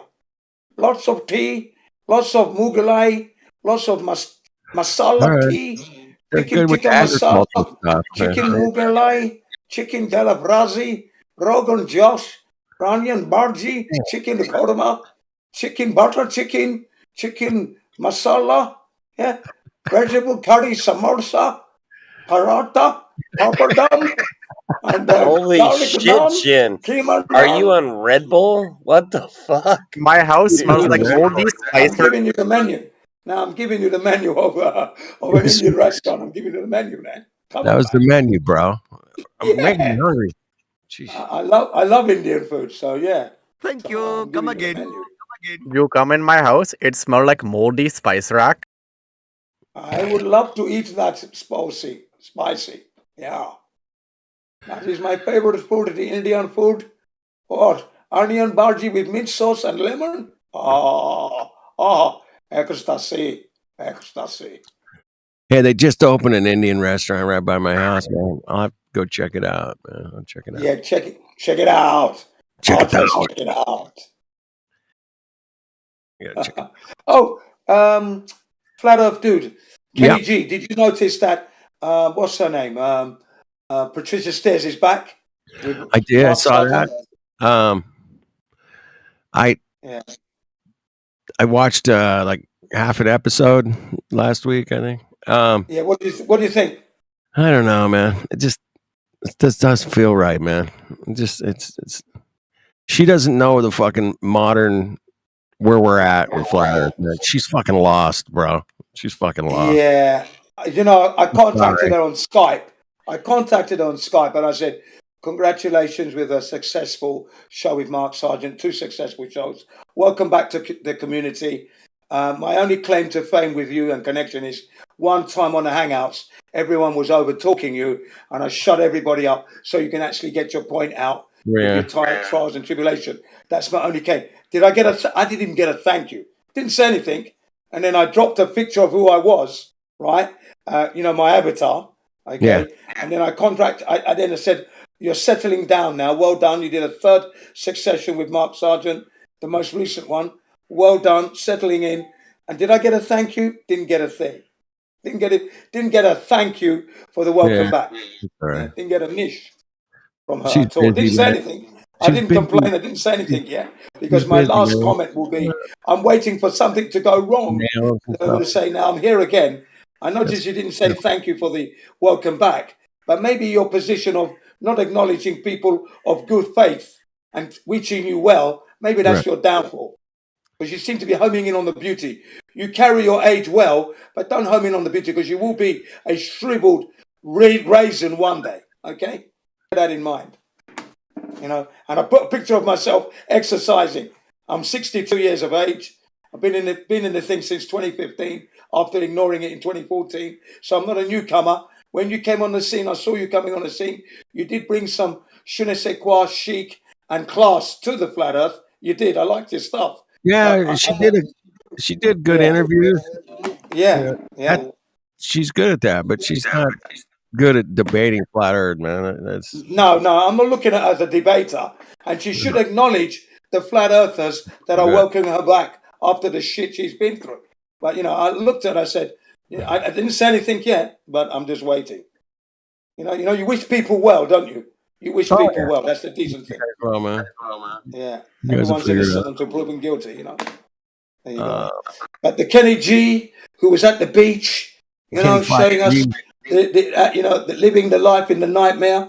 That's Kenny G, ladies and gentlemen. Living The the man that dream. lives the life whilst there's a nightmare going on. I mean, how do you do that? How do you do that? Wow. You know? And at the same time, educating us on all the carafe beers. Wicked. Come on, man. That's Very living it. crafty And beers. he's driving the Golf. He'll put Biden and Trump to shame. Different class. You're so funny, Jen. What's going on in Japan, man? Where are all the fucking Japanese flat earthers, man? Where the fuck are they No, at? they're there. You know, Japanese people, right? They like to keep themselves to themselves. They don't want to impose on other people. They're not like me and you. They're not like the West, noisy, and we actually have a conversation and we challenge each other. They don't do that in Japan. You know, even my student this morning was saying that very same thing. Because I say to her, look at the picture of me exercising. Who took the picture? That 82-year-old man. That man there took it. But you asked him? Of course I asked him. Because I'm the man that gets you to engage. I know you want to be private, but when I come along, I open you up. You have to open up. And they open up. You They're gotta private. crack that can open, baby. Crack it. Yeah, crack it open. You remember? Do you Oh, yeah. remember when I was hiking and we were in McDonald's and I was chatting to that young 19-year-old? I was on the mountain and we talked to the woman who owned the shop right across a flat horizon is right there. She's in the souvenir. She's about a third of the way up the mountain and it's all horizontal. And we said, It's all we flat. questioned her. That's what they don't realize, do they? Come on. Yeah, they're private people, the Japanese. Polite to a fault, and they're private. They don't want to impose on anyone. Even if they know the truth, even if it's going to save your life, they won't even tell you. Yeah, go on. they've been running high speed trains in Japan for like 40 years now. Yeah, Do you know they've never had a fucking accident? Not one. that's right. The only time the trains came off the rail was due to the 2011 earthquake. Then Yeah. it came. That's the only time. But male era, no. Human era, no. Sorry. It's just that was an impressive stat I read. I was like, really? Yeah. Never, not Well, one. Jeff, And they reached 300 kilometers an hour, ladies and gentlemen. 180 miles an hour. By the Go way. ahead, I just Hank. got just super quick. Japanese engineers kind of build stuff to where they know everybody's an idiot and they're not going to do the maintenance. So they kind of build everything like to be like, well, if you don't do the maintenance, it's still going to last forever, type thing. Right. So the Japanese engineers, man, especially when it comes to like the motors, my God, man, they're just amazing. Yeah, I mean those Toyotas, those Hondas, Yamaha. Well, Yamaha's got problems, but Toyota, yeah. But yeah, they run, man. You just put oil in them, go. Okay, keep going. Yeah, no, they do their engineering, really well, but they do lack the maintenance, like like bridges. They join two sections of a town and a city together, and that bridge is not maintained. Not like in London, you won't see a single bit of rust on the London Bridge, and the bridge Yeah. could be 200 years old. But in Japan, it's rusty to fuck, and that's not good. That's terrible. Interesting. I didn't know that. Oh yeah, that pisses me off. That They annoys me. don't- That they can let a bridge go Don't rusty, care about rust. and then eventually they get around to it when a car's dropped, falling through the bloody bridge. Oops.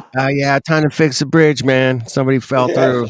Oh, okay. So yeah, that's a bit naughty. That they're a bit naughty there, bit lax there. Interesting. In places. Hey, I Lots just of wanted to rusting, say I one more see. thing. Hank, Go on. I want you to say 100 more things. Shut up. No. Come on, Hank. I love that. The Supreme Court just tanked Chevron deference. This is a huge deal for taking away federal power instead of the courts deferring to people like the EPA and the ATF, FBI, right? Instead of just deferring to them and letting them kind of interpret the law any kind of way they see fit, like saying that a trigger is a machine gun, they're not going to have that ability to do that shady stuff anymore. So if you're an American, this is huge. A good day, bro. We need to celebrate. Yeah, happy days, maybe. Happy days, maybe. Yeah, but yeah. Today's a great day in America. It's a great day, Because- Hank. Yeah, thank you, Hank, for that. I did not know that, bro. I've been a little I worried. see as an outside looking in, the CDC, the FDA, the US something, US. Postal what's Service? it? The US something food standards. The US or something. USDA. Yeah, the USDA. I was going to say DA. I wasn't sure. Yeah, the USDA. These organizations are broken. They're just slapping labels on anything. Put dog turd, USDA label. It's okay. You can eat it. Do you know Dog what I mean? turd. Approved. Approved. Yeah. Okay. So, right. Well, that's So what interesting. Hank's Hank. just And dropped on the I'm gonna have to table look into is this very a little important. more, man. Can you give an example of like what went down and then now they can't do it? I mean, I'm not quite following. So let's say the EPA wants to just randomly take authority that they don't have and bypass Congress and say that this is now a law and this is how we interpret this ambiguous thing, right? Environmental. Well, normally, Yeah. environmental protection. You have to have, the EPA says you have to have all your cars, whatever, smogged or whatever. Right. So normally the courts, after this decision in the 80s, because it's been going on for 40 years, they would just, defer to the federal agencies, right? But in this country, we have separation of powers. We're supposed to anyway. And this kind of brings the power back to the courts. So the courts are going to have to get better at deciding what's right and what's wrong. So this is basically going back to constitutional, because in the 80s when the Chevron deference happened, it didn't really pertain to a lot of things. But since then, the government's kind of taken this and ran with it. Right? The federal government has taken this and just went way too far, and they're basically making up their own laws. The federal agencies are making up their own laws Yeah, from scratch, yeah, and they're not yeah. supposed to be able to do that. Well, they Congress make, is supposed to create statutes, I Yeah. think they have not statutes or regulations. They make up regulations like you have to do this in order to have a radio station. They make Yeah. right. You can't just fire right. up They a radio. regulate commerce and things like that. Yeah. Interesting. I'll have to look in a little bit more. I'm Yeah. sure you. If I may just say this, right, Kenny, when I've been looking at America over the years, I see these federal agencies and that as governments in their own right. So that you know, that's why like the government doesn't have any say into this thing because you've got your federal agencies. So what's happening now? Because some of the Americans are waking up and people from the outside, anti-American sentiment has increased because of the shenanigans that have gone on. They've got to reel that in. That's what it is. So they're going to use that as part of an election ploy here. So those fools who are still thinking they've got democracy when it's tyranny in a black cloak with a gun and a sword and a mallet, right? You know, that's what's going on, basically. They're just trying to tidy up one or two loose ends, but it's all part of the deception. Let's not forget that, ladies and gentlemen. Okay. You know, it's not benefiting you really. That should never have happened. So they're tidying up things that should never have happened. All to bring in the voters to keep to keep them thinking they've got some kind of democracy going on. Okay? Let's not forget that. And I'm an outsider looking in with 2 guns and 2 sticks and a sword in a cape. Hey, Flatsy's been drinking margaritas. I'm just saying she's not going to unmute, but I know she's been drinking margaritas. Yeah, a woman's drink, isn't it? The margarita. It's a woman's drink. It's our prerogative not to. Anyway, that's your prerogative, exactly. But yeah, it's good news in a way what Hank has said. But what's the reason? Why are they doing it now, ladies and gentlemen? Why now? Yeah, we always got to ask questions, man. I think if flat earthers are really good at one thing and one thing only is asking questions. Yeah, for sure. You've got Snell's law, you've got Newton's law, and then you've got Kenny G's law. Question everything. That's Kenny G's law. Question everything. Kenny 5G, man, get it right. Kenny, I'm 5G. Sorry, Kenny 5G. Where am I going? Kenny 5G. Question everything. Kenny 5G's law. I've upgraded. You know, I got a new 5G saxophone, bro. 5G. Yeah, you got to DM me that stuff. Otherwise, I will fuck up, you know. You don't answer your DMs. Shut up. I would DM you. Fucking DMs, man. Come on. No, you kidding. We got a nice little crew in here tonight. I see God Rocking's happening. We got Hank. We got God Rocking, man. Rock solid. We got rock solid. When God Rock is in, your plane is not crashing. That's right. Definitely not. Definitely not. Up in here. Wow, man. It's crazy. Yeah, I love this ship, man. I love this ship, not shit. Ship, ladies and gentlemen. Ship. I love the ship, man. We're on a I ship. love this ship. And guess what, man? We're winning. I went through like the different servers. I'm on like 5 flat earth servers, and all of them are full tonight, bro. Every single one of them, man. There you go. There you have it, ladies and gentlemen. Are we not kicking it? Are we not kicking it, ladies and gentlemen? We're kicking You're it, waking up to the truth. My man Kenny G, 5G is telling you all the flat earth servers are full. Busting. They're all full, man. There's like 20 people here, 17, 40. 19 people. If you're going to get in, you're going to have to oil yourself to get in. It's so full. It's crazy, man. I'm just like, you know, there's just people want to talk about what the hell's going on in the world. People are waking up. People are like questioning shit and going, wait a minute, you know, I got to talk to some people that want to question stuff. And we're here for them, man. We're here to answer your questions and talk about your new awakening. You know, welcome. Ladies and gentlemen, you're hearing people say, hold on a second, I got a PhD. Shut up, I got a master's. Shut up, I've got the highest of the highest degrees, you know. Yeah, what does that all prove? You know what I mean? Yeah. We're still confused. We got degrees. We're smart people. I've got a doctorate. Very Okay, smart doctor. people. We're smart people. Yeah.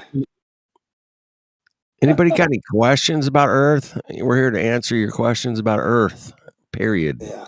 Whatever you got. Yeah. You think you know something about Earth? Bring your questions. If you don't know nothing about Earth, bring your questions. Yeah, for the last We like that. for the last 20 odd years, I've been informing my Japanese students that if your families are farmers, that's the number one job, because you are feeding the earth with the earthlings with flat earth organic food. So that's the number one job. Good. Okay, maybe after bringing up children, but they go hand in hand. Okay, but yeah, you know.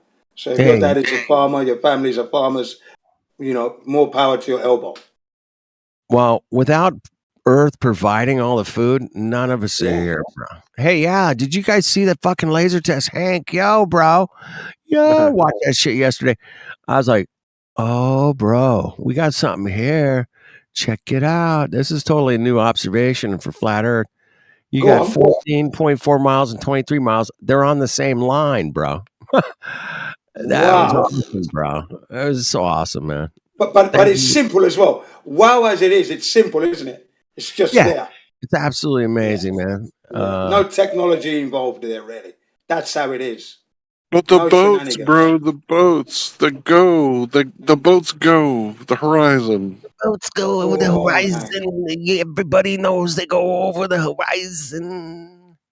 Hey, You Flat. can trust the science. There's only one Mexican drink, and it's margarita. You get that straight, Flat. Margarita. I like the Corona myself. Well, With that's a little bit of beer. lemonade That's there, not a but there you drink. go. A drink from Mexico is a margarita. If Right. there's, Yeah. you don't fucking make Mai Tais in Mexico. bro. they don't do that. What's the drink where you drink the alcohol? You drink the alcohol, lick the salt, and then eat the worm. That's tequila. That's tequila. Tequila. That's the one. That's a Mexican drink. That's very Yeah, Mexican. man. It comes from the Yeah. agave plant, and it's a cactus. It's an actual cactus. Yeah, and they Wow. distill that shit, and it Mhm. is a different kind of buzz than any other alcohol you'll have. It's a totally different kind of high. You will either get really happy or really angry. There's no in between. Yeah, I did like that drink. I mean, I was Crazy doing the drink. door. I was doing the security door at a place called Bar Arizona, Camden Town, and that it was, you know, tequila, Mexican grilled, wicked food, and nice drinks. And so at the end of the night, when the night finished and we got everyone out, I used to have a tequila. Yeah, man. It'd make you happy. It It would was make okay. Yeah. it would make Jen and I very happy. Tequila makes us happy. Now other people man. react to it different, man. They get angry and they want to fight. You're like, dude, ease up, bro. I'm gonna venture. I'm gonna guess that I'm the only person in here that likes to drink tequila on the rocks with nothing else. You're a That sounds freaking great. That psycho, sounds great. man. That's the devil's spicy water. It's the only. Oh, It's the great. only liquor that I can just drink straight. Yeah, me Oh, too. yeah. Man. Only one straight to platypus, for sure. It's you can sip. You're supposed to sip tequila. That's You're not right. supposed to shoot That's like right. do shots. What Yep. the fuck are you doing here, bro? Well, he's the puss, man. The puss is always allowed here, bro. He's here. He's Of course he allowed. is, man. Yeah, Platypus. he Oh, does keep I it got Got a the right question. name. Flat. Come Oh, on, and I man. got an alcohol question. Yes, go ahead. My travels in the Navy took me to Norway a couple of times. Yeah. Raise your hand if you've ever had actual wormwood cured absinthe in your life. Oh, Never even heard of it. I know what it is. But I have never had the worm cured stuff. I've had some other knockoffs. I haven't had the real stuff. We went to I forget what the word is for it, but it's like a bar, but you specifically go there to drink absinthe. Right. And they keep an eye on you like an opium den, because when you drink real absinthe, you get hallucinate. absent-minded. Absent-minded. I think it's where it comes No, from. it was a wives' tale. The reason for it you'd be absolutely smashed before you got any of the hallucinogenic effects off it. You'd have to drink something like 10 or 15 bottles, and you'd be dead before you got to it. There's not enough hallucinogen from the wormwood to affect you. It was a wives' tale to stop people from drinking, because it was when Prohibition come about. Everyone was drinking absinthe. I was gonna say, right, what would happen if you're like me, who loves to dance to the jazz, funk, and soul music? How would I fare? Because I love my music, you know. So I had a follow-on comment to that, and you're absolutely right. We found out after the fact that you're not supposed to hallucinate on like one tasting of absinthe. But our theory for why we felt so weird is normally when you make absinthe, you drip it over a sugar cube to sweeten it. Our theory is that they laced the sugar cube with something to give people the impression that they were hallucinating. Interesting. Yeah, maybe psilocybin or something. Yeah, maybe. I don't know what it was. GE, the reason they do it over the sugar cube, what's it called, lushing or luting? When they do limoncello, when you first make it, it's like yellow, and then when you mix the sugar syrup with it, it goes that fluorescent yellow color.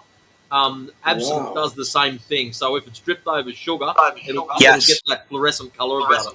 Yes, it turns. The only way I can describe it is it turns like incredible Hulk green. Like Pernod, yeah, sounds like Pernod. It turns a very weird shade of green. Platypus, I want to know about that laser test video. Fuck. What laser test video? I posted it. 5 minutes ago. Why is this shit always done over water? Because water's flat level, bro. Man, check it out. What's the properties of water, GE? Come on, at rest. He's complaining that it's over water. Why did they say boats go over? What did they say boats go over? Because they say that the boats look like they're disappearing from the bottom up, but we've already fucking settled that is a atmospheric effect that's happening. Mirror line, refraction, resolution, and then you can zoom in more, and then the boat.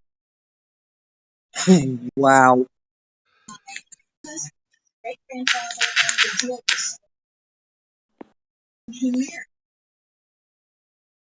What does he want us to try to measure, like curvature, or does he want us to measure terrain? I don't get it. Hey, I went out to the salt flats and it's flat. That's all I gotta say. Yep. North American plains, man, pretty damn flat. 2,000 miles long flatness. I bet when the billionaires went to the abyssal plains, I bet they were like, "Damn, it's flat as fuck down here." The flattest part of the ocean floor, man. The ocean floor isn't even curving. Y'all, at least, these Clovers at least need a curving ocean floor for their curving water to stick to. Yes, that's right. You have to have a curving ocean floor. And we've talked to some submarine guys. And the submarines have to follow a curved trajectory, of course. They would have to, but they don't. They just that and planes. Yeah, come on, man. Well, I'm sure Platypus is going to come back in a few minutes after he watches this video, and he's going to give an elaborate explanation. He's not just going to say refraction. You guys don't understand. You don't understand how difficult you're making watching this video when I'm hearing the word submarine a bunch of times. That's my buzzword. You're supposed to mute yourself and deafen. You're supposed to deafen, bro. You're supposed to deafen us. You deafen us, Mongos. You got to deafen the Mongos while you're watching the video. Anyway, we're here to say, hey, man, let's look at Earth. Let's look at it, and can we see a laser? Can we see a laser for 23 miles or 26 or 14, whatever it is? 24, 26, 35. 30, 2,000 miles radar system, ladies and gentlemen. That There's a shouldn't be lot possible on a of globe. It's not observations possible there. if you're on a globe. You We got cannot a be whole sending a suitcase radar of signal. observations. No chance. Jan, we got a whole suitcase of observations, bro. We got a bunch. I got a whole bunch here. You got it. Yeah, our court case is packed. It's packed, bro. We're Yeah, landing. Hey, let's court's in session.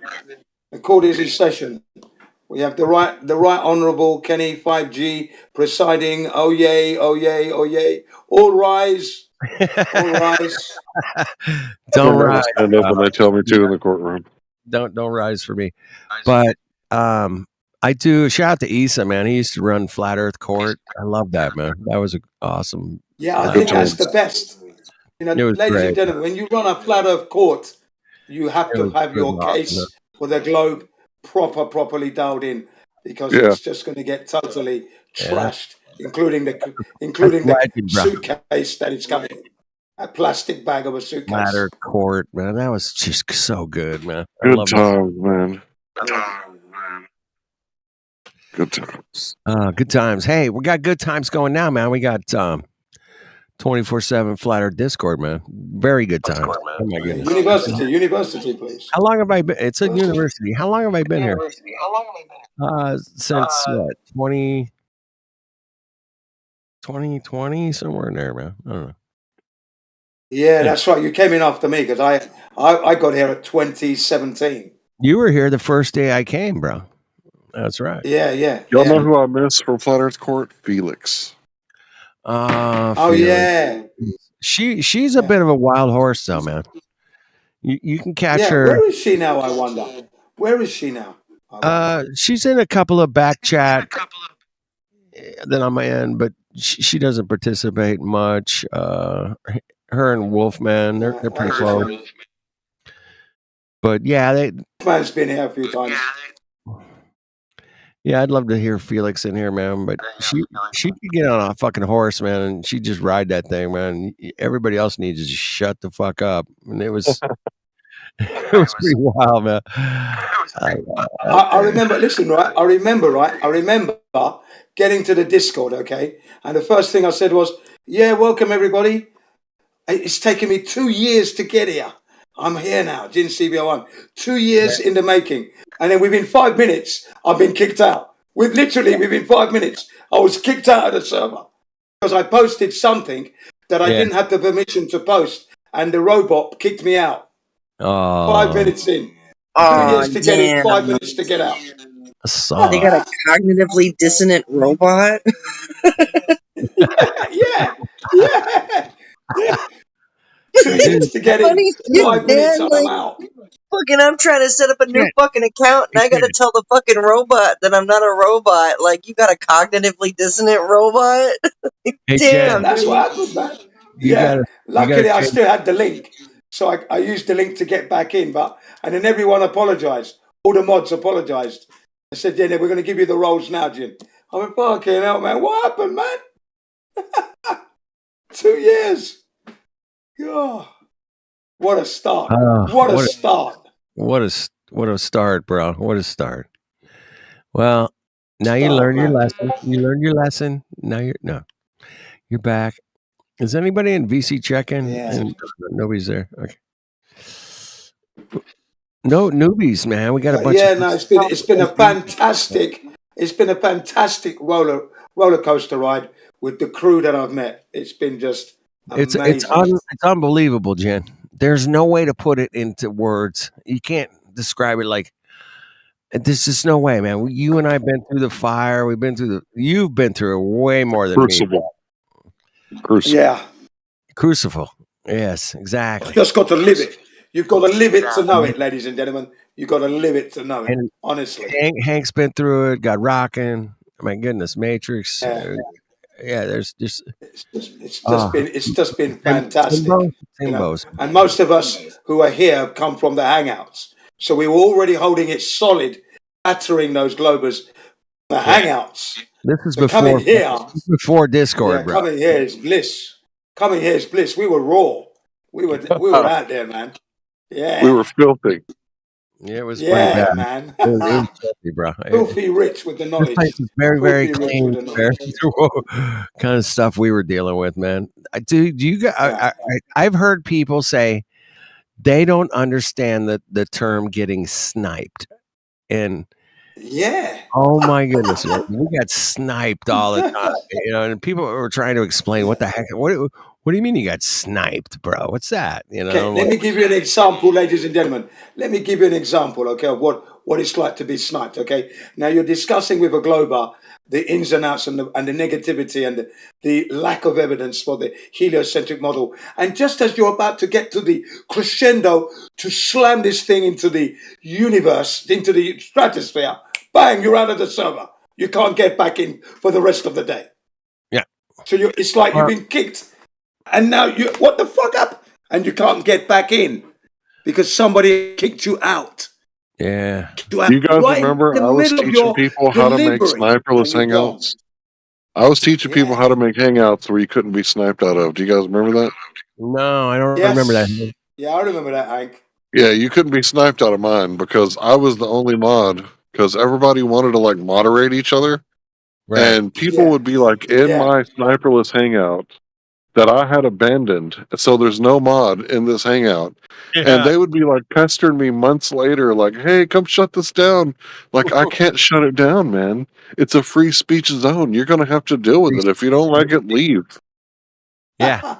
I love that. Let me tell you something. I didn't know. Let me I tell you hadn't- something, right? That's awesome, man. That's awesome. Go ahead, Jay. Yeah. Sorry, yeah. There was one time when we had a guy called Pove. Now, you might remember Pove. He had the Shit, he Jesus came in here. Christ with- Jen, he came in here like about 5-6 months ago, bro. He just showed up in here one day. Oh, He yeah, was Pove, here, man. bro. Great guy. Great guy. But Crazy guy, man. He was Crazy. very negative. He was a Trump lover. He loved Trump. I thought that was crazy. He's from Northern England, okay? Pove, right? Northern England. Anyway, he was talking very negative about Hugo Chavez, saying that Hugo Chavez was really scamming his people, and he wasn't. Not Hugo Chavez. If there was one man who worked for his country, it was definitely Hugo Chavez. He died of cancer because he was poisoned on one of the conferences that he went to in America. You're talking And they about poisoned the farmer migrant worker guy, Chavez. Yeah, Hugo Chavez. He was a military man. He was a military man. Hugo Chavez. Different guy. From Bolivia. From Bolivia. No, he was a man of honor. Okay, he took over the government with a military coup in the end, and then he worked for his people. He was the guy. He had his desk in the middle of the street, so the people could see him working. Now I like that move right there. But anyway, he got poisoned.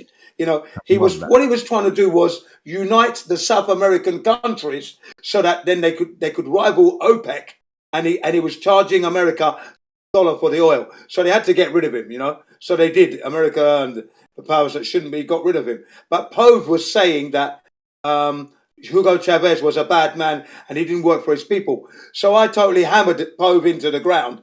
And you remember Uber Joff was backing him up. So you know what I did? I sniped Uber Josh. He didn't know it was me because he didn't know I could do it. He didn't know for a week. Found out. He was so angry. I couldn't stop laughing, you know. He's talking to me on a level, right? He didn't realise it was me that sniped him and kicked him out of his own out, and he was totally pissed off after he found out, but it was too late by then. Yeah. Yeah, I remember That's one of my getting best sniped, snipes. and you'd be in the middle of a debate on your own YouTube channel. They would kick you out and play pornography on your channel and get you shut down. That's what the Globers used to resort to in the early days. Yeah, dude, it was brutal, man. I got bombed a couple of times, man, out of nowhere, bro. Bomb bombing. And I was like, oh my goodness, man. That's how desperate they were, bro. I mean, they were born desperate. and that's why we have that's why we have such restrictions in here. It's because of that, man. I mean, you have to. And do you remember when we annihilated Tim Osman? So many times he came in, he got smashed. You know. And Adam Dwyer. You guys remember A4? You guys remember A4? Oh, A4, bro. Oh, yes. Yeah. I remember. Yeah, Oh, he got demolished on my channel. by a guy named Bulldog. Ah, yeah, Oh, Bulldog. dude, we're such OGers, bro. It's brutal, man. Been around a long time, ladies and gentlemen. Honestly, We've been at this shit keeping for it on the level. years, man. We've been like going around, going, "Hey, man, what's up? Let's talk about this and that," and then people would come in and go, and just really try to destroy us. It's Yeah, do you much remember more. the last 2 years through, because Hangouts was saying they're going to shut it down. They're going to shut it down, and it took them 3 years to shut it down. Do you remember that? Yeah, it We were took still a using couple it. years. Yeah, Yeah, at least a couple. yeah. Hey, can we just can we see if Rev's got anything to say? Rev, are you there? What's up, Yeah. Rav? Please join in. We Why are do I flat know Earth, the name? really. Why do I know Let me Rav? see if I can unmute him. Dude, I know Rav. Rav. All right, Rev, you've got an open mic. Go ahead. Yo, what up? Dude, What's met happening, you. boss? I met you Got any before, Rav. questions? Come on. Where'd we meet at? Here? You've been in here before, right? Yeah, I've been in here. Yeah, I'm sure it was in here. No doubt. Well, welcome back, man. What's up? What do you got going on, man? Oh, not much. I'm just laying down right now. I just hopped in to listen to what was going on. What's the topic right now? We're talking about getting sniped on YouTube, Google Hangouts. Do you remember those days? That's still going on. That's what we're talking about. And people would come in and porn bomb you while you were doing a live stream. I don't know if you guys remember that, but I do. I'll never forget that, man. If I forget that, I'm done. Nah, you're not forgetting that. You who repairs pianos, you got to Yeah. have a brain to do that. Come on. Yeah, I'm not gonna forget Yeah, that. no. There we go. Pianos, violins, Got and one. guitars. Oh, fucking Free Chan. You got Free Chan in here, Hank? What's this, bro? What- Oh my god, this is how crazy it was, bro. Hitch is in there. Hitch is in that one. Oh my goodness. Yeah, do you remember Hitch? We was open carry. I miss those days. All right. Hey, Bring up a Rev, new do you think subject. do you think the Earth's a globe? No, I know it's flat. Yeah, I think Rav. Yeah, he knows it's flat. He knows it. Yeah, This grasshopper knows better. yeah. When you use the word "I know," there's no doubt about it. That's it. So he's not related to Dave Weiss then? Nope. Dave Weiss, who's been in it a long time, but still making rookie mistakes. Yeah. So tell us, Rev, why do you know it's flat? It's measured flat. It's navigated flat. It's Fucking legend. I like practically this guy used already. flat. What'd you say? Sorry. He says you're a legend. Yeah. Thank you. Been following along for a little bit here. You've been listening to Nathan Oakley, haven't you? Yes, sir. Yeah. Wise choice, my friend. Wise choice. Yeah. Well, I'm going to give you an upgrade, dude, so you can open your mic anytime. All right. Thanks, I appreciate it. Yeah. Don't get me wrong, we might still check you out now and again because we've had people come in, swear blind they're flat earthers, and then they turn around and say, I'm back on the globe because, and there you go. So don't be surprised if we grill you once in a while, Yeah, I get it. Yeah. Yeah, we don't like LARPers. A lot of people are undecisive these days. Hey, didn't we have somebody recently start globe butting, going, well, I've been in here for years, man, and then all of a sudden he's like, well, the angles to Mars don't line up. I mean, he was like something stupid. I can't remember. Anytime somebody starts to flip, just ask them, what is it about the sky that's convinced you about the ground that we live on a globe? Yeah. Yeah. That's what I would Yeah. do. Yeah, that's exactly where I go as well. How does the sky prove the shape? Why can't you just measure it? What's going on here? Because they're not going to go to the curve. They're not going to say, oh, well, the ground is curving. Obviously, they're not going to do that. Because it's They're not. going to be like the eclipses, the southern star trails. They're going to Yeah, point at the sun, yeah. moon, and the stars. Anything but the actual surface of the ocean. And do you know what? Do you know why they're doing that, ladies and gentlemen? Because in point. their real, in the reality of their lives, he or she is being shunned, because everybody else is on the globe and they seem to be having a good time. He hasn't got the balls or the cojones to stand up and just deal with it. So he wants to go back to be with them, to be with the in crowd. So they run away from the truth. That's what he's doing. If I ever see such a person, man, one big cartoon, big hand slap across his head. Get out of here. Traitor to himself, and then to humanity. It's weird, yeah, because they go, if the Earth is flat, then why are there polar rotations? And you go, well, you just answered your own fucking question. You said if the Earth is flat, it doesn't matter if there's fucking polar rotations or not. You're just assuming they're polar rotations, and you're assuming they're rotations as well. Yeah, yeah. If the surface mesh is flat, then it's flat. Doesn't matter what's going on in the sky. I've always said to them, they say, how do the seasons work on a flat Earth? As they've worked for eons. For eons. That's how they've worked. For your living on a flat Earth. What a stupid question. Yeah, when the sun is higher in the sky, that means it's summer, and when it's lower in the sky, it means it's winter. Yeah. I don't even say that. I just say, as it's worked for eons on the flat Earth. What a stupid question. I always get them when they go, explain time zones. Yeah, okay, when the sun's over. When the sun's at its highest point, that means it's noon for you. And then it moves on to someone else, and it's noon for them. It's self-explanatory. Where's the edge of the Earth? You say sand in between the sea and the land? That's where the edge of the Earth is? Because after that, it's ocean? Yeah.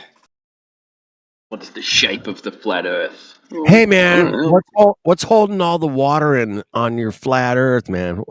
Is it a shoreline, land, ice The wall, beaches. rocks, sand, mud? The beaches. The beaches are holding the water in, bro.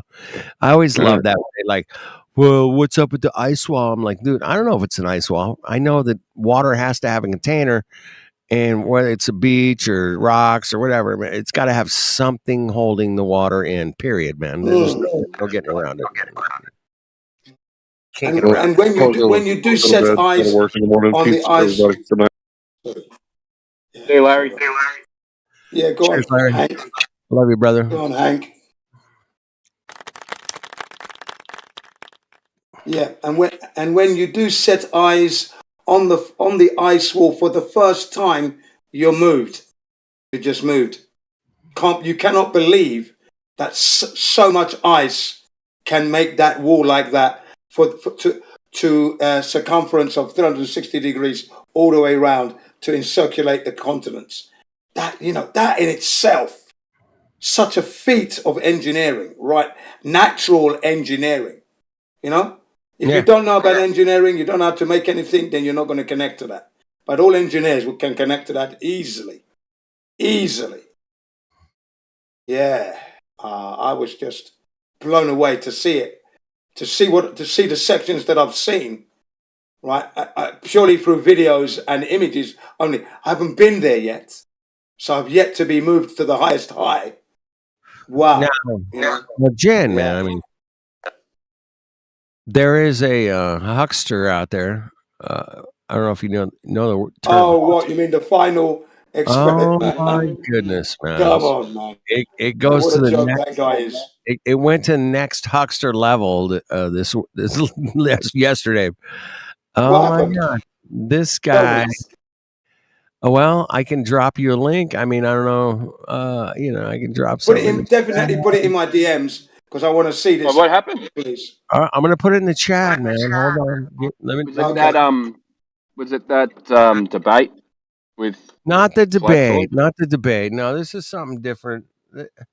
This guy's getting like sued and He's You're the guy that's putting up the money. yeah. There's a lot of people that are pissed off at him. Anyway, check it out. Don't believe me. Let me pull it up. I'll pull it up here in a second, man. I mean, I'll pull it up. Give me a minute here. And yeah, I just saw a video yesterday. I was like, oh yeah.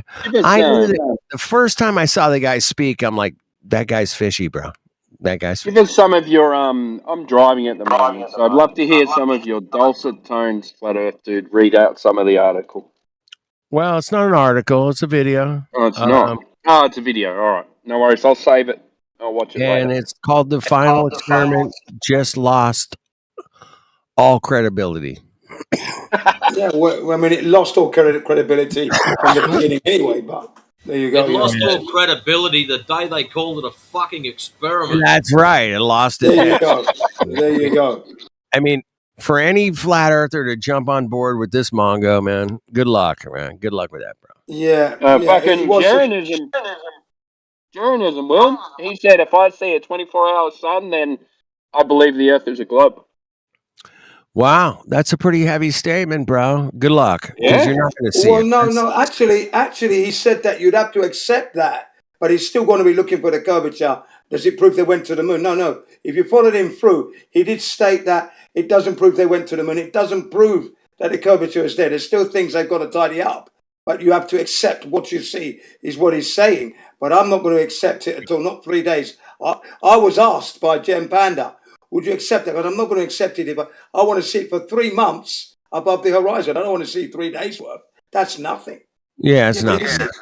Yeah. No. He says, yeah, but if you see it for 3 days, that's good enough. No, it's not good enough at all. It's nowhere near. Sorry. And Have you ever looked up the You ever looked up the average clear days? It's 18 hours. I've checked it. 18 hours is what they get. No, it's just saying in the so they're going to go to Antarctica in the summer. So it's either December or January. Now I looked up the how many days are clear out of those months. And it's only something like 11 days over 3 months. 3 days or something like that. Yeah. There you are, ladies and gentlemen. A very tight window. Over That's 3 very, months. 11 yeah, days. and that's very odd. That's very odd because you can look at the North Pole and you can see that sun above the horizon for 3 months, no problem. Every year we've had failure. Right. So what's going on? Yeah. National Geographic documented it. That's so, why didn't they document the South? They didn't document the South Pole. No National Geographic went down there to do the South Pole. Why didn't they do that? You see? No, National Geographic. Robot and bro. Robot Timbo. Sorry. Is that better? Yeah, that's better. Yes. Better. Go ahead. Yeah, I don't trust National Geographic after that stripy boat thing. Oh yeah. But think about it, guys. How much street cred have they already lost? Hey, let's go to Antarctica and prove the fucking sun is 24 hours or whatever shit they're going to try to do. Every other time we've seen videos and shit, they've all been mock-ups, fakes, fucking dodgy bullshit going on. So why would we even trust them? Exactly. Matrix. Exactly, man. Matrix. Let me respond to that. Matrix. 100%. Without a doubt, if it was a real thing, we would see video of it, bro. We would see it. We would see like 150 videos, man. Yeah. But we don't see 150 videos. There's like two. We don't see one. Well, and there's two that are dodgy. And we're like, hey, bro. But that's not real. I don't include them. We don't see one real video, ladies and gentlemen. There's not one real authentic video. Jen, they claim that this is the video. And when we pull it up to them and they go, hey, man, what's up with this shifty cloud over here, bro? Yeah. And they're like, So what about that DJI that dodgy one? What about the dodgy one? Yeah, the sun looks like a Christmas star. Fucking weird. Yeah, and it's on a loop anyway. Ladies and gentlemen, there is not one authentic video, uninterrupted, no shenanigans, 3 months, South Pole, look at it like the North Pole. It does not exist. It hasn't existed, and I've been looking into this for 9 years. Posted that Christmas star-looking sun in the chat. I appreciate that, Jen. Yeah. Fake as fuck. Fake as fuck. Yeah. Yeah. Yeah. There. Look at that. I mean, it looks like a Walmart ad, dude. Come on. Isn't that Walmart? Did you post that video? You know what's crazy is if you look in the Did you put last video frame, link in there? look in the very last frame. Okay, Yeah. that's what the real sun should look like. That's why I posted that. So What- that you mean to tell me that the sun is looking the same with the same light points coming off of it for the whole damn time, the whole Hey, damn time. none of us have ever seen the sun look like that, by the way. How's this, guys? Years and years ago, So when I bad. bought my digital SLR camera, Yeah.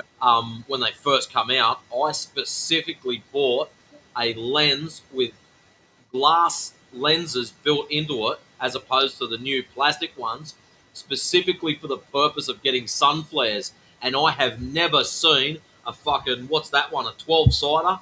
Oh, I've at never seen least it do it's that 13. many. It's got to be 13. It's got to be 13. I don't know. Yeah, we've never seen the sun look like that. None of us. Well, Never. I bought equipment specifically to do that, and I can't even get it to do that deliberately. No, Yep. you And it's can't in do that. different frames. Like I screenshot this at different frames. So you've got like the sun at the south at this time, you've got the sun at the north at this time, you know, so on and so forth. As it goes around west, okay, but the points of light never fucking change. We're over the Ever, target. the whole time. People are joining. We're over the target. People. People are joining. We're over the target. Let's go. We're over the Mic up, motherfuckers. Wake up, Mongos. Come on. What do you got? Debunk this shit, man. Come on. And I know you guys can do it. Oh, you Yeah, no, can't. see, that's the whole thing is once something has been debunked, you can't debunk the debunk. They try, but they can't debunk the debunks. Well, And it's just, Jen, go if ahead. I had a band named Bunk the Debunk, I mean, was that a cool name for a band? Do you think? I mean, maybe it actually kind of reminds me of some like Red Hot Chili Peppers. You gotta bump, they bump. You gotta bump, they bump. You gotta. Oh no!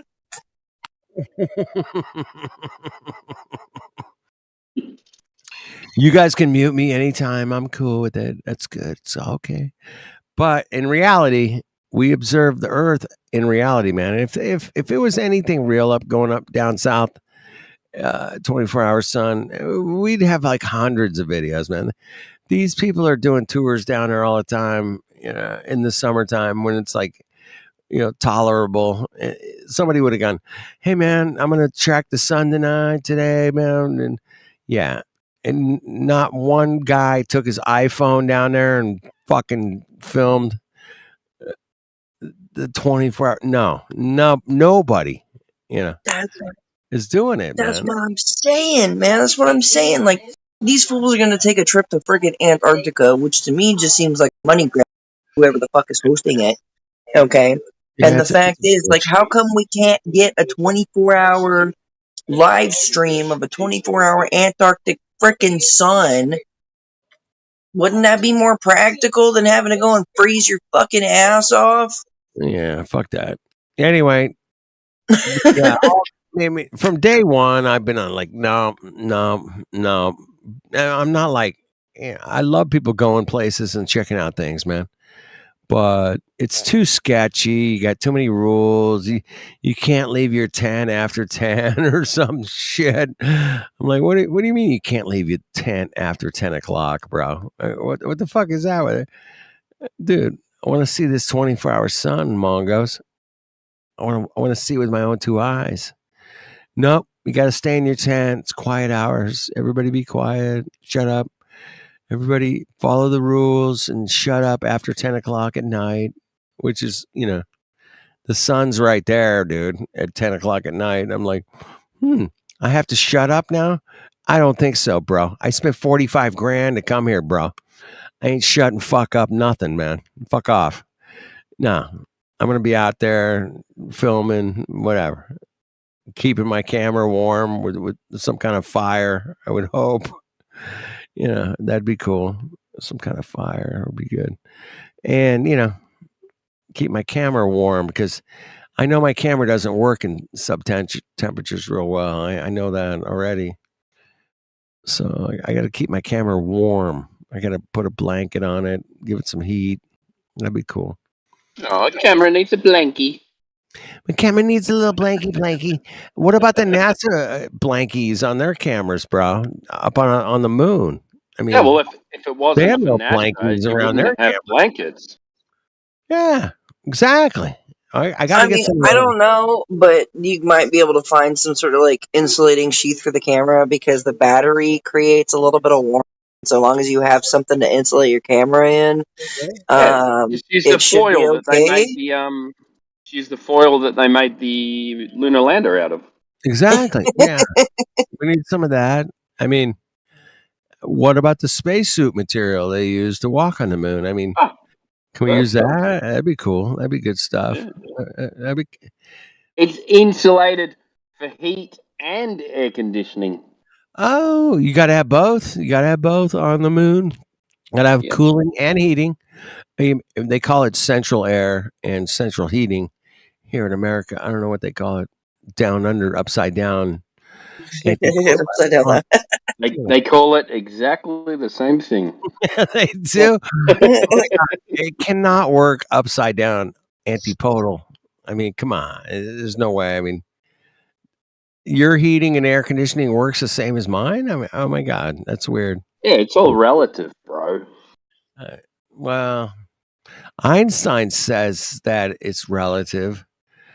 And everything's relative, bro. It's so hippie, man. It's just a fucking stupid stoner hippie fuck all saying, man. Everything's relative, bro, man.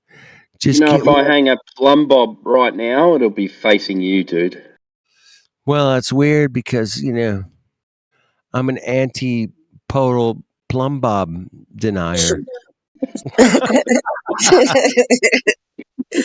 Dude, okay, so I'm going back to Ohio this year, right? Okay, and last year when I was in Ohio and I was on the Discord, I was in the live, right? Don't go back to Ohio. Don't do I'm it. not staying there. I'm just going there to work and then I'm coming back. But when I was there, right, I was in the Discord and we were live streaming, and I was on and Timbo was on. Timbo's in here. What's up, man? Hey, I met your mum. Yeah, my mom's pretty cool. I turned my mom on to Flat Earth. At first, she was like, what? But yeah, Timbo and I saw the moon at the same damn time, and I was in Ohio. Oh, isn't that something? Yeah, I did that with a friend down on the years ago. We were like, "Can you see the moon?" I'm like, "Yeah, I can see the moon." Okay, that's weird. See, but here's the thing, right? Is I want to do this precisely. I want to time this. I want to log this. I want to do this to where like absolutely no glober can question it, right? So like I want to capture the moon at moonrise, and I'm going to try to find whatever time that is, right? And so that means I need my buddies in Australia to also try to capture the moon, right? So if we can get it at the same time when I'm seeing moonrise, because the moon comes from the east, so I'd be seeing it first, technically on a globe, right? Right. So I'd be seeing the moon first on a globe, right? Before Australia would see it. So that would mean that I would need to log this. I would need to capture this at moonrise at my time in Ohio, and then somebody in Australia would have to capture it at the same time that I am. You see what I'm saying? So Hey, there would Jen. be absolutely no excuse as to, why we're seeing the moon at the same time. Like, it's clearly because the earth is flat. Well, you're not going to, Australia's not going to see the moon until it's like basically over your head. That's when they're going to see it. Yeah. Yeah. And Jen will attest to that because I've talked to Jen 100 times. Where's the sun, man? Well, it's just coming up. Well, it's right over my head, dude. Yeah. And that's when you see the sunrise. Is when in my reference frame, I see it directly over my head. Correct. Correct me, Jen. Correct me, bro. No, that's absolutely correct. Yeah, no need to correct that. It's bang on, man. We done it, didn't we? We did it. We did all this Yeah, we did on the it. Hangouts. Yeah, Many times, yeah. On several occasions. Yeah, man. Because it was I always fascinating, brought wasn't that it? up. I mean, I always bring that up, and I find it interesting that at the same time that it's over my head and it's rising for Jen, it's Yeah. also rising for anybody in Australia because That's right. you guys in Australia are on the same time zone as Japan, man. Yeah, we're 1 hour behind. If you're in like 1 hour. Perth, 1 hour behind, or thereabouts. Yeah, that I always thought that was weird because, I mean, I don't know what. Right now in Japan and Australia, it's what time, man? Right. So in Australia, it will be. I'm at 4:10. 4:10, 3:10. All right, 3:10. 4, 3:10. Have you guys looked how far apart you guys are, man? I mean, have you guys not that measured? far Yeah, we're in apart. different hemispheres. Well, yeah. Yeah. I just find that weird, man. I mean, how Well, can that apparently be? different hemispheres. I know you're just over there. I know you're just over there somewhere, not under there. Yeah, You're not that far. You're not really that on the flat Earth map. You're not really that far. I can see you, and it's just a straight south straight line. I'm going to hit Australia. But you guys are thousands of miles apart. How could you guys be on? How could you guys be on the same time zone, man? I just don't get it, bro. Because the Earth is curved. You know. Oh well, that explains it. Oh damn. Oh shit! Shut the server down, everybody. We're done. Yeah, let's close this place. Well, the sun is following a circular circuit anyway, and the sun is able to do that, isn't it? It's at the right height, right altitude to shine its beautiful light across Japan and Australia. Yeah, it's fantastic. Yeah, I just always thought that was weird that Australia and Japan basically are on the same time zones. Yeah, we're only an hour same difference. time zone, same sunset, sunrise. Basically, you guys work the same. Your sun works it, man, in your hemisphere, and it works it in mine, and everything's cool, bro. Everything's good. Yeah. So they're currently enjoying their autumn, as it were, as we are now. Sorry, not autumn. Now they would be their winter now, wouldn't it? They must Now be wait a getting their minute. winters. Now, Japan, you bring up an interesting point. Is that where you're at in Japan right now? It's summer. Yeah.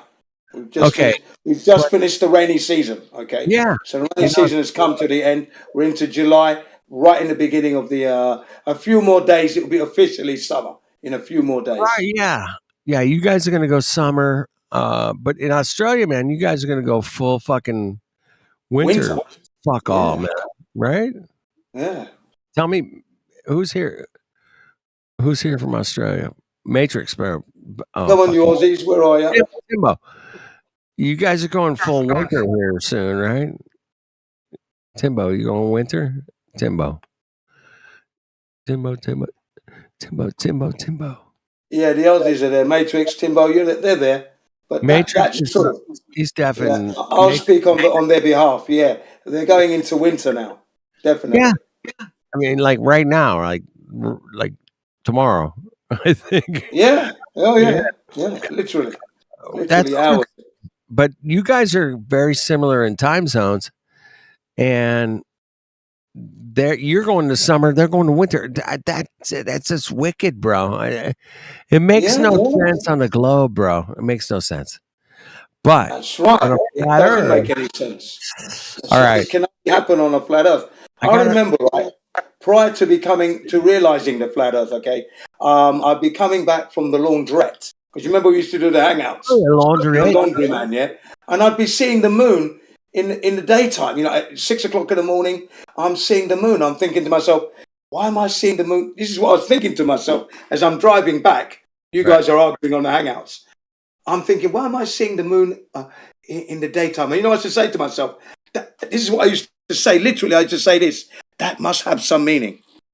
God is telling me something. That must have meaning. Do you know what I mean? And that went on for about a year of me seeing this and, saying to myself, that had my meaning. And then one day, I'm in my sleeping. I wake up in the morning, and as I wake up, look at the window, and the moon is in my window. So I run downstairs, take the pictures, and that was August of 2015. December 2015, Jin's a flat earther, and that's when I realized all that stuff that I was saying was a message. Can you believe that? Hey, Jin, what took you so long, bro? I mean, come on. No, I'm just kidding.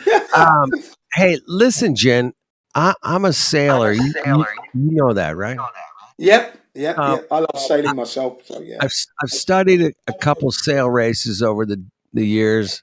That's and right. One of them is the Trans-Pacific Sail Race, man. And yeah, it's from England to New York. And it's been going on for like 150 years, bro. 150 years, right? You're right.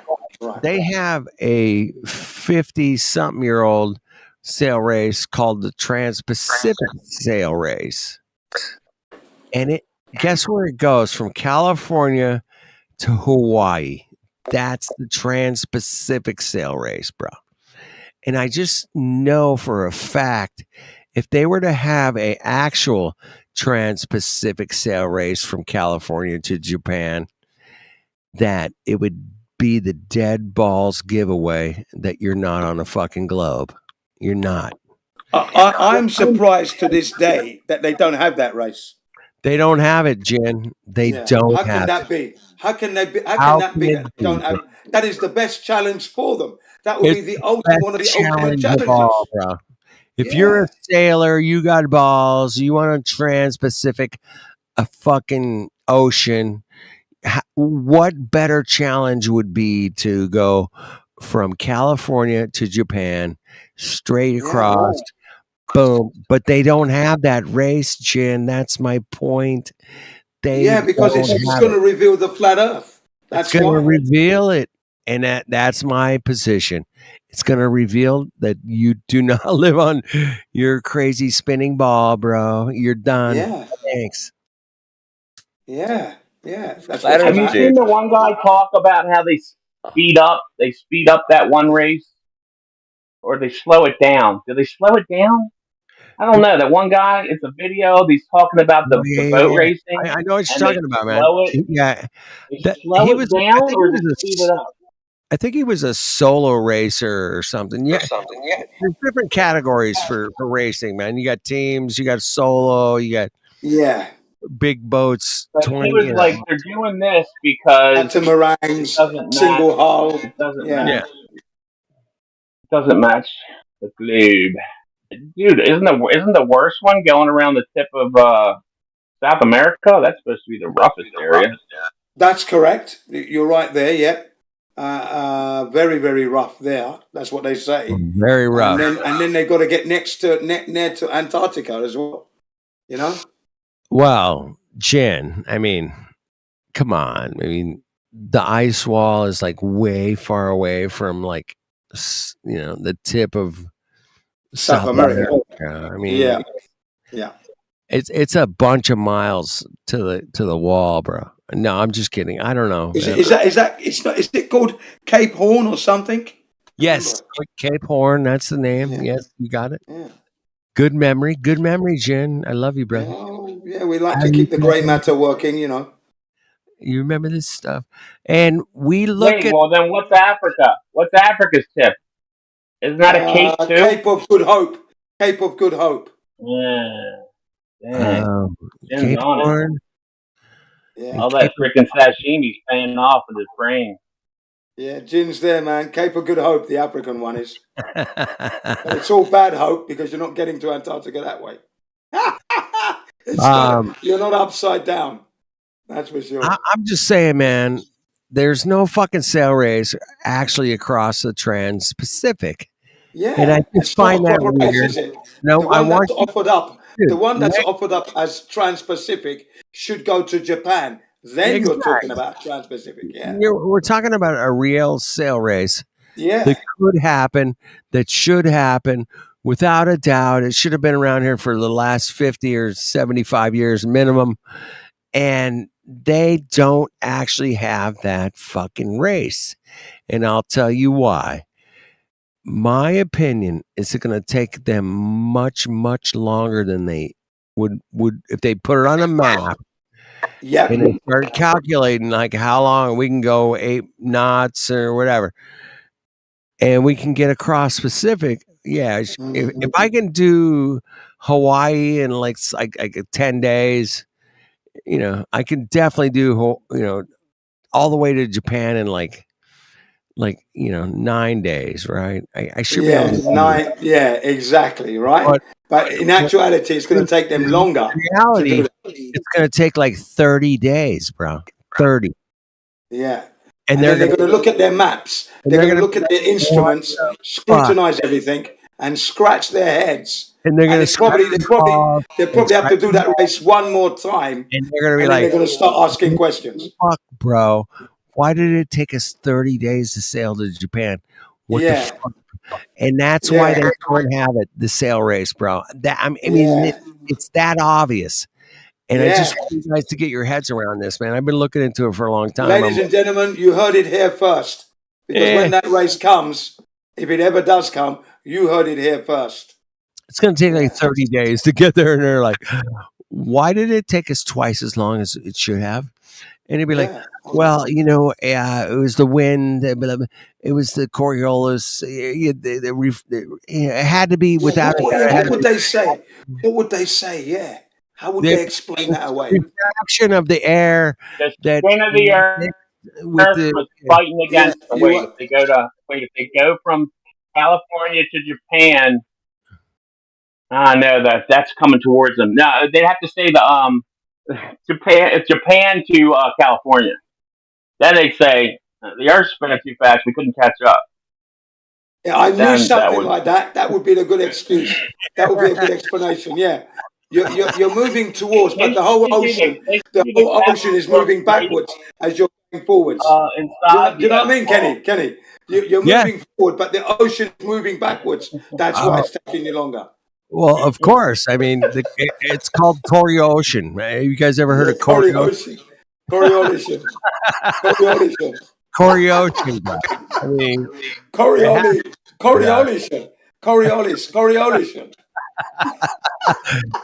Dude, who makes that shit up, Jen? Nobody. I do.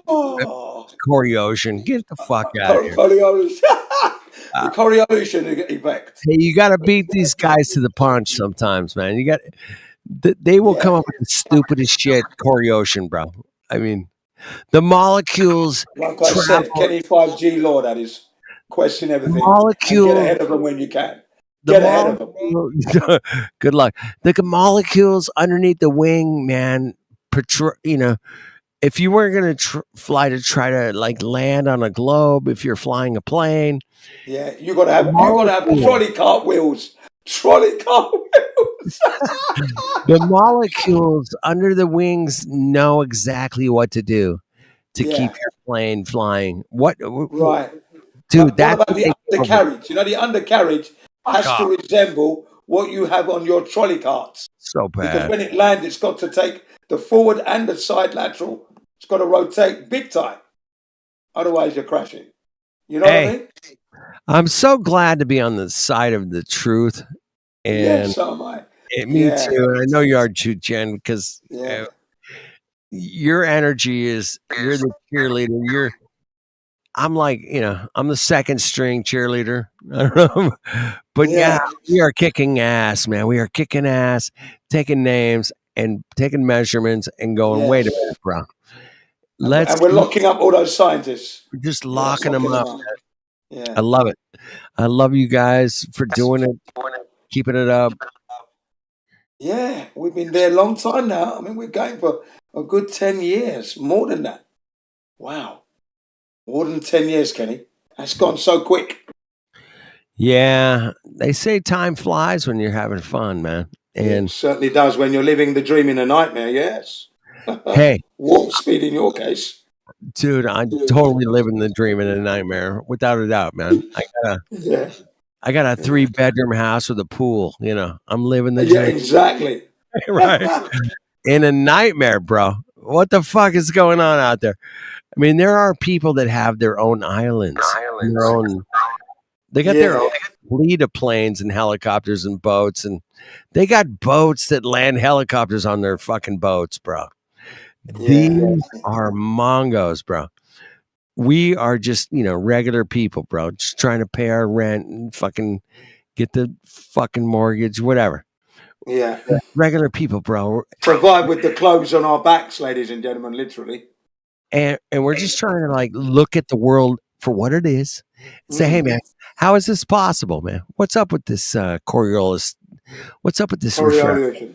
What's up with this drop over distance? What's up with this angle to Polaris? I mean, what's up with those beautiful things that we can all observe, man? And we can say, hey man, can you absolutely, without a doubt, fly an airplane around a globe? How do you do that, bro?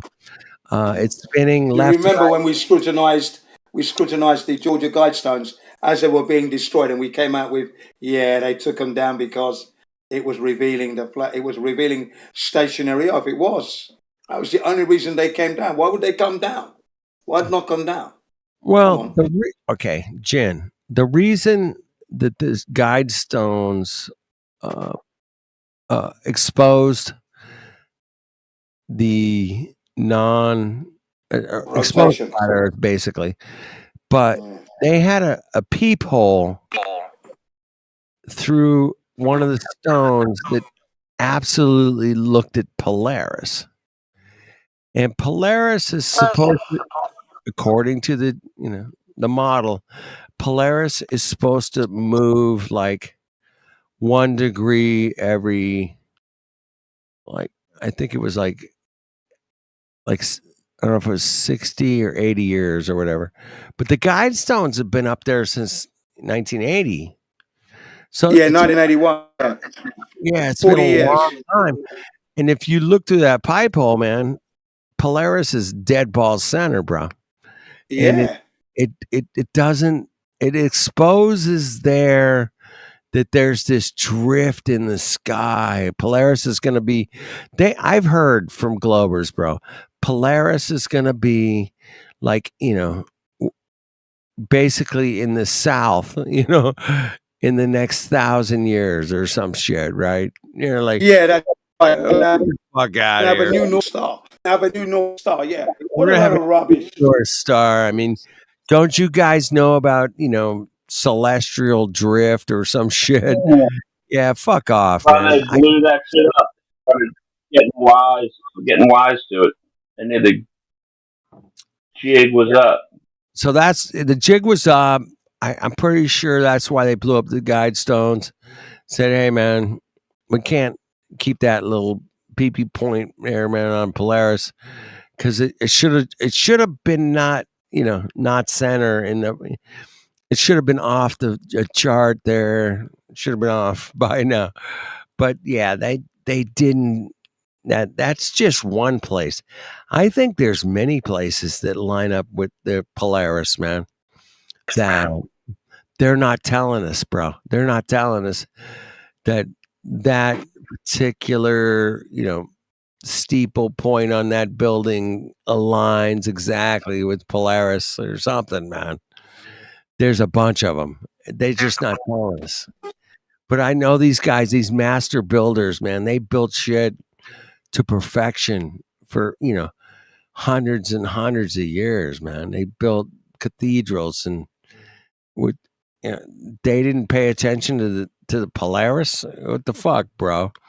Come on. All those buildings have to line up to Polaris somehow, some way, some fuck all. I don't know. But they're not telling us, man. We have to figure it out. That's why we're here, man. We're figuring it out, and we're gonna figure it out. We're getting closer and closer every day. We're looking. We're getting ahead of them from time to time. We're getting ahead of them. Yeah. Correlation. I mean, there you go. I mean, come on. But Jen, they had like a 500-year head start on us, and we're exactly. And we're like, okay, wait a minute, man. We've only been at this for a few years. We need to. Yeah, we've been at it 9 years here, but if you factor in Rosebottom era, okay, we got 109 years then. Let's say. But yeah, and remember that flat Earth did win in a court of law. By the way, ladies and gentlemen, you may not be aware of this, but Samuel Rowbotham proved that the Earth was indeed a leveled stationary plane in a court of law, and the globe could not be proven. So there's been 2 occasions where heliocentric model has lost in the last 100 years. Did you know that? What are the 2, Jen? What are? Okay, there's one. Jen. Yeah. That your boy came back, Mr. Rocket. Yeah, he said, "Hey, that stuff Jen was talking was bullcrap because aluminum degrades in a vacuum because of the manufacturing byproducts. So the oils and the leftover stuff." Dude, did you hear what he said? Oh my gosh.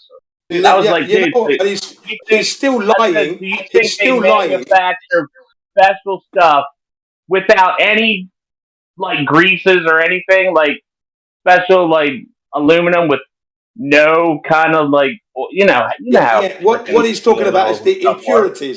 He's talking about impurities and contamination in the aluminium, but that's crap. Yeah. Because pure So aluminium. they make special stuff. Yeah. It's just, they just make he's really lying good still. stuff that doesn't get messed up in space. I'm like, come on, dude. Aluminium, ladies and gentlemen, pure, clean, uncontaminated aluminium definitely outgasses. There's no doubt about it. But they're always looking for an escape. Always looking for a way out. Always looking for a way out. Remember that track? Looking for a way out, yeah. They're always looking for a way out, ladies and gentlemen.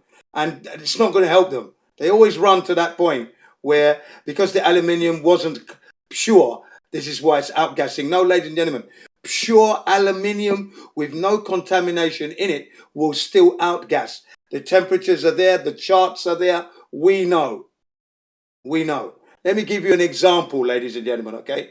When the capsule is supposed to be supposedly returning to Earth after going to the moon, now it's coming in at free fall, re-entering stage, aluminium melts at 600 degrees Celsius, but the temperatures around are 3,000 degrees. So how comes the handle outside the capsule to open the door, how comes that handle hasn't melted?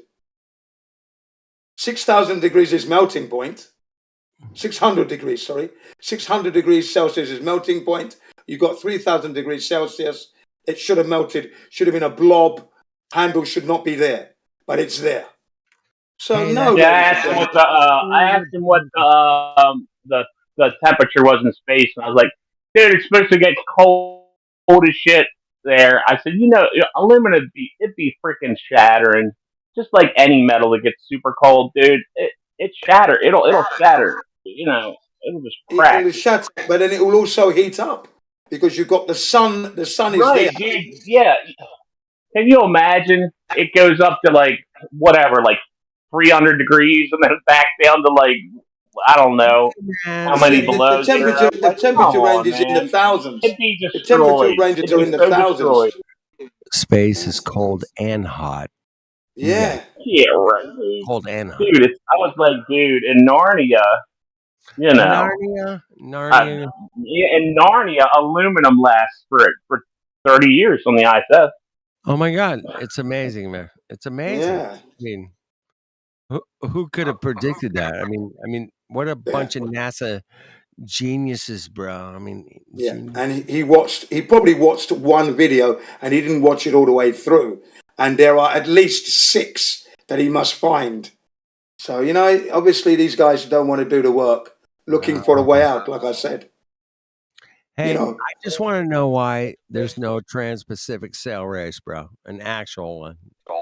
Yeah. And if anybody, a real one, yeah. If anybody has an explanation why there is not, that'd be cool, Yeah, why don't they go to Japan? What's wrong? Why can't they go to Japan? What the fuck? Come on, what's going on there? Let's go to California and Japan, bro.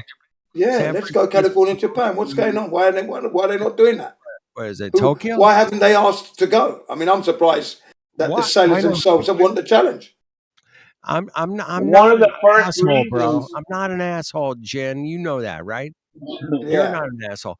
We ask simple questions and say, hey man, Yeah. why haven't they had an actual Trans-Pacific sail race Yeah, for that the makes last sense. 50 years? I Why? remember one of the first things I heard that made me like think, "Huh, man, it might be flat," was when people that sent their mail from like California to Guam, it was getting stuck in Alaska, and I was like, "Wait a minute, why is it getting stuck in Hawaii? That's like a halfway point, right?" And like, no, it's getting stuck in freaking Alaska. Alaska. And the guy that worked for the postal thing, he's like, "Why is everybody's mail getting stuck in Alaska? That's not even on the way to freaking Guam." And then you look at the flat Earth map, and it's like, oh shit, it's freaking like pretty much the straightest path there. You know, I'm like, It's a what? straight line, isn't it? Yeah. Say what? My shit's in Alaska? Yeah. Yeah. But if anybody wants to question the Trans-Pacific sail race, I'd be cool. Anybody Yeah. wants to I give think a- people should question it. And if you meet anyone who is a sailor who takes part, if you ever, you rub shoulders with those people, Sure, ask Sam, them, why don't they pick up the challenge? What's going on? Let's do it, Yeah. man. Let's do this. Let's go from California to Japan, man. I mean, Yeah, that's got to be on. That's got to be on a to-do list. in a That's got to bucket be on their Mr. to-do list. Thrive and Sure. Survive. Mr. Thrive and Survive was in the he was in the Navy. He'd like that. He'd like to talk about that, I bet. Yay, I bet he Yeah. would. Hey, I know Rich. Jen and I have talked to Rich before, man. Yeah. Dude, I just talked to him the other day. I'm gonna invite him to this fair meetup. That's Yeah, give me a link, man. Get should be him. near his house. I love Richard. Yeah, we met for lunch in a Surprise. So I know him pretty good. He loves the coffee, by the way, and he promotes my coffee. Dude, I send him a little coffee once in a while for like very little money, but he's such Oh a good yeah. guy, you know. Well done. Dude, you ever seen anybody? He's probably the only guy that's maybe more fit than Jen. Yeah, He's I buff. don't You ever think he's seen more him? fit than Jen, bro. He's buff as I mean, shit, bro. I Well, love I'm just Rich. saying. He Rich might is- be hey, almost Rich as is good as buff, Jen. but Jen is a black man. Okay, he's more fit. Now remember, Richard did have a stroke. He did have a heart problem, and he started to turn his life around. I congratulated him on that. I actually sent a link in one of his videos, and I congratulated him on his turnaround. Yeah, definitely. He's buff as shit, man. He's like he just got his trainer license or whatever. So there you go. Look at that. he's That man's training gunning people. it. Yep. Well done. Yeah. Yeah. Hey, remember, I'm Thrive and 62. Survive. Remember, I'm 62. Mr. Thrive and Survive. Hey, Jen. Jen, you don't dye your hair, bro. No, I don't dye my hair. No, I never will. I never will. I love you, Rich. I stop dyeing your hair, bro. I love you. Yeah, Richard, man, come on. I love you, brother. Stop lying. You know what I mean on that score. Yeah. You know, the grey hairs are your medals of honor that you've lived. They show that you've lived. Yeah, I always mess with him. Only thing he's worried about is the pump. I gotta get the best pump, man. I gotta get defined. I gotta get this. That dude, he's hilarious, dude. I make fun of him. The bodybuilding, then. That's what, He's a that's trip, what it man. sounds He's a like. good dude. Shout out to Rich, man. I love you, brother. Yeah, you've done good work, Richard. There isn't a month that goes by that I'm not posting your Japanese torpedo proves flat Earth. You know, yeah, type 93. I'm posting it and I'm torpedoing people with it. Yes.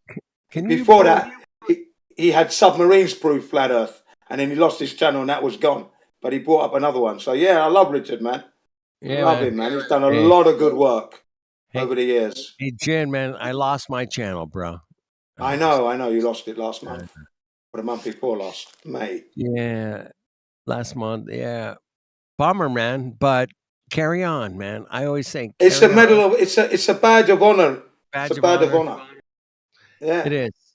I felt Yeah. it. I felt that too, man. I'm like, yeah, man. I was giving out so much truth that they Yeah. had to fucking take me out, bro. Yeah. And They were you know, scared of you. badge of They honor. were scared of you, Huh? man. However, Jen, man, there are a lot of truthers, man, that literally gave up their lives for this shit, bro. Literally. Yeah. Mm. I can name a few. Mm. And it's a scary thing, man, to think, man, this guy was so on the truth, and he had technology that could disrupt the world, and they took him out, bro. They took him out. Yeah. The guy who had the water running engine, you know, the engine that runs on water. Yeah, Myers. Yeah, that was Myers. Yeah, good guy. Took him out. There was a couple of other guys that did this. Yeah, another guy we got is Rudolph Diesel with the diesel engine. He was taken. Wait, did somebody already say Skiba? Did somebody say Skiba? No. Myers. Rob Skiba. He had the hydrogen engine. And guess what, man? Guess what? Hydrogen engines are totally the fad now. Do you guys know that? Yeah. Oh yeah. Oh my God. They're like amazing, bro. Yeah. You can fill because they've proven their worth, but the problem is they're keeping it for the elites. They don't want us to have it. Well, it's just like any technology, Jen. They got it way before we get it, and they trickle it out, and they charge us for it, bro. That's it's no more evident in my lifetime than the electric car with Tesla, bro. Yep. Oh my God. They got this new electric car. It's amazing. It's the thing. It's all. Yeah. But dude, where I live, I don't know where you live. I know where you live, Jen, but where I live, there's California. That ain't no place to be charging up stuff. Dude, I hear they have like blackouts and shit out there. Is that because they don't have a big enough grid to charge all their Teslas? All their piece of crap Tesla trucks? Wait a minute. That was last summer. That was last summer. And yes, they said, "Hey man, we all you people that want to use electricity now that there's a heat wave with your air conditioners, you have to stop using your air conditioners so the people that own Teslas can charge their cars, okay?" Really? Fucking ridiculous. Yeah, that was basically it, Jen. I mean, they should blow the thing up. I hope it blows up, is what you say. Yeah. I have a question about the hydrogen stuff. Yeah. I think it was Flat Earth. Yeah. I heard that as much as the hydrogen powered vehicles thing is a really fantastic feat, the thing that I heard about them is that the difficulty comes in when manufacturing the hydrogen, right? It requires catalysts like catalysts of the platinum group metals groups like platinum, palladium, and all that. These are very expensive metals to procure. Is that not like one of the bottlenecks in making this widespread? I mean, I don't know, because the guy who invented this mechanism, he didn't have a problem. He didn't have the problem. So I think it's the powers that shouldn't be trying to price it out of our range, so we don't have it. That's what I feel there. Good point. Yeah, I mean, I understood. Like it is feasible. Like it is a thing, right? Yeah, but these viable because the guy, the inventor, did it. He didn't. It's not like this guy had like a supply of platinum and rhodium and all these metals. Yeah. Yeah, like they're available, right? Like platinum's right now like $1,000 an ounce or something like that. Nothing crazy. I can make hydrogen with copper, bro. What's the problem? Really? Yeah. Yeah, you don't need all these special metals. I don't need I don't need anything other than copper. I can do it. Oh, damn. Okay. Okay, so I guess these metals are just more highly efficient catalysts for maybe that's why they killed him. That's why they killed him, because it was that simple that it would have just totally kicked the oil industry in the nuts, and they didn't want that to happen, of course.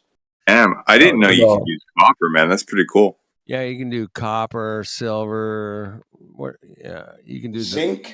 Zinc. Yeah, it doesn't matter. What is it? It's just for electrolysis? All you're doing is passing an electric current through water, bro. And Okay. you're Yeah. gases, man. It's not that hard to do, man. I did it right here with copper in my shop, man. I did it. Okay, yeah, it's the electrolysis process. Yeah, I was of the understanding there was another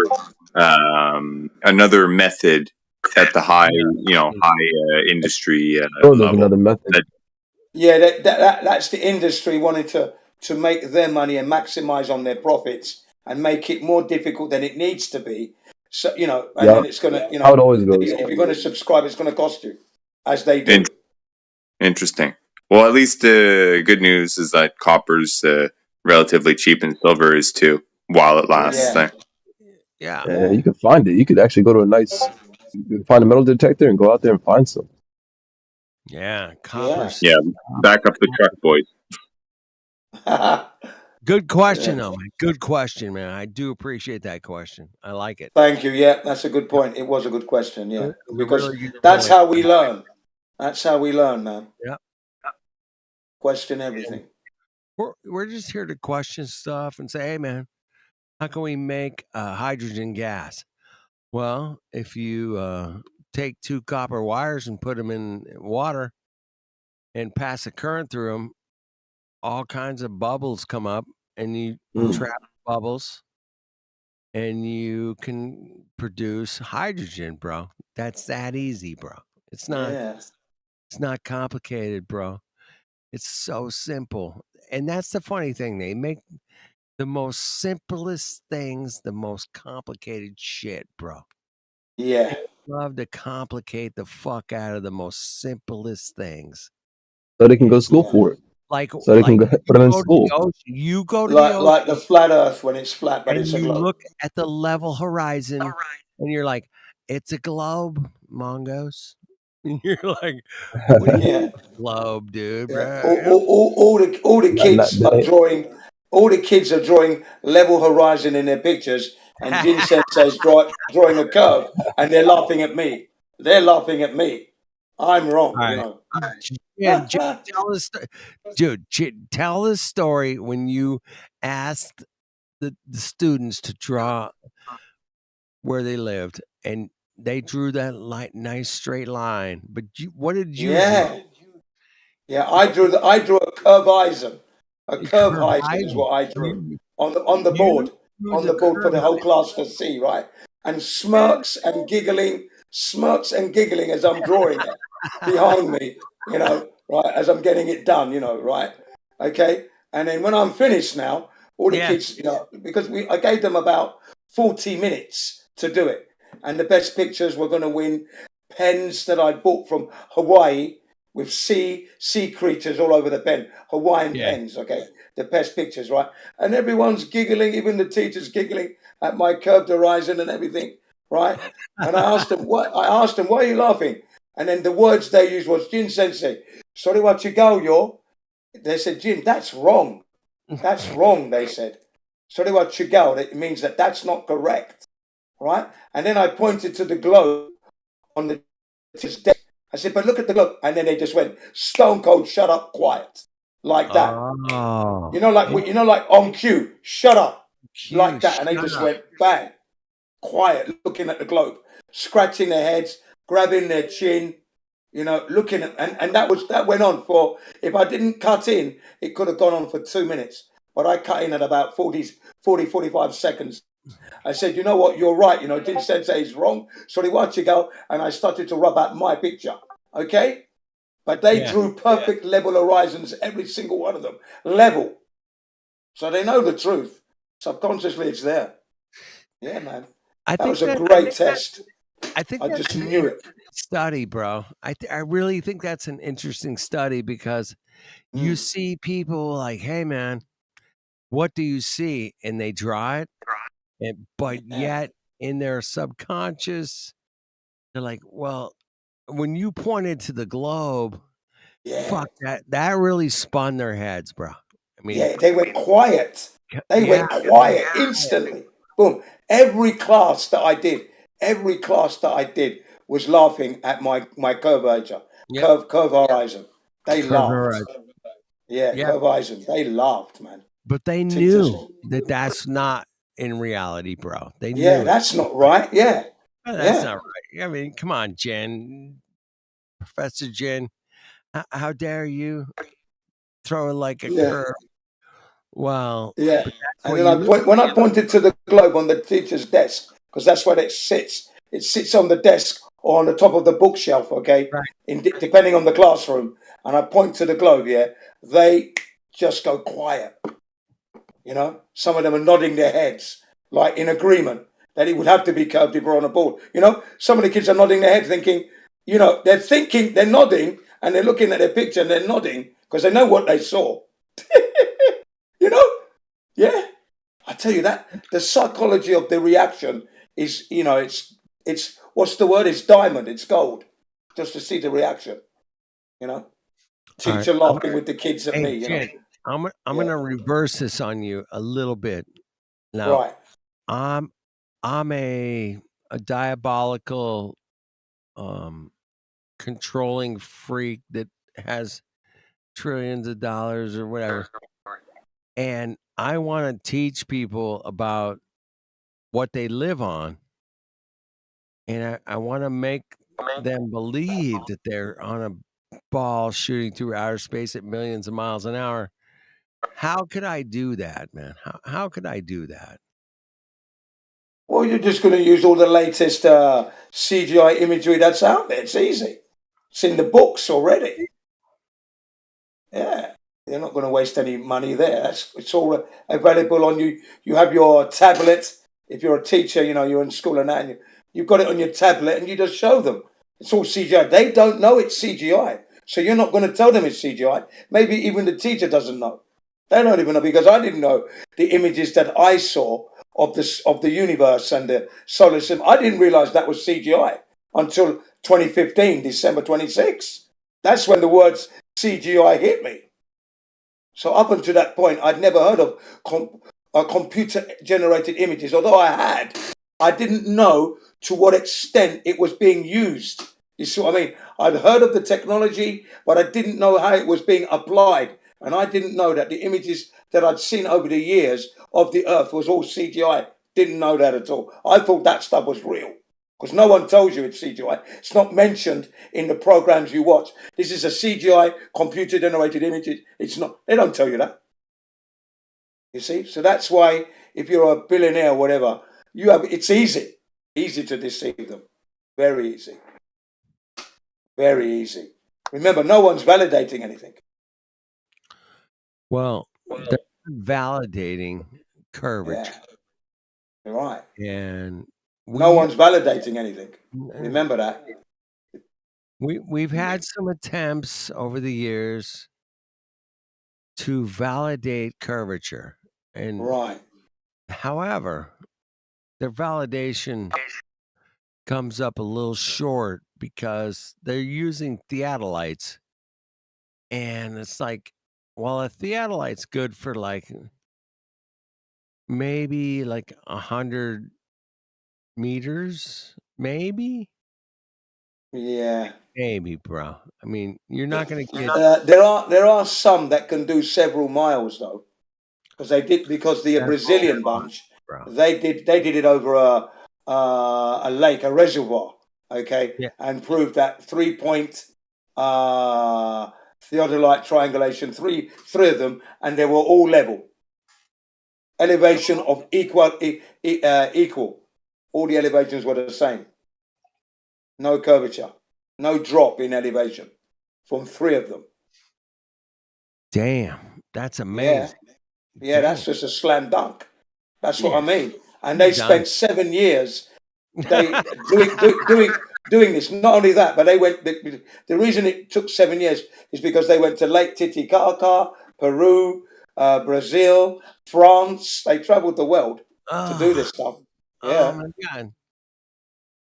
I mean, they did a bunch of work and say, yeah, hey, they did over 24. They did 24 observation experiments and tests, and then they chose 7 because they wanted to do it over the ocean because it's an uninterrupted expanse. That way you can definitely check without all the mountains and valleys in the way. And you know, you know what? You know the icing on the cake was that gravity doesn't exist. They're looking for curvature, and out of their mouths is coming, gravity doesn't exist. I just spat out my food as I was laughing. Do you know Yeah. what I mean? Yeah. Yes, you laugh at 'Cause that. that was unexpected. The gravity I'm doesn't sure. exist was unexpected. Ah, Yeah, they said plumb and horizontal. Sorry, vertical and horizontal plumb there. That's proving no gravity right there, they said. Because the Earth isn't curving. mm, And you need the curve, you need the gravity to hold the curved water onto the ball. And if there's no curving, there's no gravity, they said. Like that. Gravity doesn't exist. And I just went, well, welcome to the flat Earth. Remember, these guys, this was the beginning of their statements. We cannot believe that the Earth isn't a globe. Because we're talking of thousands of years of knowledge and evidences. No, it's impossible. I want to test this to prove that my knowledge is worth something. Do you know what I mean? You know what I mean? That's what they were saying. And at the end, they were eating flat earth humble pie and drinking flat earth juice. I just loved it. yes. Yeah. 7 years later. I love Wicked. it. Hey, drink some humble pie. Drink some humble. Yeah, drink flat some earth. humble pie and eat some humble juice. Man, I love that. That just reminds me of when I was like 13 years old, the first time I ever smoked weed, and I was so high. And my friend was bugging me, and I was like, dude, just leave my donut. Yeah. Yeah. Hey, reality will present itself in reality. Has anybody ever said that, Jen? Is that anybody? Am I the first, bro? Yeah. Reality will present itself in reality. Yeah. No, actually, I've heard that. I have heard that You've before. heard it. Yeah. I Yeah, probably but it's got still it. good that you mention it. Great minds think alike. That's all Great we can say there. minds. Like, hey, what's the reality of fire, bro? I mean, if I put my Bloody hand, hot. if I Bloody put my scorching hand over hot. the fire, bro, is that Yeah. reality? And there are people out there, Jen, that will say, no, that's not reality. You're not putting Yeah. your hand over fire. You're in some kind of matrix that makes you think you're putting your hand over the fire, bro. Yeah. And I'm like, yeah, fuck off, man. Fuck Yeah. off. You know when they say to you, you think you're special because you know something, you think you know something people don't know. I said, I know I'm special already, and yes, I do know something that people are not aware of yet. And that puts me in a very good position to help humanity. Why wouldn't you feel good about that? Why wouldn't you? So you're only speaking the truth. Yes, we flat earthers Jen, man. realize we're special and Jen. we are in a position to help. That's what gives us that feel good factor. Don't you want to feel good? Do you want to feel like a shit cunt? The shit on my shoe? Do you want to feel like that? Is that what you want to feel like? And nothing? Something you flush down the toilet? Is that what you want to feel like? Really? Hey, we're just a cosmic fart, bro. Yeah. Everybody knows we're a cosmic. I mean, Toxic cosmic fart, by the way. Toxic one. Jen, you're worth nothing because you're a cosmic fart in all of reality, bro. I mean, Yeah. everybody knows this. Everybody knows. How dare you have self-worth? Who do you think you are having self-worth? How dare you? How dare you? Hey, Jen, you got questioned today about your confidence. Yeah. And I thought that was interesting, man. It's I slammed him into the wall with that one, didn't I? you He got did. slammed up. I heard How that, dare man. you? Yeah, what do you mean? That guy's he's just confused on his reality, man. He's just confused. And I had to inform him that the debate school I went to, that with my peers, that if you lost your temper and you couldn't prove your case, you're stripping down to your underpants and you do the run of shame around that park one lap in your skids. We used to call them. Get in your skids and get running. Yeah. Yeah. I To couldn't make prove your that worth, shit man. I tried, man. I couldn't make it out. Yeah. Yeah, There's no man. You're spinning on a ball shooting through outer space at millions of miles an hour, bro. How do you prove that? How do you prove that, bro? First and fucking foremost, bro. I hate to use it. those speeds? Those exact speeds, by the way. Those exact speeds, bro. I mean, well, have you ever been in a car with, and now you're in a train? I said, look, I've ridden my motorbike 184 miles an hour, and I know what it's like to do that. And there is no room for error. No room. For error. No room for error, bro. No room for error at those speeds, right? So if you're sitting on the aeroplane, you're a dead man at 500 miles an hour. Let's not kid That's right. ourselves here. You're dead. Don't You're put dead. me inside the plane, because we don't live inside the earth. We live on it. And 500 miles an hour is nothing like 1,037 miles per hour. Then if you're at Alaska, it's 500 miles an hour. But if you're at the UK now, it's 600 miles an hour at the UK.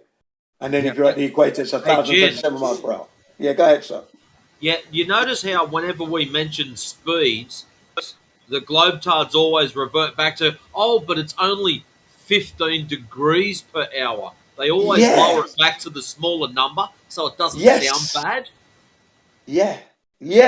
I'm glad you mentioned that, because that's exactly why I always give the units, so that the ordinary layman and woman can understand what we mean by that speed. 1.5 times the speed of sound, ladies and gentlemen. Even if it's only 15 degrees in an hour, that's at 1.5 times the speed of sound, ladies and gentlemen. And please focus on that point. 1.5 speed of sound, 1.5 times the speed of sound, can never be considered slow. And I ask them, I always ask the Globers, is it slow? Are you telling me 1.5 times the speed of sound is slow? Are you sure about that? And then they shut up. Yeah, but there's no, what is it? There's not, they try to obfuscate that one still, but they can't.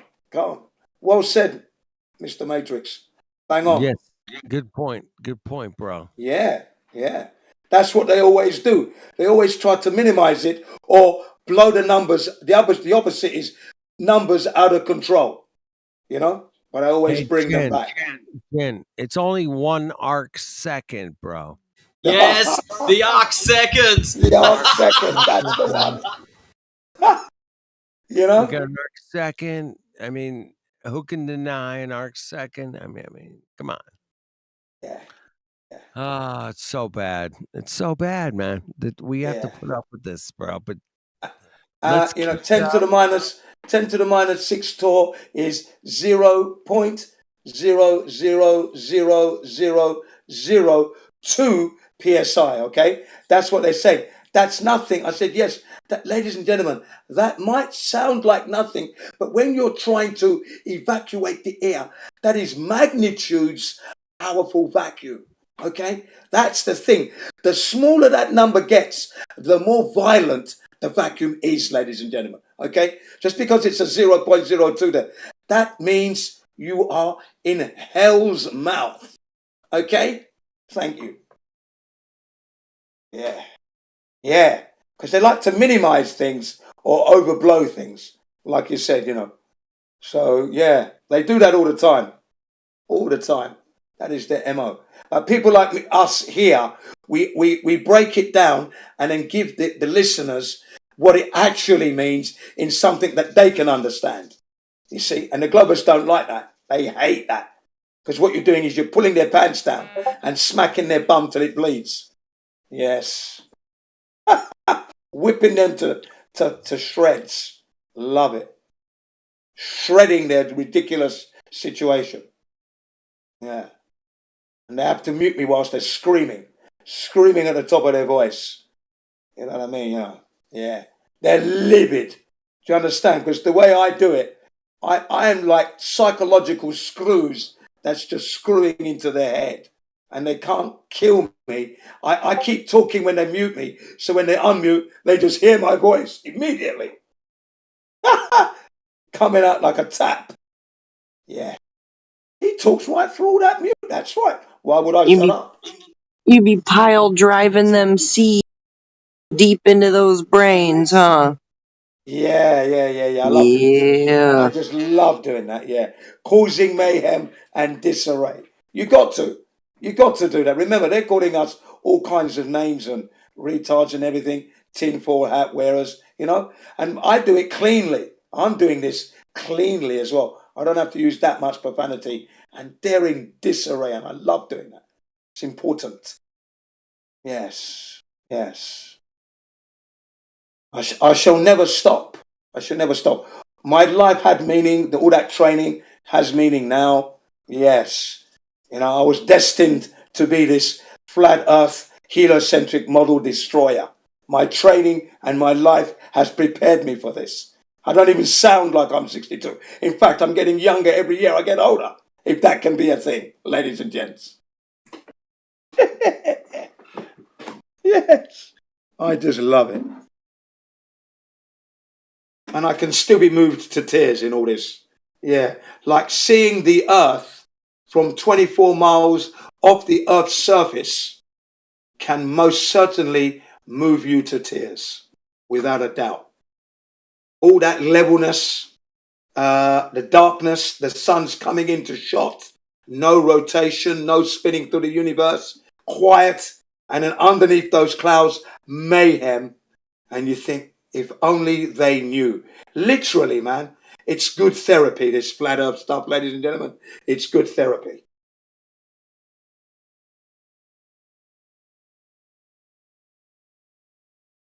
Take a good dose of flat earth. It'll level you out. Pun intended. Did you like that one? Take a good dose of flat earth. It'll level you out. Best psychological therapy on the flat earth is flat earth itself. Beautiful, man. Yeah. We're coming, ladies and gentlemen. This flat earth movement is growing each day. The state of the Flat Earth Union is, in the last 3 years in particular, flat earth numbers have increased dramatically due to TikTok. TikTok has been very instrumental in introducing flat earth. And you know what I'm really pleased about is that the youngsters, because when you look at flat earth through the community, you do see a lot of these older people in the flat earth community, because obviously we've been living through this lie and suddenly it's come out. So those who you meet generally tend to be old. But when you see the youngsters now coming in, because they're the future, we want the youngs to understand this, to stop this thing in its tracks. And TikTok, we've got hundreds of millions now. And we're growing. And why do you think the rockets are going up so quickly now? Elon Musk can't get enough of his fake satellites up there. NASA can't throw enough. India, you got Peru banging on the door now. Peru has worked out that they're lying, so now they want to get their space program up because it's free money. This is what's going on, ladies and gentlemen. Okay, all due to the flat earth. Flat earthers are doing that. That's without a fact. We are instrumental in getting them worried to the point where now it's all trying to do damage control. Yeah, we're that powerful. Yeah. I'm loving this era of my life. Yeah. Six decade, and I'm enjoying it. Still. Wow. Yeah. And I've met a lot of good people along the way. A lot of real good people, and then that's what I've met.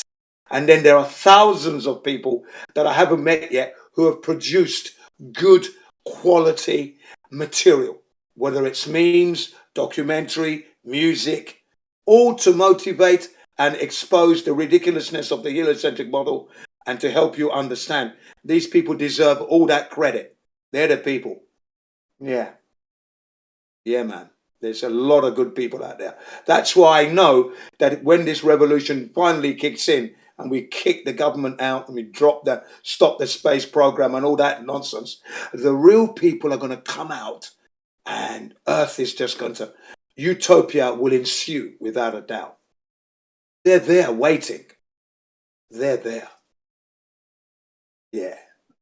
There's a lot of promise. That's why we can't give up on what we're doing. We can't give up on it.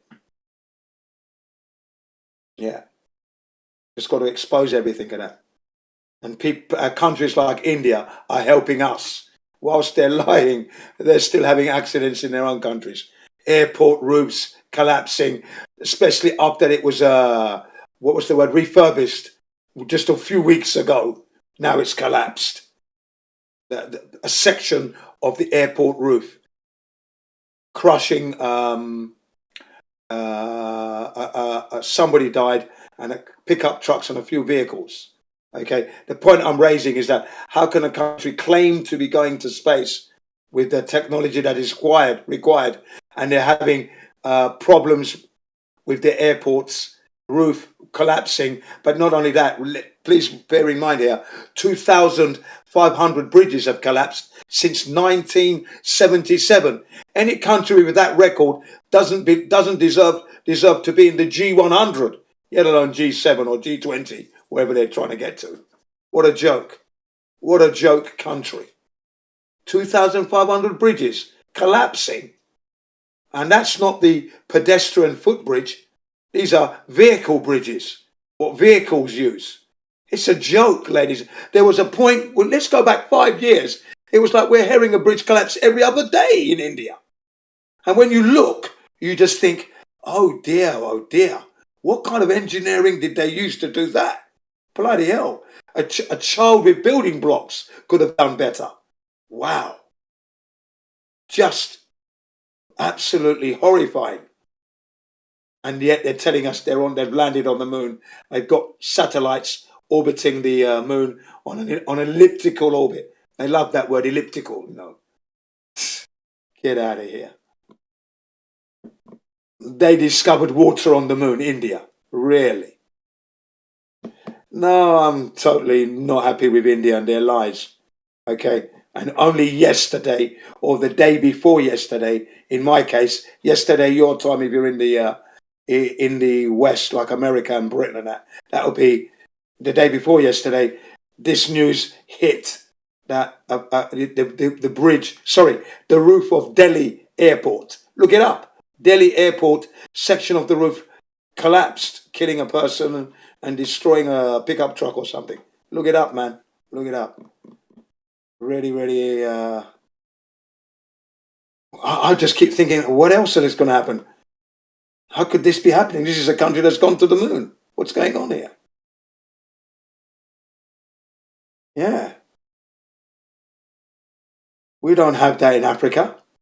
We've never been to the moon. We don't have roofs collapsing. You might want to bear that in mind, ladies and gents.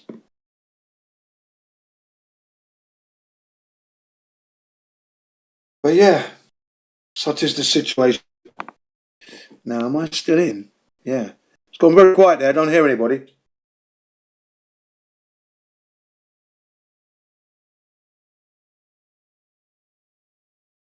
You worried, Jen? I'm still here. Ah, brilliant. Yeah, that's it. I was getting a bit worried there. I didn't hear anyone. I thought maybe my signal had dropped.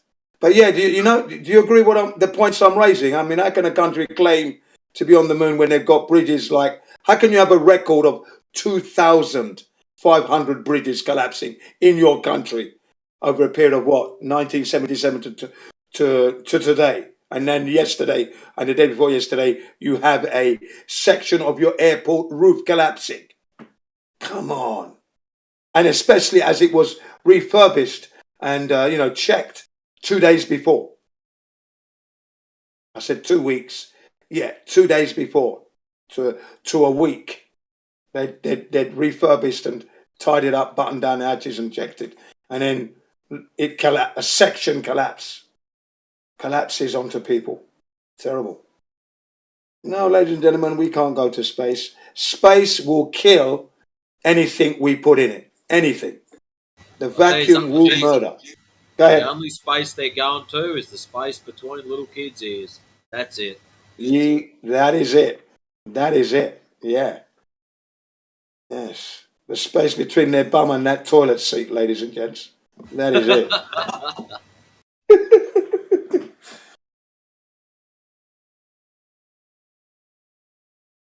Yeah. I mean, it would be nice. Yeah, it would be lovely to be able to go there. But Look, ladies and gentlemen, categorically, nothing can float.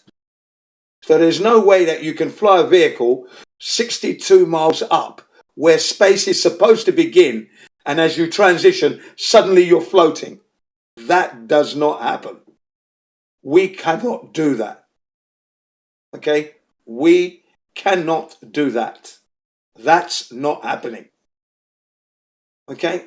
Nothing is floating 62 miles up. It will drop like a stone back down to Earth. There is no floating in space. It's a lie.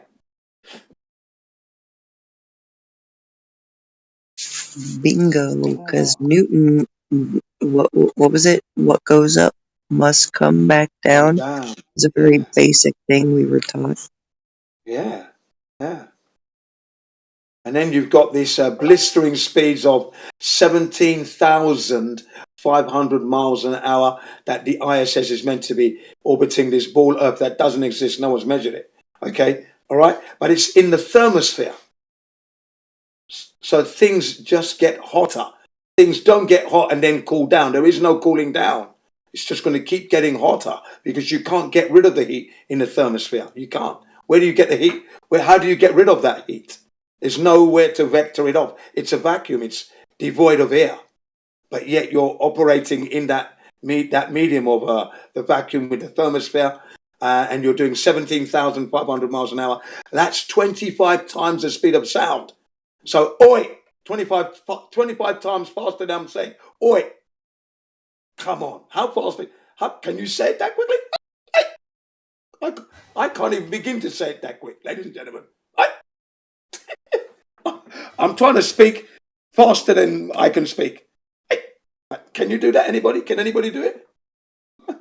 Come on. Hey, Jen, there's another chap down the bottom here, Water Pickle.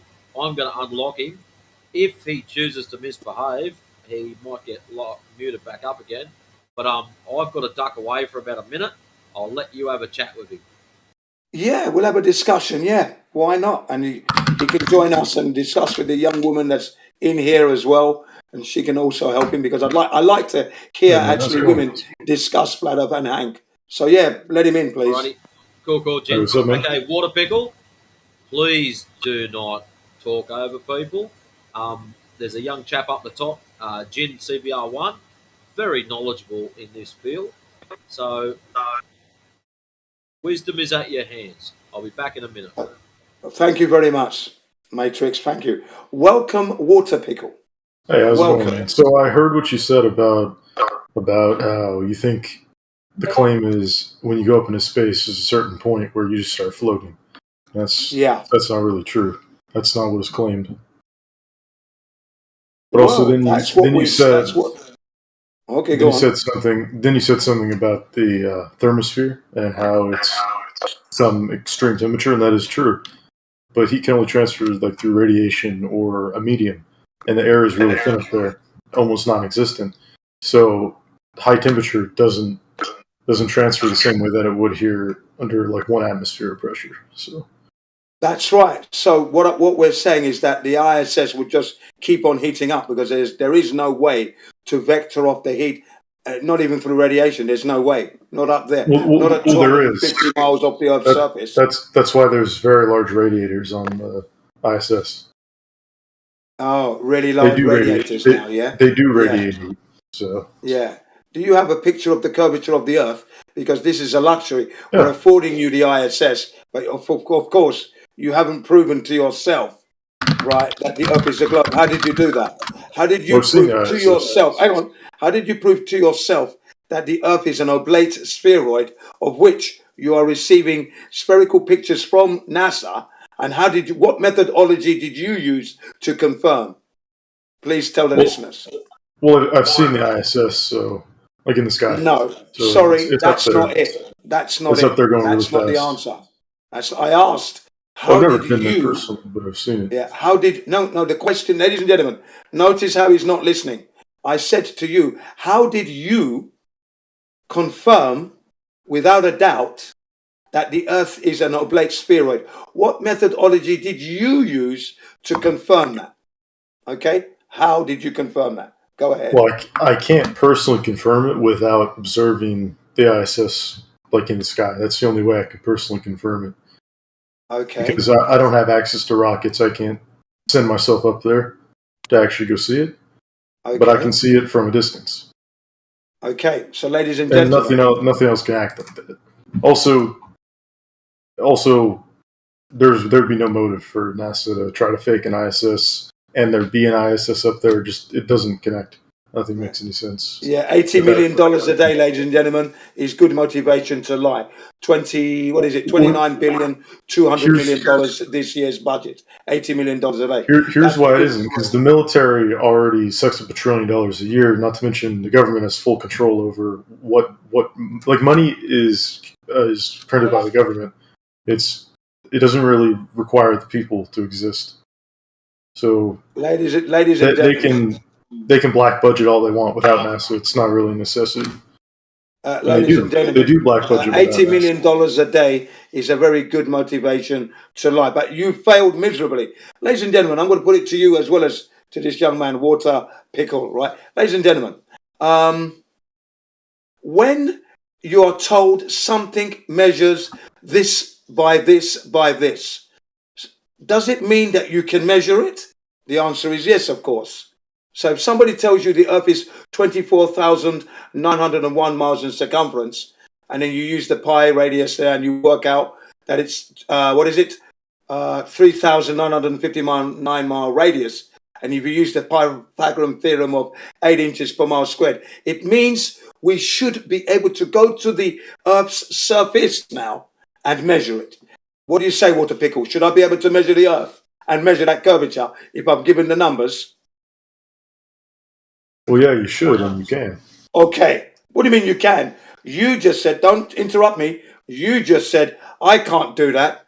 I haven't got the money to send you in a rocket, blah, blah, blah. Why are you talking about rockets when we're talking about the surface of the... You're not listening now. You're not listening. You are interrupting. So let me put the question to you again.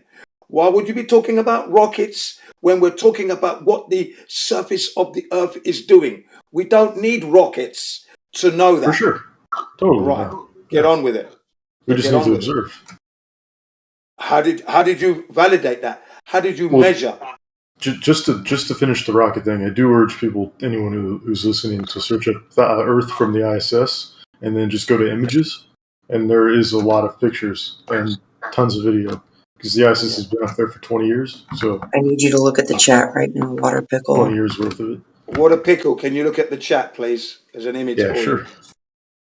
There's 2 images that I need you to look at and take them in and contemplate them and rationalize them in your mind. Yeah, thank you very much. This is over. So which chat is it in? Lobby or debate text? Live text. Live stream voice have text access too. to live stream voice text. Let me find it.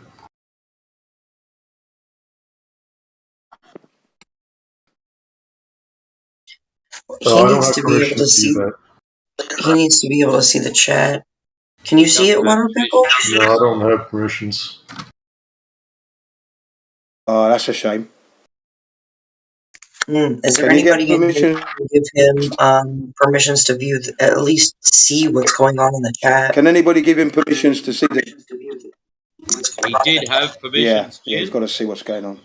Jen, he did have permissions to do so. They were revoked for some reason, so I'm not going to override a moderator. Okay, that's it then. So you've lost. Unfortunately, he can't see what you've posted. Describe to him what you have posted, though. I can describe it. Yes, I can describe it. Okay, so here we have a Boeing 777, which is approximately 80 yards long. And above that, we have the ISS, which is approximately 100 yards long. What I'll do, I'll send those 2 images through to Water Pickle. How's that sound? That sounds good. Yes, that sounds fantastic. So what we've got here is a Boeing 777 at 80 yards long, and we've got the ISS at only 20 yards longer. And here we have, we can see the ISS transiting in front of the moon, but it's supposed to be in space. Now, I don't know how you're seeing something that's supposed to be 250 miles away, right, transiting in front of the moon. It's not much bigger than a 777. You can see a 777 when it transits in front of the moon. And you can also see the ISS when it passes in front of the moon. Were Now, these pictures taken using a telescope? please don't interrupt me. I wasn't done. Okay, sorry. So here's the thing about that is that the 777 is within the Earth atmosphere, and the ISS, which is only 20 yards longer, is supposed to be 253 miles away in space. So you've got this airplane that's about 3 to 5 miles up, and you've got an ISS that's 253 miles up. But we can see both of them when they pass in front of the moon. The plane and the ISS. And the ISS is only 20 yards bigger than a Boeing 777. This would mean that the ISS, if you can see it passing in front of the moon, that it is not in space. Can you validate somehow that ISS is in fact 253 miles away? It's only 20 yards bigger than a Boeing 777, and both of them are able to be seen. How do you validate that? Can I ask you something, Jen? I'm asking you. I just asked you. How do you validate that, Eric Globe? How do you validate that for your space narrative? You're asking someone else, but go ahead. Sorry. Oh, I'm sorry. What was the question?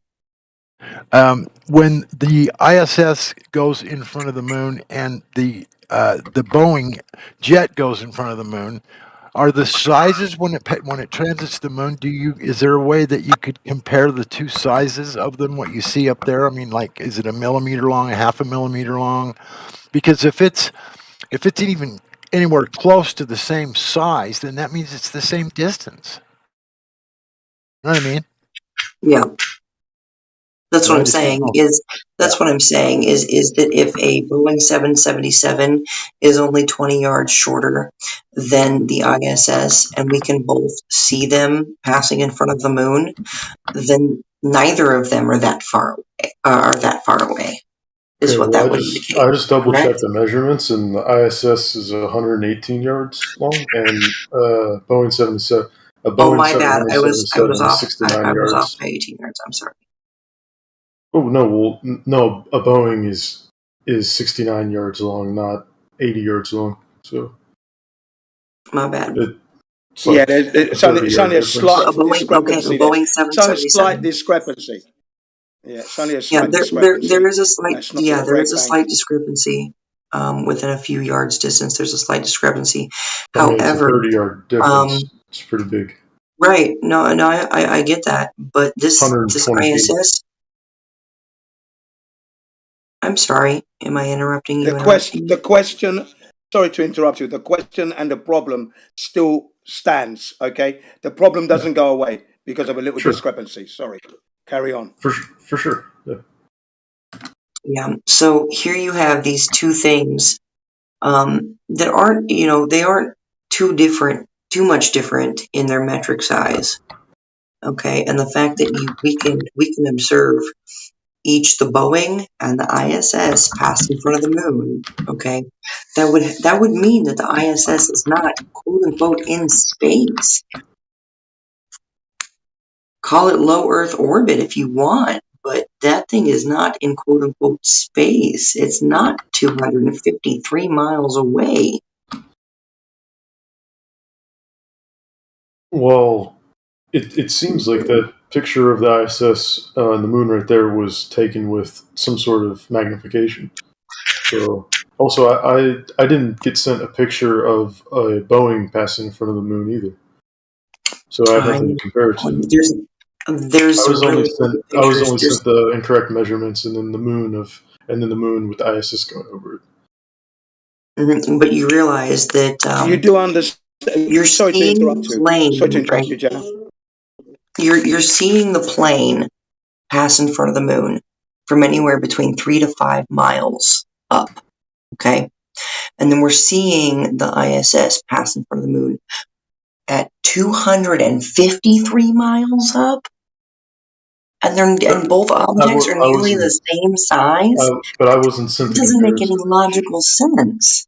Well, I've never seen a Boeing 777 go in front of the moon, and I wasn't sent the picture, so I wouldn't know. Okay. What they Oh look my like. god. So he You've wasn't seen sent a an picture. aeroplane at 5 miles from the Earth's surface. Yeah. You have seen an aeroplane from 5 miles off the Earth's surface. Okay. And then if you factor that plane, move it 250 miles, that plane is going to get smaller. Is it not? Is it not? Well, yeah, the further Is it something not? gets away, the smaller it Right, appears. Yeah. right. So that's the point Jenna's raising. How can we be seeing something that's only slightly bigger than the aeroplane at that distance? How can we be seeing that? We're Doesn't make seeing it sense. at 200 times. Supposedly seeing We it are, but at it's super small. 200 times farther away. Yeah, but it's 200 times smaller. It's super small. 200 times smaller. Do you hear yourself? Do you know what you're saying right now? We said it's 200 times further away. It's going to be 200 times smaller than a plane passing in front of the moon. Oh my god. No, your distance to size ratio calculations are wrong.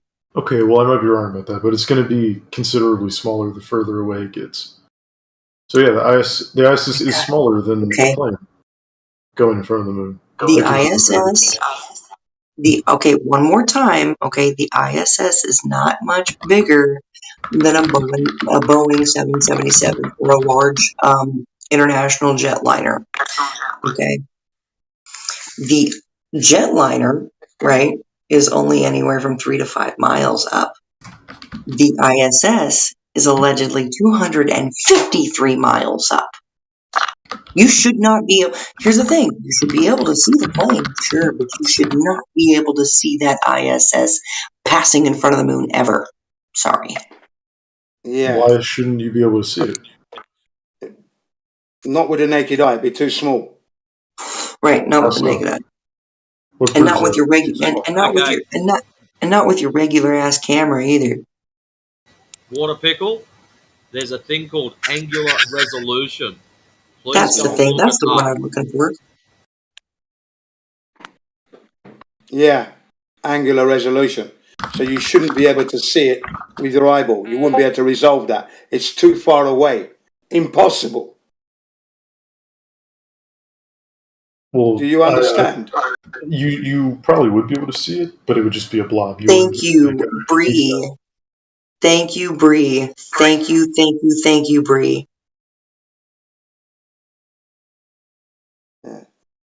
But this picture was taken with a magnification. Okay. Okay. I don't. I know, Water Pickle. You don't have perms to really see the chat. Can somebody send this that Bree sent to Water Pickle so that you can see the commercial airplane at 7.2 miles up as opposed to the ISS that's supposed to be 500 or 253 miles up? Can somebody send that to Water Pickle, please?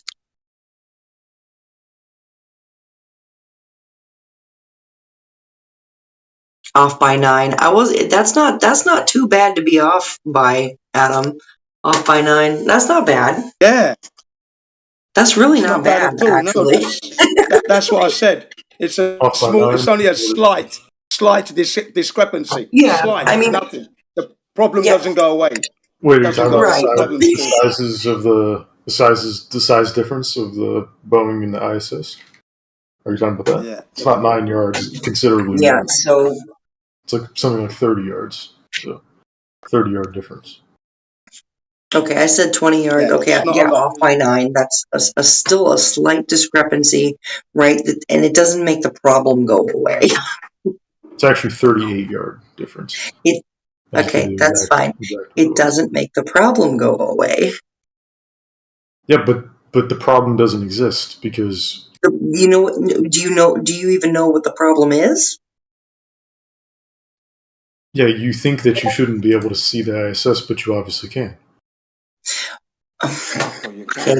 Yeah, Jen, you want to take this one real quick? You think it's too far away to be seen? Yeah.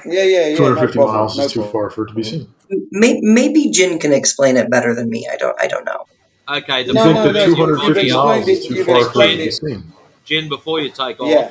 off, the problem our friend's got here is he's got to understand that in order for those two devices to look the same size, whilst they are Yeah, different distances apart, the furthest one, i.e. the ISS as you call it, would have to be 35.13 times larger than the aeroplane. It's not Yeah. that big. Yeah, it's not that big. Exactly, it's not that big. That is the conundrum that you've got.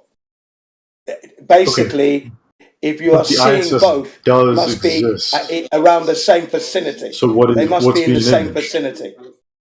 They must be in the same vicinity. They cannot be at different distances, and you can see them both looking. No, that's wrong. They would have to be in the same vicinity. Okay. Okay. So what do you think is up there? Because that is a picture of what is supposedly the ISS, right? Can't Okay, deny there is that's a something up. very good question. Okay. That's a very good question. Right. So, yes, right, but it's not in space. That's the whole thing. Yeah. It's not in space. It's very local to Earth, right? About as local as a commercial airliner, right? Give or take, So it's in the a few atmosphere. 100 feet or so. So you're thinking it's in the atmosphere. It is in the atmosphere. It's clearly Obviously. So how does this non-aerodynamic object fly through the atmosphere so quickly? It's not an No, aerodynamic. I'm sorry. Yeah. Jin, you want to say something? As far as I'm It's not concerned, aerodynamic. It's very. yeah, I was going to say it's a H. I've answered the question as it's a H-shaped aeroplane. Okay, that's what I think it is. Okay, Okay. that's what it is because it does look like a H. It looks How's like it another traveling? H. How is it traveling so quickly? It's not traveling so quickly. How fast do you think it's going? It's not moving at all because it's taking a bit of a swim. Huh? What are you saying? It's nicknamed the International Swimming Station for a reason. Yeah. So you think it Yeah. doesn't exist? It's not You even. think it's you think it's in a pool? That's it. Yeah. Okay, Let me then tell what's you in the another sky? reason why. Let me tell you. What's in the reason sky traveling why. at orbital speeds? Okay, water pickle. Listen to this one, water pickle, that you haven't been aware of. Okay, where the ISS is supposedly meant to be is a highly radiated zone. That radiation was artificially created by America and Russia back in 1959, 60, 61, 62. It finished. America and Russia fired up megaton bombs into the Earth's atmo up there, and artificially created this radiation belt. Okay, and at the time NASA was supposedly go to the moon. Okay, 1969, the radiation level was at 250,000 rem. That's instantaneous death. Instantly, you are not. There is no time to absorb that level. How many rem? The spacecraft would have blown up. Okay, now the ISS. So 250. That's where it's operating. You're cutting out. Did you say 250? Artificial radiation is. You're interrupting me. Why can't you shut up and listen? Can you not hear me talking? No, you cut out. Right, let me Hey, finish. man, okay. I didn't hear what you said. You cut Well, out. okay, well, I'm still talking anyway. I'm still talking. Pay attention. Still talking. Let me do this properly now. Here we go. So basically, the radiation is 250,000 rems. Right now, since 1962 to now, that radiation has dissipated. It's still above 2,000 rems and above. So there's no way the ISS can be there. It will kill everybody that's there, that radiation, and destroy the ISS. Well, it's impossible for it to be there. So who's measuring this radiation? Go ahead. I'm sorry. This is National Oceanic and Atmospheric Administration back in 1962, and the British astronomer by the name of Sir Bernard Lovell. Okay, so if space doesn't exist, I've got an important question. No. How are they nuking space? And how are they measuring the radiation if satellites don't exist? Well, that's a good question. You have to ask them. I'm quoting the experts. Jen. That's what you need to do. Well, Go and we're ask using them. their data to measure the radiation. Of course, I'm going to use their. Hang on a second, everybody. I am going to use their data because that's the only data I've got. So I'm going to use it. Yeah, but they aren't going to say something that's going to be the opposite of what they believe. Well, that's your problem. That's not my problem. That's your problem, not mine. I have a You're the question. one that's got the problem. You're the believer, remember? I've got a question for Water Pickle. Yeah, go on, Water Pickle. Go on, Jenna. My question is, how well do you understand angular resolution? Do you understand that, and do you know what that is? I understand the concept, but I'm not knowledgeable on the numbers. No. Okay. That makes a huge difference in this conversation. It really does. When you understand things like angular resolution, you'd be able to understand this argument a lot better. The fact that, and this is what angular resolution, okay, so the size of it, the angle that it's at, the size that you're looking at it, the ISS and the Boeing 777, they're not much different in size, okay, and you're able to see the jetliner pass in front of the moon. You're able to see the ISS pass in front of the moon. You're not understanding the angular resolution issue to this. Yeah.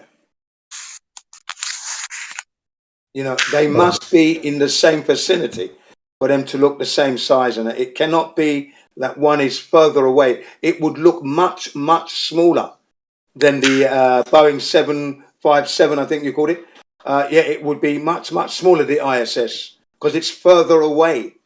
Okay, so these pictures, we don't know how far away the plane is. We can assume that it's at cruising altitude, right? Yeah, which would be somewhere in the region of 4 to 5 miles, yeah. Right, but we don't know how far away from that altitude the picture is being taken. So that plane could be 7 miles up, but the photographer could be 30 miles away. We don't know. What? Yeah, and So the sky there's could fall on our head tomorrow. Hold on. And the relevance of this to the shape of the Earth is zero. No, put it back. There's no way to I need to control. put this- There's no way to control for those parameters. No, I need to put this back up in your face, Water Pickle. ISS could be at a lower Water Pickle. You just said that if it's 7 miles up, right, and the photographer could be 30 miles away. If it's 7 miles above my fucking head, it's not 30 miles away. It's 7 miles above my head. What the fuck did you just say? Yeah, Water Pickle, you are answering the question in a very incoherent manner, or are you just here to just deceive people? Which one is it? Is it you don't understand, or are you deliberately lying? What I'm saying is the moon could be really low in the sky, and that plane could be really far away. Can we not do this? Could be business. Can we not do this? Could be. Could be. That's crap. We have to, because there's no way to control. No. The listeners are yawning now. The listeners are yawning. We're giving you facts. We're giving facts. You're giving us control for that experiment. You're giving us could be's. Sorry, no. It's not could be. It's a literal thing. There's no control. No, I'm sorry. No. No. Hold on. I gotta stop you right there, Water Pickle. I gotta stop you right there. Because a could be is not a literal thing. Okay? If it could be, then it's not literal. You are double speaking, and you need to recognize that. Yeah. Stop your double speaking. You're lucky I'm not a moderator, because I would have muted your ass, right? And then you'd hear what you've got to do, and then you would act accordingly. So please act accordingly. Don't be disingenuous. Answer the question as honestly as you can. And that is, it is not possible with the information, the facts that we've given you, and that is the radiation thing and the angular resolution from Jenna, right? It is, the two objects that we're talking about have to be within the same vicinity. They cannot be at different distances and look the same. Okay? There's no could be, would be, wouldn't. No, that's crap. What I'm saying is we That's not don't answer. know. What I'm saying is we don't know the distance at which this picture of this plane was taken. Well, we do, don't we? Because we know that aeroplanes fly. Water Pickle, you're not understanding. You're not understanding. Okay, one of them was taken from 253 miles away, allegedly, and the other one was taken from 7.2 miles away.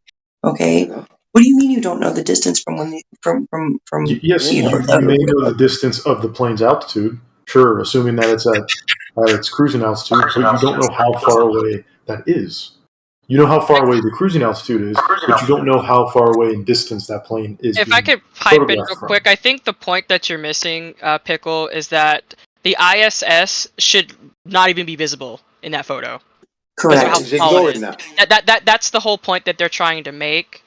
Is that the ISS being 253 miles away should not be visible in that photo at all. It should be so small that you would have to mega zoom in. You might see a tiny black little pixel if you're lucky.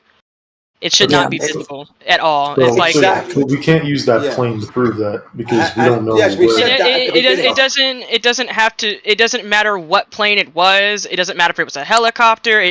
That's irrelevant. The point that they're making is that the picture on the left, I don't know if you can see the live stream voice text of the supposed height of the ISS being 253 miles away, is something that should be literally an impossible photo that was taken. It should not be possible at all. And to help you visualize it, we're just giving you an example of a plane that cruising at a normal altitude, like give or take, let's say 7 miles, right? We have photos of planes. It doesn't matter what aircraft we're arguing here. That's irrelevant. If you can take a photo of a plane, which we can, literally flying past the moon, and then you compare that to photos of the ISS, it just further proves the point, which is separate than the fact that you shouldn't be saying an ISS period. So those are two separate points that's being made. But the second point that we're making is that it's very comparable to the fact that it looks at the same height of a commercial airplane. So those are two separate points being made. Yes, and I regardless, understand. So the first I'm one breaking down the first point. Okay. So I'm breaking down the first point and saying that the first point of like you're saying this plane is 7.2 miles up. Well, you don't know how many That's the miles second. away That's the it second is. point. That's the Okay, second point that you're second arguing. point. Yeah, but the Okay. first point doesn't change. The first point is I something that understand, is. but I'm getting yeah. to one point at a time, and what I'm saying is the second point is meaningless because there's no control in that experiment. You don't know Well, how the far. first that point is is meaningless You know also. how far You're up talking it out is, your but you don't ass know how now, far Water away Pickle. it is. You're talking out your ass, Water Pickle. I'm Okay. sorry, I gotta call you out on it.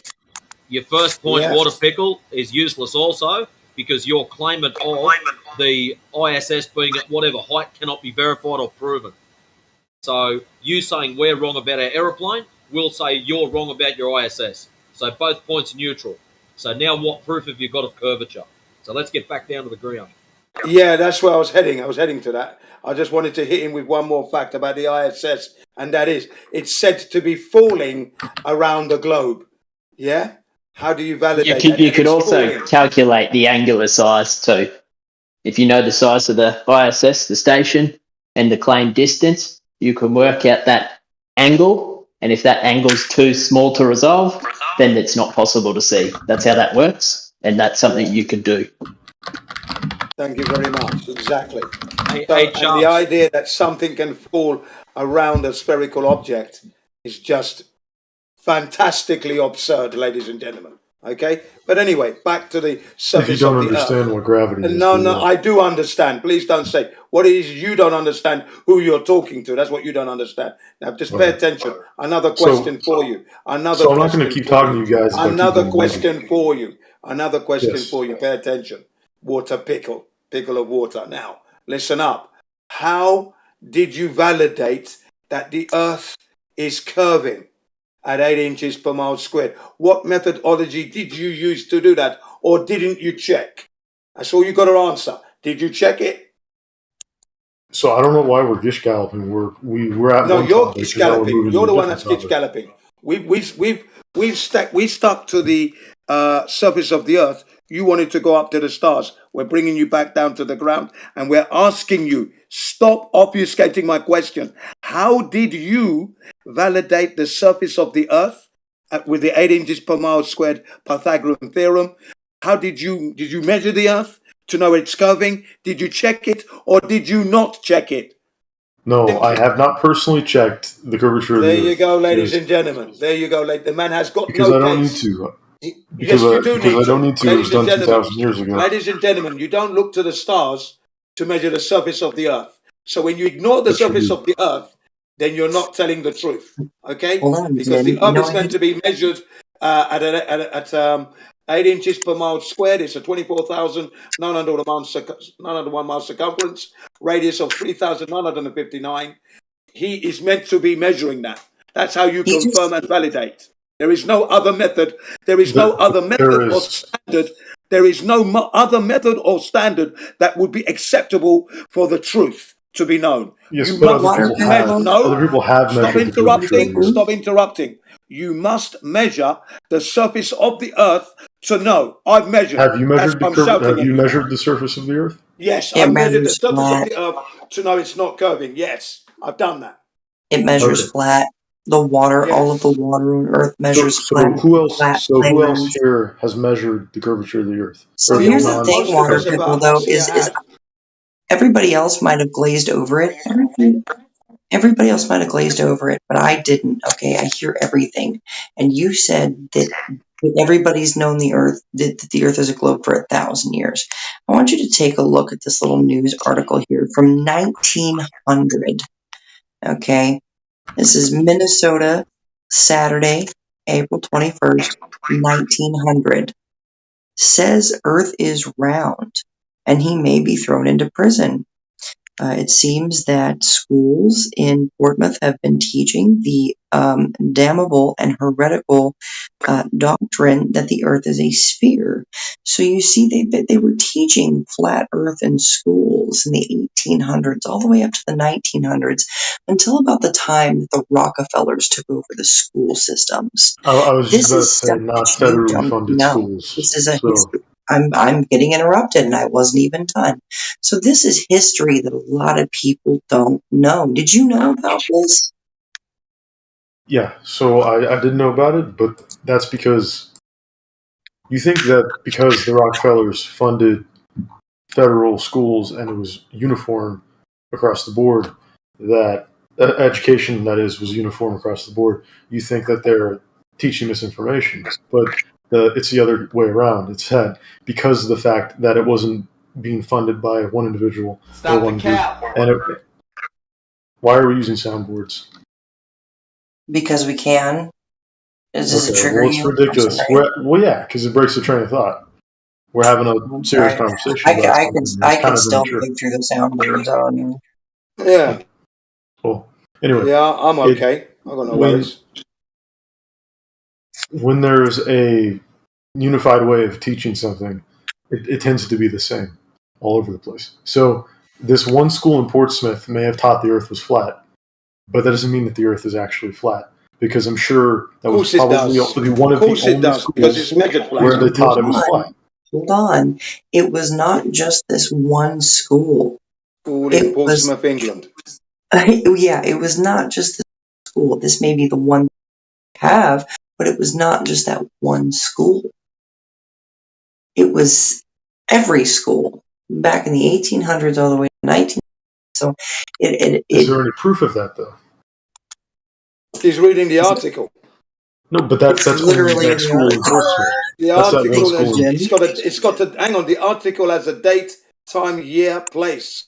Yes, that was that one school in Portsmouth where there wasn't any federal funding. Didn't you hear what you said? And they were taught. Several schools all over Britain. No, this was just one of many. This was just but I'm one asking of for the evidence. many. That's okay, right? Because you do need evidence for things. Yeah, but mind you, especially unfounded claims. You're still you're still in deficit because you haven't measured the curvature of the Earth. You don't have any photographs. No, I haven't, of it. but many other people have. No, you haven't measured the curvature of the Earth at all. I've never taken a photograph from space. You don't have any. You don't have any photographs that you've taken. Exactly. Yourself. I don't need to because other people have. No. You need to. Don't Where's need. your Wait. Who are these other people that you're saying that Yeah. verified that? Who are these people? Hold Let's on. start with that Every first. single person who thinks Yeah, the that's a Earth good is one, flat. Bree. Bree's got a Okay. point. So has every single person who thinks the Earth is flat measured that the Earth is flat? No, they haven't. So by the same token, if you believe the Earth is round, then you shouldn't be forced to measure that it's round. See, Because that's where you're coming unstuck, Water Pickle, is we don't Yeah. believe it's flat. We know it's flat. okay, You you're getting hung up on the words. shut up, you weren't invited to talk yet. You believe it's a ball. You don't know it's a ball. And that's where you're coming unstuck. Yours is a But belief what I'm system. saying is flat earthers believe. Okay, No, we don't believe. No, we don't believe. That's wrong. I know you That's guys get not caught up on that the word. case. You can stop saying that. It's a misrepresentation. No flat earther believes the earth is flat. They know it's flat. It's not a belief system. No flat earther believes it. None. Okay? So has every single flat earther measured that the Earth is flat? Every single flat earther knows that the earth is a flat, non-rotating realm. They know Well, this. I can tell you, I Wait. did my own. I can tell you, I Through did my their own own tests and my experience. own experiments, right? And I had my phone. I had my phone stuck in the.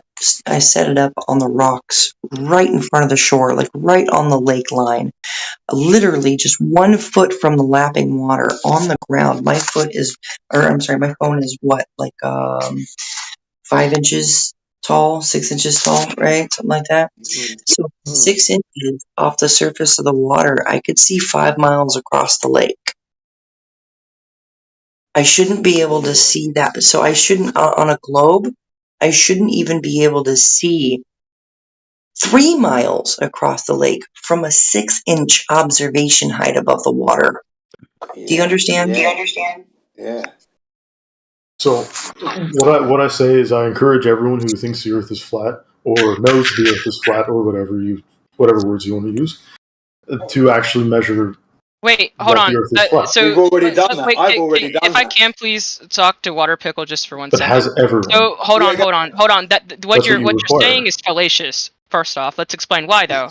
So, do you know what a burden of proof is, right, Water Pickle? Do you know what that is? Yeah, the burden of proof. Yeah, I know what that is. Okay. You don't know what it is? No, I do know what that is. Okay, so the reason why the burden of proof falls upon the heliocentric model and the proponents of that is because Earth is, according to what we've been told, 70% of water, right? Water does not curve. We can't replicate water curving unless you apply some sort of external force to it, such as a wave, the wind, causing waves. Or gravity. If you have, hold on. You having a water bottle. Unless if you take the water bottle and you splash it around, then it can appear like it's curving for a second until it drops back down and comes level again. So when you keep asking us to prove that, or who has in the flat Earth community measured that the Earth is flat, the first thing to counter that is to say that, the Earth is made 70% of water, and water is level and takes the shape of its container. So that's the first rebuttal to what you're trying to argue against. The second thing I want to point out here is that the burden of proof falls upon heliocentrism because we can't see or measure curvature anywhere on the Earth. And then you're making the claim that we can and we have. So now I'm asking you, who did this, when did they do this, and how was it done? Okay. So that external force is gravity. That's the external force that you're looking for. So then how come gravity doesn't in a water bottle? How come gravity doesn't cause the water in my water bottle to also curve? Well, because it's not curving over the surface of something. So but how is that relevant? Explain how it's relevant. Okay. Here's why it's relevant. The Earth is the water bottle, right? I'm trying to figure out a way of explaining it in an analogy. Huh?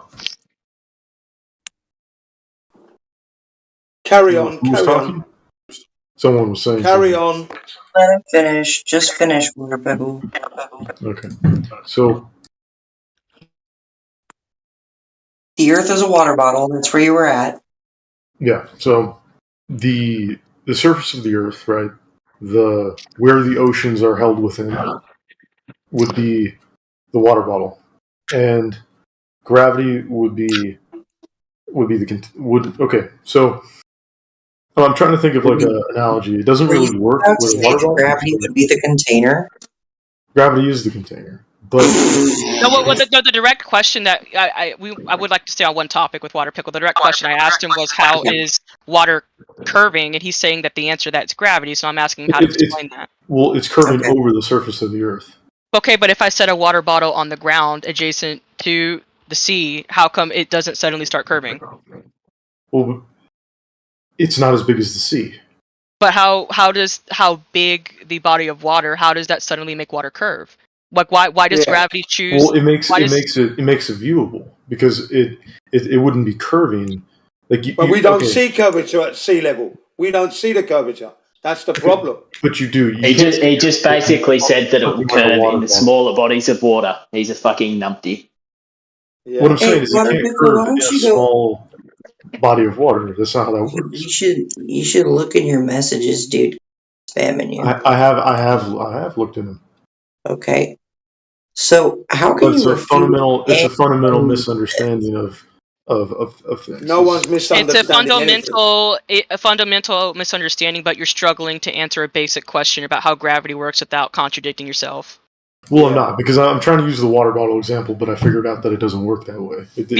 But so then your argument is that the Earth is because of how big a body of water is, therefore gravity for some reason decides that it wants that to curve. It's viewable. It's actually viewable because What do you So why isn't it viewable? the less apparent the curvature of it is. The smaller something gets, the less you're. It's simple geometry. When you can zoom in, you can zoom into a sphere, and at some point it will look flat. I'm gonna stop you. It will look flat when you zoom in. When you zoom into water a sphere, pickle. it Water will pickle. look flat. Stop. It's your view. You just conflated something about physics with geometry. Do you realize that? No, the whole room realizes it. I used an example from geometry to validate your physics. No, I didn't.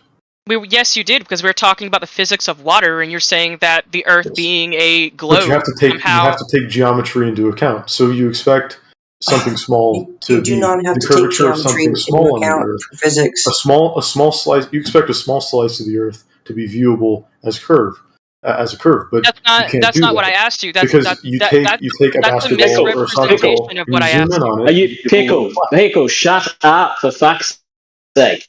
Are you trolling? No, I'm not trolling. I think he's just getting okay. Well, you stupid. Yeah, because he's coming to. So you're saying you should, yeah. Right. So you guys are the hostile. You're saying that it follows geometry. Shut up, pickle. Right? You're saying it follows geometric principles, right? Over large bodies of water. Yeah, you saying? Physics with geometry. Period. Everybody heard you do it.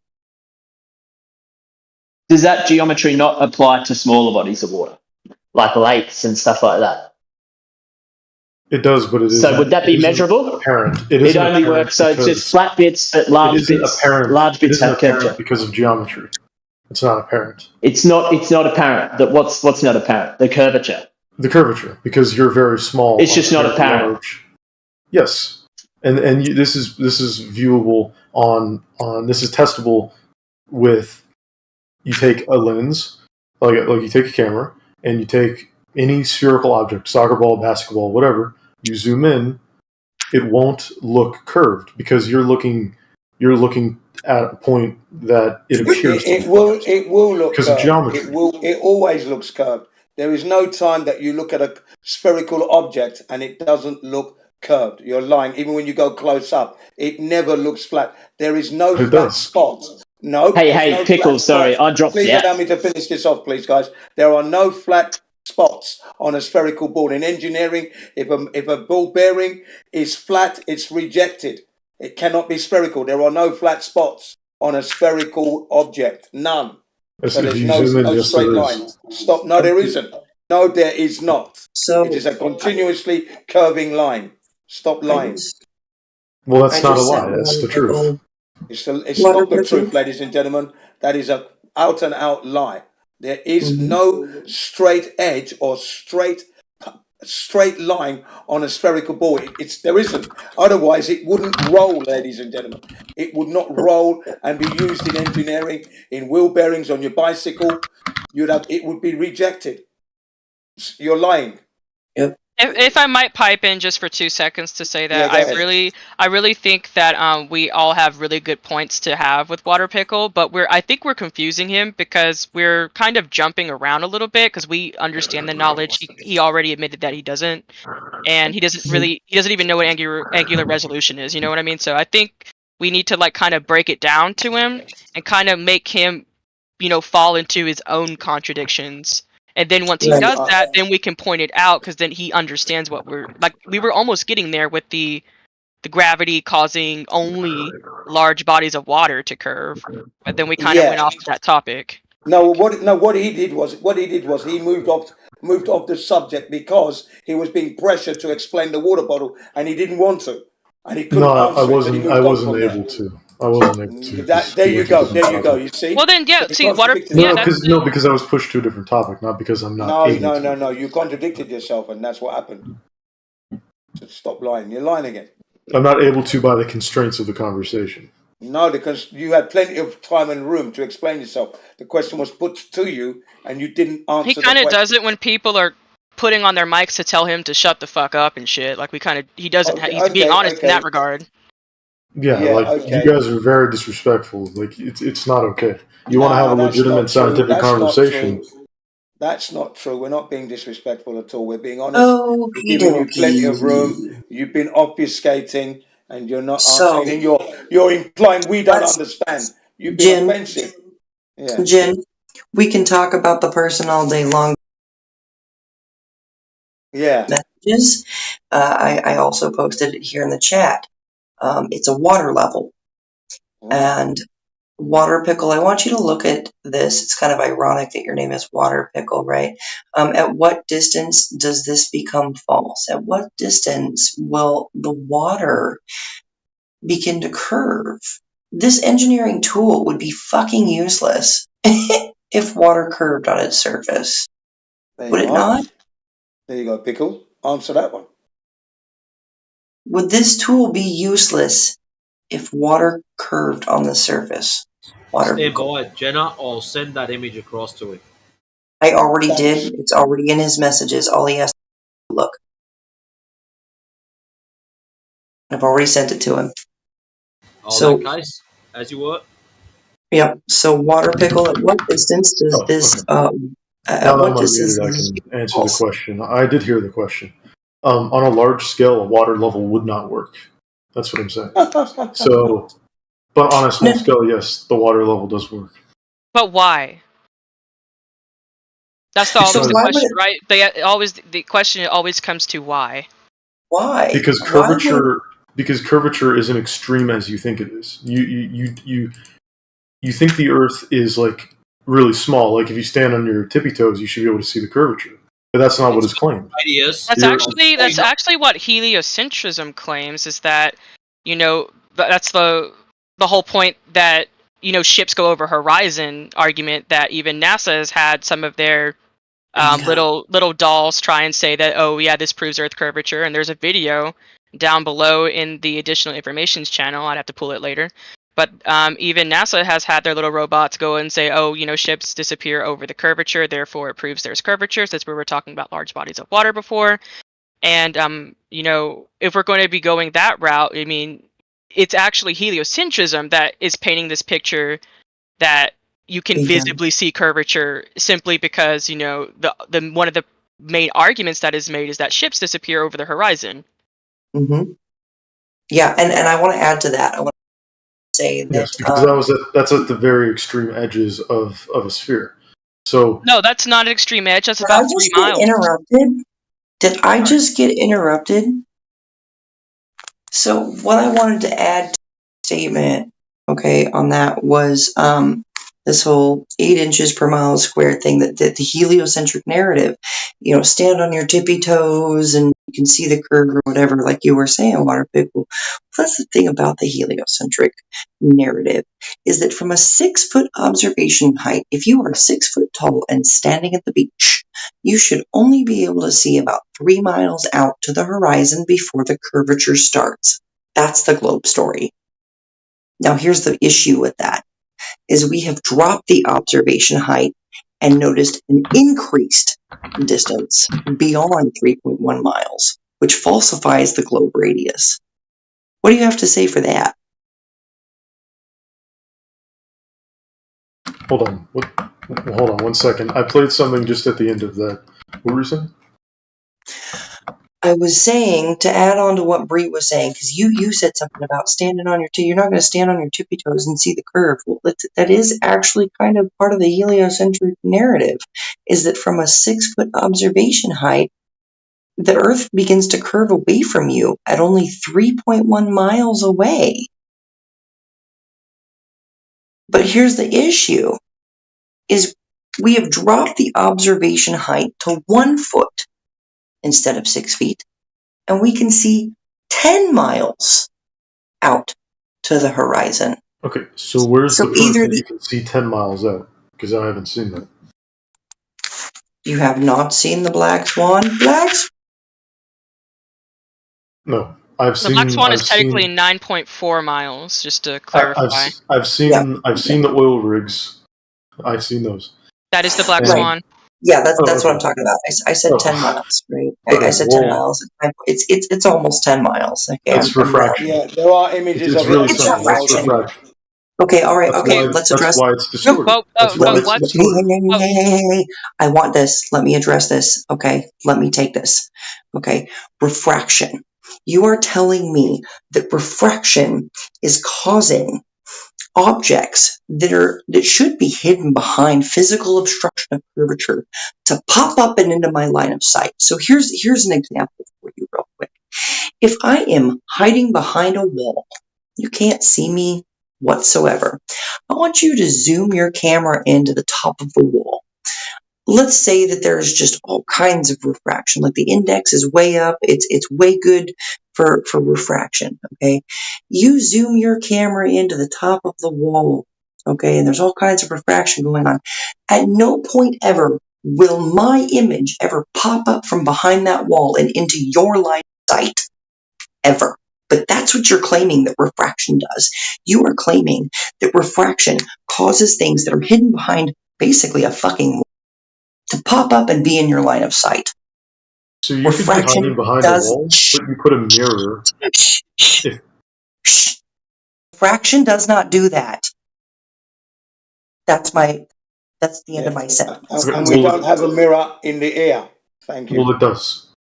No, it doesn't. You know, you can sit there and say it does, but nobody's been able to prove it. Nobody. Well, Not the even image your sight that's touted as You're just saying yes, it does. prove it. You're just saying yes, it does. And no, that image does not prove it. Those rigs are in line of sight. They should be hidden by 62 some odd feet of fucking curvature, but they're not. Refraction does not cause things hidden behind fucking walls to pop up into your fucking line of sight. But that's what you're claiming. That is possible. You hide behind. Okay, so here's an example. You hide behind a wall. You put a mirror. You put a mirror behind you. So there's a wall in front of you, and I don't need. Why would I need to put a mirror behind me? There's not a. I will be able to see you even if you're behind that wall. So There's the wall would be curvature. Absolutely incorrect. Would be the mirror. No, because now you're telling me a bunch of hypothetical bullshit fucking stories again. It's not hypothetical. It's an example, and it works. No, it's not an example. You're cheating in this example. Yeah, But it is. That's what refraction is. It's light reflecting No, that is not refraction. off of the sky, bouncing off of the ocean, and then into your eye. Again, So it you're appears that way, obfuscating what but you said. it's You're very obfuscating. distorted.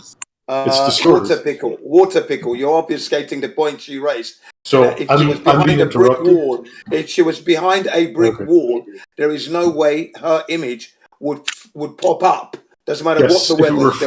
if it reflected off something behind you. You're not listening again. There is no way that the image of Jenna would pop up from behind the wall into your line of sight, no matter what the weather's doing, behind a brick wall. It's never going to happen. Never going to happen. I'd lay my life on it. Okay, Water Pickle. Reflection is different to refraction.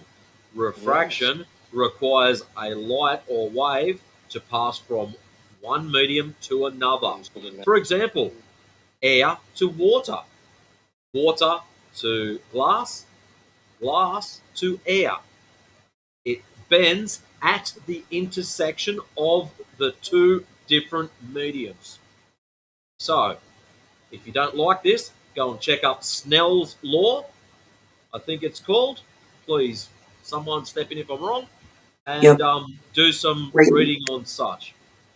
Yep, you need to do some research on things. Yes, the oil rig bounces off the sky and bounces from the water into your eye. And Rayleigh's criterion. That's what you need to do your research on. Snell's law and Rayleigh's criterion. Thank you. Well, let's address the elephant in the room, is that in the image of the platforms, that the horizon is in the background of the image. So how are you going to explain that?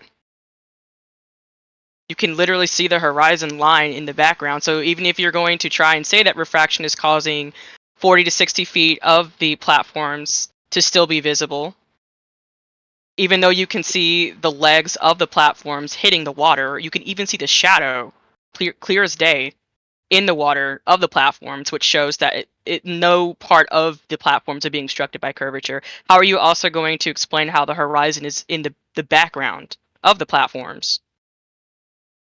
A horizon isn't a physical object, it's apparent. So if you have something reflecting from far away off of the atmosphere, then off of the water and into your eye, you may see something. You may see a horizon, but horizons are apparent. They aren't a physical object. So I don't understand what you're trying to say. Yeah, but the globe model claims it is physical, though. That's the whole point of it being a geometric shape of a ball, is that the horizon is physical according to the globe model. So you're literally advocating for a flatter it isn't point physical. when you say that. It isn't physical. It's the lack of something. So I guess you could say it's still physical, just like the thought of nothing in your head is still physical. But what I'm trying to say is it's not a physical object. It's the lack of something, and that's the curvature. So what you're saying, when you have something just to nail reflecting, this down to the floor, you're saying it's flat because you can't prove curvature. We just had an not what I said. No. They're like, let's just acknowledge we've had an epic concession now that the horizon is not Earth curve. So boats going bottom up over the horizon is not Earth curve. Thank you. That's good. No, it is. It's apparent. No. You've just said it's not geometric. It's not an actual anything. So you have just conceded your horizon is Earth curve. Thank you. So you have no geometric measurement of Earth curve then. Yeah, you see? Can you see your problem? Water Pickle? You're in a pickle, aren't you? You guys are making a false issue. It's no, you're not understanding. We are not making a false issue. Criterion. You're not understanding how light actually travels through this medium. You're not understanding that what you're claiming that it doesn't fucking do that. We're telling you right now, if you were just to go study this and go study Snell's law and Rayleigh's criterion, you would find, oh shit, Water Pickle is wrong. Water Pickle was claiming some shit that doesn't fucking happen in nature ever. You're claiming something that's happening that isn't happening, Water Pickle. That's what we're trying to tell you. But you don't know that. And I wouldn't expect you to know that because you don't have that knowledge on Snell's law and Rayleigh's criterion. Well, he's not even talking about refraction at this point. He just dug his own grave and shot himself in the foot the moment that he said that the horizon isn't physical. He doesn't understand that. I think we should be really focusing on that part. But yeah, let's get it. Get after him, Bree. Yeah, he's desperate. He's desperate here. Clutching at straws and stuff. He hasn't got it, man. Yeah. Well, I'll be back here tomorrow evening like I always am. Okay. But it's 1:28. Yeah, bring some proof with you, please. I gotta bring some proof. Bring some validation to your case. Okay. Could have, would have, might have. That's not going to work here, man. You got to bring that evidence, that proof, your methodology, measuring the surface of the Earth to be curving. Okay. Not look at the stars. That's not going to do that. As soon as you go to the Well, stars, it you'll be does. It eviscerates flat Earth, but yeah, you try to make it seem like, oh no, don't look up at the sky. You tell your followers, don't look Well, at the because sky you it don't. eviscerates flat Earth. Because if you're going to no, that's not. No, it doesn't. It doesn't disprove anything. If Right. you're going to know if the surface of the Earth is curving, you must measure the surface of the curve of the Earth. So real quick, You must. quick question. Quick, Well, really simple question for Water Pickle. Is the sky is the sky the Earth? Is the sky But the Earth? the way we observe it is a product of the Yes or no? curvature. No. I don't want your stories. I Yeah, just answer want the a simple question. Is the yes or sky no. the surface of Is the the Earth? sky the ground? Is the sky the ground? No, the sky is not the ground, but it's The the sky same is not shape the ground. as the Correct. ground. Okay. And what is the horizon? The horizon is the horizon is where the view of the Earth ends because of drop off. Nope. Stop. I gotta correct you. Stop. Just stop it. Just stop. You are just digging yourself a hole so bad, buddy. The horizon is where the Earth and the sky appear to meet. The horizon doesn't curve. The horizon is if you want to use that horizontal. description, yes, both descriptions are valid. Yeah. You try to tell me some other. What were you trying to tell me? What do you think the horizon is? Go ahead and tell me what you think the horizon is. What does that sound? I'm saying that both descriptions are valid, but it's where the Earth is no longer visible due to curvature. That's where the horizon It's begins. fucking wrong. No. You're still seeing the damn Earth like you're standing on Earth. You're fucking seeing it. You're saying Earth's no longer visible. So either you have all fucking Earth, right? All ground, or you have all sky. Begins to no longer be visible, I should say. So the horizon is horizontal, is it not? From your point of view, yeah, it is. Can you look for any definition that states that? Because you're very small on a very big, Welcome to Flat Earth. on a very big ball. So Welcome to Flat Earth. you're very small on a very big ball. Pickle, you've just contradicted yourself like crazy. You're saying again now that the horizon is the edge of Earth curve. But you just said before. No. Hang on. It's the begin of the edge of Earth curve. But you just said before that when we were describing the black swan image with the horizon maybe nearly 10 miles away from the observer at 1 foot above the surface, that's refraction. So in one breath you're saying that the horizon is the physical sphere edge, and then in the other breath you're saying it's refraction and not actually geometrically anything. Yes, but You can't simultaneously hold both positions, mate. No. Which one is it? So, Pickle, you've been offered a choice. Is it apparent or is it geometric? The decision now is up to you. You've got a 50-50 chance of getting it right. When light bends, it can appear to change. So, is it apparent? You have two or options. is it geometric, as you were asked? Make that 33. It's the beginning of a physical edge that curves. How do you know that? But hold on. But earlier you, and now you're telling us From that your it's physical. perspective, it can appear to change. Hey, Jenna, let Ray. It's the beginning. It's the beginning of the curvature of the Earth from your perspective. Okay, and how do you know that? How do you know it's not refracted? When have you ever experienced a day where there's no atmosphere and no refraction? No, I haven't. So then you've never been able to take a geometric measurement you've never been able to take a geometric measurement to a physical location that you're claiming is also the visible horizon, because you're trying to say I've that it's never also... made any measurements of the Earth. No, are you not seeing the contradictory nature of your argument here?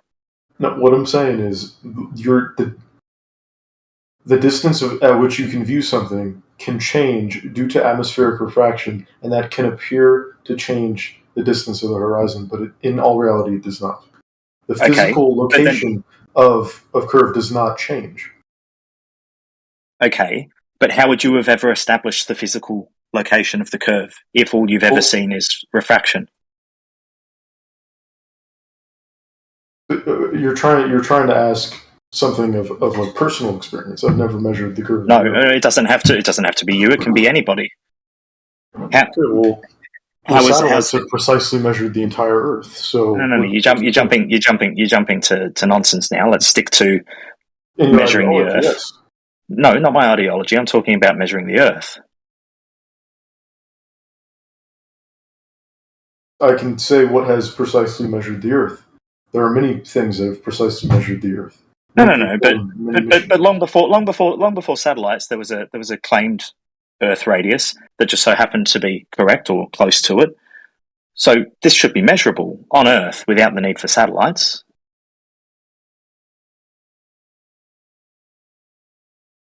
No? Well, yeah. Oh, well, yeah. Okay. So explain to me how you measured the geometric location, which is simultaneously your visible horizon and a physical. I haven't. That's what I'm saying. I haven't. Okay, the royal you. You can't. That's why. No, well, you're right. I can't because I don't live near an ocean. No, but I'm talking the royal you, not you. You just personally. can't. I'm not saying you have to have done it, but you understand the issue here. You can't take a physical measurement to a location that, by your definition, is both physical and not physical. Well, that's just not what I'm saying.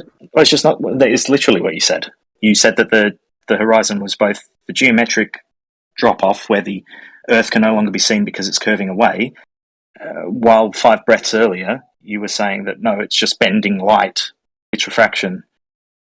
So it's not a physical location and where the Earth's because otherwise, if you conceded, from your perspective, it can appear to change. So it's not really complex. Well, no, so you're taking both positions. You can't do that.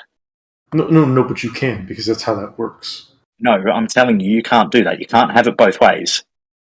It's not happening both ways. It's just that's how it is. Is this guy serious? You're having it both ways. I don't think. You're saying that it's both. You're saying it's physical. Really thinking he's just.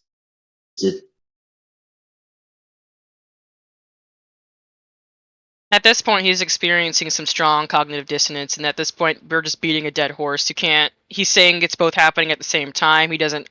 Either he's choosing not to understand how you can't have both at the same time, or he just so I understand. think you guys haven't developed like object permanence in your brain, the same sort of thing. Just because there's a mirror so you think if I put a mirror up to you, that's actually you, like I somehow captured. We don't need a mirror, dickhead. Look out over the water and find us the horizon. Find the fucking horizon. So do you cease to exist when there's a reflection of you? What are you talking about? What has this got to do with what we're talking about? It has everything to do with what we're talking about. Please explain. It has nothing to do with it. Stay on topic. So the appearance of the horizon being reflected towards your point of view. What do you mean reflected? Doesn't change the physical shape of the Earth. What do you mean reflected? What fucking dumbass shit was that? Something that should be beyond your view. That's not the definition of reflected. I'm looking in a mirror right now.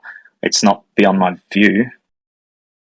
No. But I'm looking at a reflection. Something on Earth that should be beyond your view because of the curvature of the Earth. Okay, so light can bend, so it will appear to create a false horizon. That's not. But we haven't established your curvature yet. I'm asking you to demonstrate your measurement of curvature, but you can't do that. What you were asking is why I have my cake and eat it too, but I'm not. That's a physical property. That's how that works. Is that there can appear to be a horizon. Okay, so the horizon, we've agreed, is an apparent location where the ground appears to meet the sky, right? Yes, but on a physical, on an actual, on a large scale, zoom out. But simultaneously, you're saying that it's not just where the ground from our appears to meet the perspective. sky. From our perspective, it can change, but on an actual physical level, the definition of it would be where the curvature of the Earth begins from our perspective. Okay, so But yes, from with our this from our change, from they're our So you're perspective, saying that's a from our physical location, water Hold on, pickle? Charles. from With our this, perspective, it does change. so No, with it's this, go Matrix. what I'm curious in knowing is if I'm at 1 foot of elevation, how far should I see, assuming that this reflection / refraction is magically disappeared? How far should I see? Your Well, geometric curve. How far should I be seeing that? at 1 foot, you should only see a few miles, right? Like 1 mile, 1.5 How miles, 2 far? miles, something 1 like that. mile, 2 miles, 10 miles? Give us a number. No more than a few miles. I do know that. I don't know the exact number, but no more than a few miles if you're 1 foot above the surface of the earth. According to the Baltard maths of 3959 miles radius, we should see no further than 1.225 miles. Well, yeah, there we go. The problem is, Okay. with the Black Swan, my friend, we see 9.4 miles. Yes, And because of beyond. refraction. No, that's like 120% fucking refraction that doesn't. The moment you're saying refraction, you're literally denying a geometric horizon. I don't understand how you don't understand that. Yeah, it's a concession. Geometric horizon can still exist, and light can still bend. No, horizons, when buddy. you sit there and say refraction. When you claim refraction, you deny your geometric horizon. No, I don't. Yes, Because the you do. appearance of something and something actually being real is different. You Can think someone because break a it down mirage, to him, like bits, like itty bitty pieces? mirage Can is a someone good explain it example to of that. him how he is denying geometric horizon by He's saying that? using fucking refraction as a sliding scale to cover up the missing curvature, but then he's using it geometrically. It's just a whole shit show. I don't understand. And not to he's doing mention, it deliberately. we don't even need to talk about curvature. We can break. Yeah, no. That's there the will one be thing no your talking globe. over me while I'm trying to explain some stuff. Right. We've already punched this shit into Chat GTP or one of those other AI expert things. Now, it claims that refraction at its worst, so worst case scenario, at 1 foot, you may be able to see up to 1.9 miles. Now, the issue is our 9.4 miles, the last time I checked my mathematics, is a fucking long way bigger than 1.9 miles. So please explain this. So I don't need to. We can break flat Earth down to base principles and deduce through many you're still concepts that talking the and Earth you answered the is question. isn't flat. Just So through that's many it. different So you can't- many different ways of base principles. Ladies and gentlemen, he's staying off mute until someone can give me a good reason why he can come off. Yeah, that's what we've got to do, you see, because he's not actually answering the question put to him. He's trying to break down. We can break down flat Earth by these two principles. He's not answering the question. You know, how is it that if your geometric horizon is meant to be 1.9 miles, we are seeing nearly 10 miles? Why is he not answering that question? And refraction is not doing it. It's not because of refraction. Which refraction is he referring to? We actually punched. It wasn't me. It was T-Dub, believe it or not. He was actually Oh, was yeah. attached to one of those online AI things, and Mm. even the AI system said worst case scenario 1.9 miles. That's at extreme cases of refraction. There you go. AI accepts refraction, and it put 1.9 miles at 1 foot. Anything beyond that, and we may have to look into our current paradigm. Yeah, and that means more measurements for you to do, and we're proving it. It's flat, Better ladies still, and gentlemen. how about I go and find it for you and I'll post it up so you can have a read for yourselves. Yes, And Pickles being a weasel, he's trying to hold on to both positions. Yeah, he's trying to hold on to the physical He edge needs to and visible. Like it's insane. Yeah, You gotta you can't have your gotta make cake a and my decision. cake and eat it. You're joking, mate. He's got to make a decision. Is the horizon physical or optical? He needs to make that decision. Yeah. There's Because only if he ever one said, horizon, and it's one or the other, right? Yep, Yeah. it's either geometric or it's optical, and he's claiming that it's both. He wants to have his cake and eat it too. Yes, he wants to have his cake and my cake, and he's not getting my cake. That's for sure. Tell you what, he'll get pied. He's getting pied in the face repeatedly because he's a fucking clown. He'll have You're a a paper clown, plate. Lonnie Pickle. He'll get the paper plate and eat that. I'm sorry you have to be on mute while we talk about how your logic is flawed, but it's the only way that you'll listen, or else you'll just interrupt and try to talk through people. So here we go. Jen, I'll read her out to you, mate. From ChatGTP. It wasn't GPT, it was another one.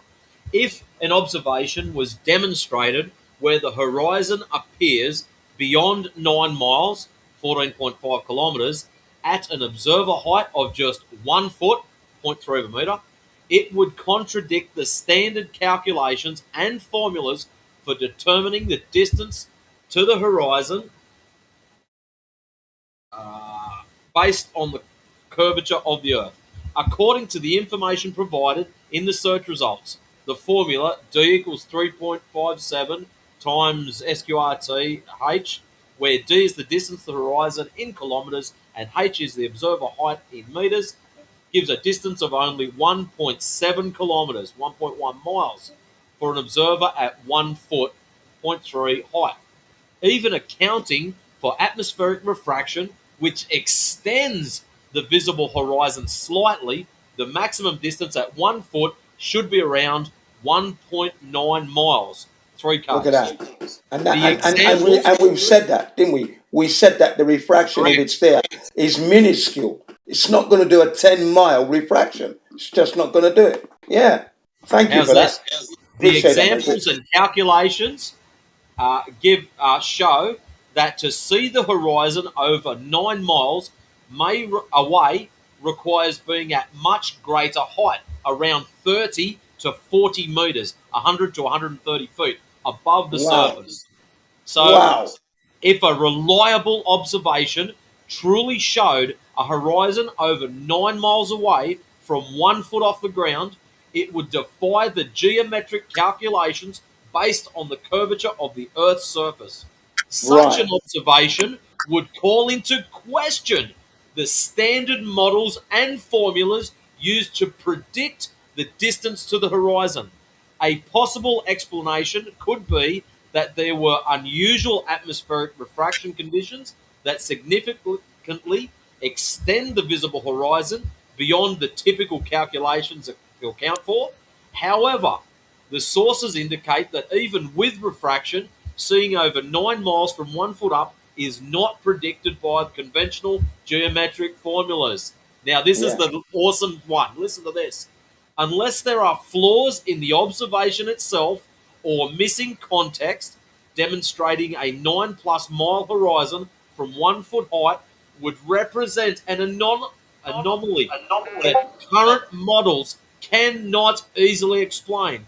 It could potentially require revisiting the underlying assumptions about Earth's curvature or atmospheric effects on light propagation. There you go, on light propagation. Yeah. You see? That's just brilliant. And remember, ladies and gentlemen, we can actually see up to 29 miles because there is an island behind those oil rigs that is visible, depending on the weather permitting, 29 miles away. So at 12 inches, we can see 29 miles. Now that's a lot from 12 inches. It just means that the Earth is an even bigger globe. Yeah. Yeah. Yeah. So at a distance like that, right? These Globers would have to concede that it's fucking flat, or they would have to claim that it's an even bigger ball that they can't prove. That's what we've been saying. That's exactly what we've been saying, you know. Which will put the radius of the Earth at the moon. The horizon would be at the moon. You know, that's how big that sphere would have to be.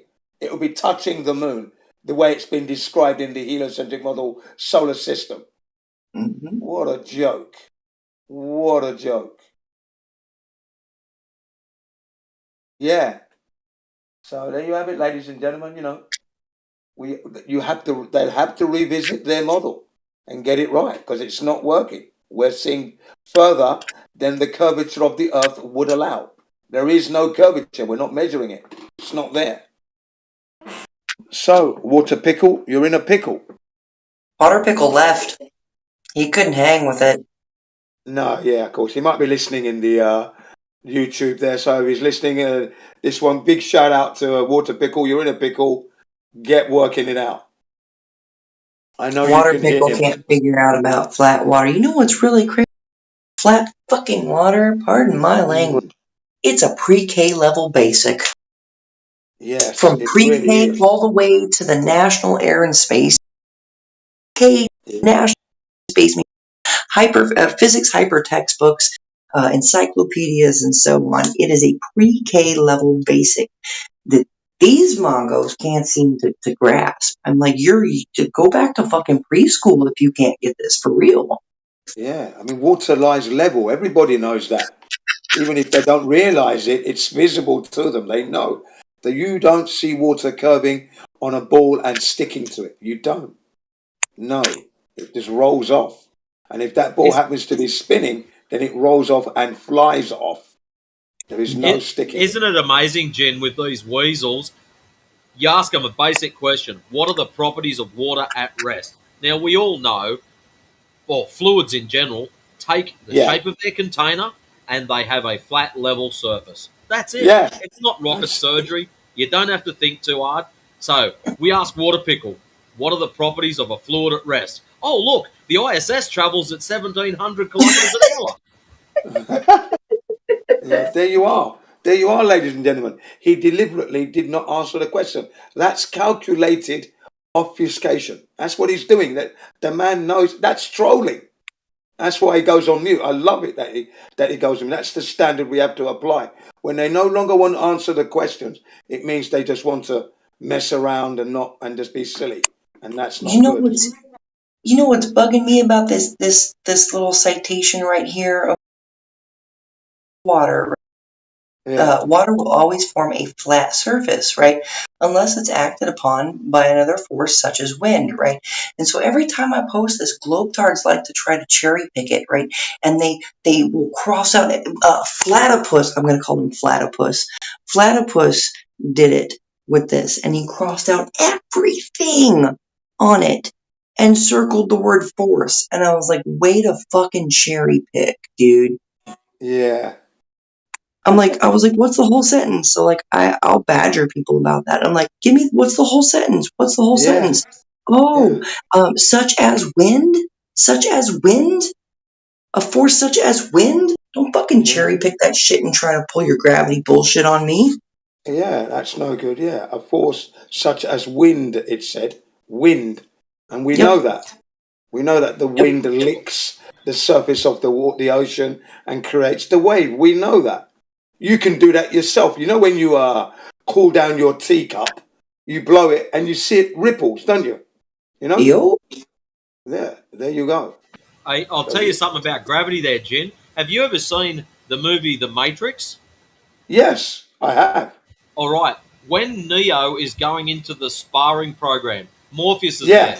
This is a sparring program. It has rules like gravity.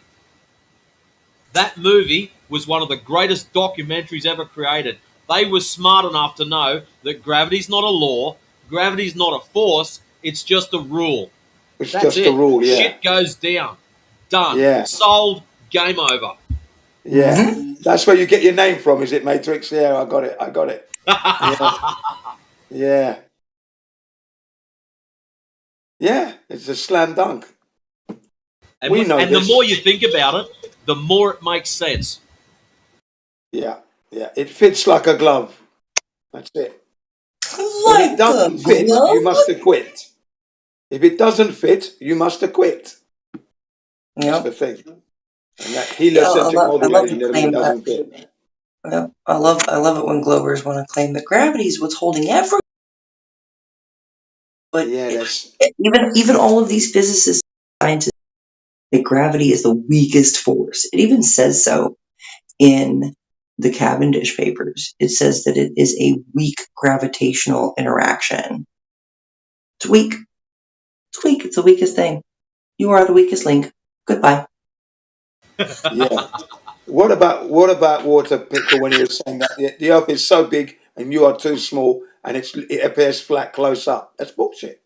That's coming from someone who doesn't know the dimensions of the ball that they believe in. Yeah, he knows nothing of it. Yeah. No. Yeah. Or he does, and he's just blatantly lying. That's the other thing, because he's not that dumb. He's pretending to be. He's not that dumb.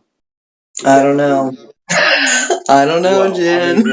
I mean, you've got to be dumb to try and hold two positions. You know, with your That's what I'm saying. I horizon. mean, you're like, he's over here being like, you know, it's up and it's down. It's a skinny fat chick. Silly. That is silly. You see, ladies and gentlemen. Oh my gosh. You see, ladies and gentlemen, in the YouTube live stream, this is what we've got to put up with. The psychologies of the heliocentrists when they are desperate to not let this come out. Desperate. Yeah, Water Pickle wanted to tell us that the horizon is physical. Well, it's optical too, and I'm like, get a girlfriend, right? Is she like skinny but she's fat too? So this horizon you speak of, Jenna, is it apparently geometric or geometrically apparent? That's you know, I think it would be the later. Honestly, I think in that kind of philosophical Do you know sense, how it would that be the shit is to later. say? Geometrically, yeah. It would have to be the later. If I had to answer this, it would have to be the later. It's like geometrically apparent, right? Because we could pull a 90 degree angle off the surface. Yeah. Of course. Do you know what concerns me the most is Adam Unsalted sitting up there and Pricey sitting up there too, and they're good at doing memes, and there's going to be a whole slew of Matrix memes come out. And gonna be good. Oh, that's righteous. Yeah. Yeah, it's good that you put him on mute because it gets boring for the listeners, you know. I mean, we've slam dunk everything. We're just waiting for concessions, and they never want to concede. That's being dishonest. Okay? Yep. Yeah, that's it. They never want to concede. Jen, he wasn't here to learn anything, mate. He was here to drum his crappy religion into us. If I want to hear stuff like that, I'll go to church and listen to a minister drum it into me. Yeah. Or you might listen to Professor Dave, you know. No, thank you. Okay, there are places you won't go to then, right? Okay. But yeah, you know, there you are, ladies and gentlemen. This is how it is. We win every time. It's not about winning, Jen. It's about educating people so they learn about what they've been indoctrinated with and the lies and crap they've been told, and to step back and think for themselves. That's all I want people to do. Think for themselves. That's it. Yeah. That's it. Yeah, and that's the approach that we give them. I say we win because we are exposing their behavior, their character, their psychology. That's the win I'm talking about because it helps the listener to discern. They can begin to see that, well, these flat earthers have got their numbers. They've got it dialed in, right? And I myself haven't gone to check it. They're right there. And then here's the other guy. He's just saying words with no evidence to back it up, you know? And he's been caught in a pickle and he's not conceding. So there's all this disingenuous behavior being exposed. That's why I say we win in that sense. Yeah. Yeah, because it is about winning for me as well as educating. It's both. Definitely. Next Remember, time that pickle fella is on, hopefully a moderator is in here and he can change his name to Dill Pickle. Yeah. Yeah. I want to change. I want to change Platypus's name to Flatipus. Platypus would be a nice one. Yeah. Change it from GE Platypus to FE Platypus or Closet Platypus. And just call him Yes. platypus, man. Because Yeah. it would probably, I don't know, it'd probably just trigger him. I'm an asshole.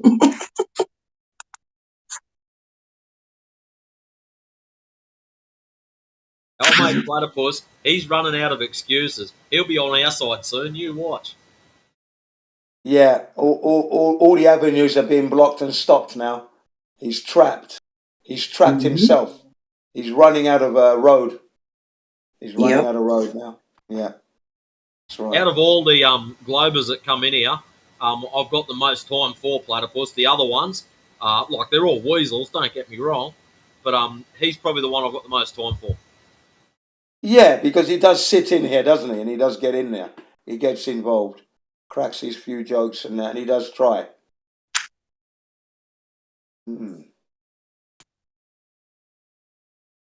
This is a fun one. This is like my own one here, is the way, look at these light, the way the light moves, the way the light reflection looks on the surface of the water and across the surface of the flat table. Yeah, And I then- love that. You did that the other day, I think. Yes. Yeah. I do. I love that approach. I love that approach. I like the way you did the ISS as well. It's beautiful. That was just class. Thank you. Thank you. Yeah, no, I Actually, thoroughly enjoyed Jenna, that. you dropped that picture the other day on Water Pickle when he was allowed to see the There you go. chat. Yeah. Yeah, I dropped that thing on, I dropped it on a lot of people. And if you remember, people were kind of spurging out about it. They're like, but Rich Evans claimed that sunlight across the flat surface is a glare proof, right? And I'm like, but you can't even show me what light reflection should look like coming off of a curved surface. Are you serious? That's right. It prompted, when you were doing that the other day as well, it prompted me to show those lakes with the mountains and that reflecting off the lake. Perfect. And then I showed him a distorted convex mirror, which is, again, distorting the images. So, and yeah, again, your approach with those images were fantastic. Because it's clean, isn't it? There's no sticky stuff. Nothing's hanging off. It's there. There it is. Yeah, exactly. And that's how I like to keep it clean. Yeah, I love that. I love straightforward that. and to the point. Yeah, I I just 7 love years. that, man. Yeah, absolutely. 7 years classes, and one of the things we were taught is how light reflects off of various surfaces. Surfaces, yeah. And so, when that was something that dawned on me, and I was like, whoa, hey, hang on, hold up a minute. This makes perfect sense. You got this water coming across, this reflection coming across the water, and it doesn't change at all come across the flat table, right? Like, that's a clear indicator. And I've had Globers argue in other servers that, that sphere in your picture doesn't have any atmosphere, it doesn't have any water, there's not any, gravity acting on it. And I was like, what? Wait, there's no gravity acting on this sphere, this physical sphere that's on the physical Earth? Okay. So yeah, they get themselves into these slippery slope fallacies. You know what those are? Oh yeah, of course. Yeah. Yeah, I love it when they get into them slippery slope fallacies, and I try to be fair and stop them before they completely slip into their shit. Yeah, images of them desperately hanging on as they're sliding in. Yeah, I'm like, you're slipping on your own poo. Yeah. That's what they do. I do like your approach. It's clean. It's to the point. No bits of stuff. No hang-ups. Children can look at it and understand. 8-year-olds can look and understand like that. That's how I try to keep it, because I understand the human mind. I understand the dissonance. I went through it. I really felt like somebody needed to explain it to me as though I was a child, right? Yeah. So that is the best approach, because once children can understand it, all grown-ups can't complain. Because remember, when we're doing this, we really do want the children to listen and learn, at the end of the day, because that's my target anyway, are the kids of Earth, because they need to know that there's something going wrong here. They're teaching you something that's not real. And I don't want you to spend 48 years like I did believing in the wrong thing. That was completely a waste of time. And now that I realized that, my children learn immediately. And then the kids at school, they learn it immediately that I taught. And everybody's learning about the flat Earth now. Yeah. It can't be stopped. It can't be stopped. No, it can't be. It can't be. I had a student in tears. An adult female student was crying because she saw the Earth for the first time from a high altitude balloon.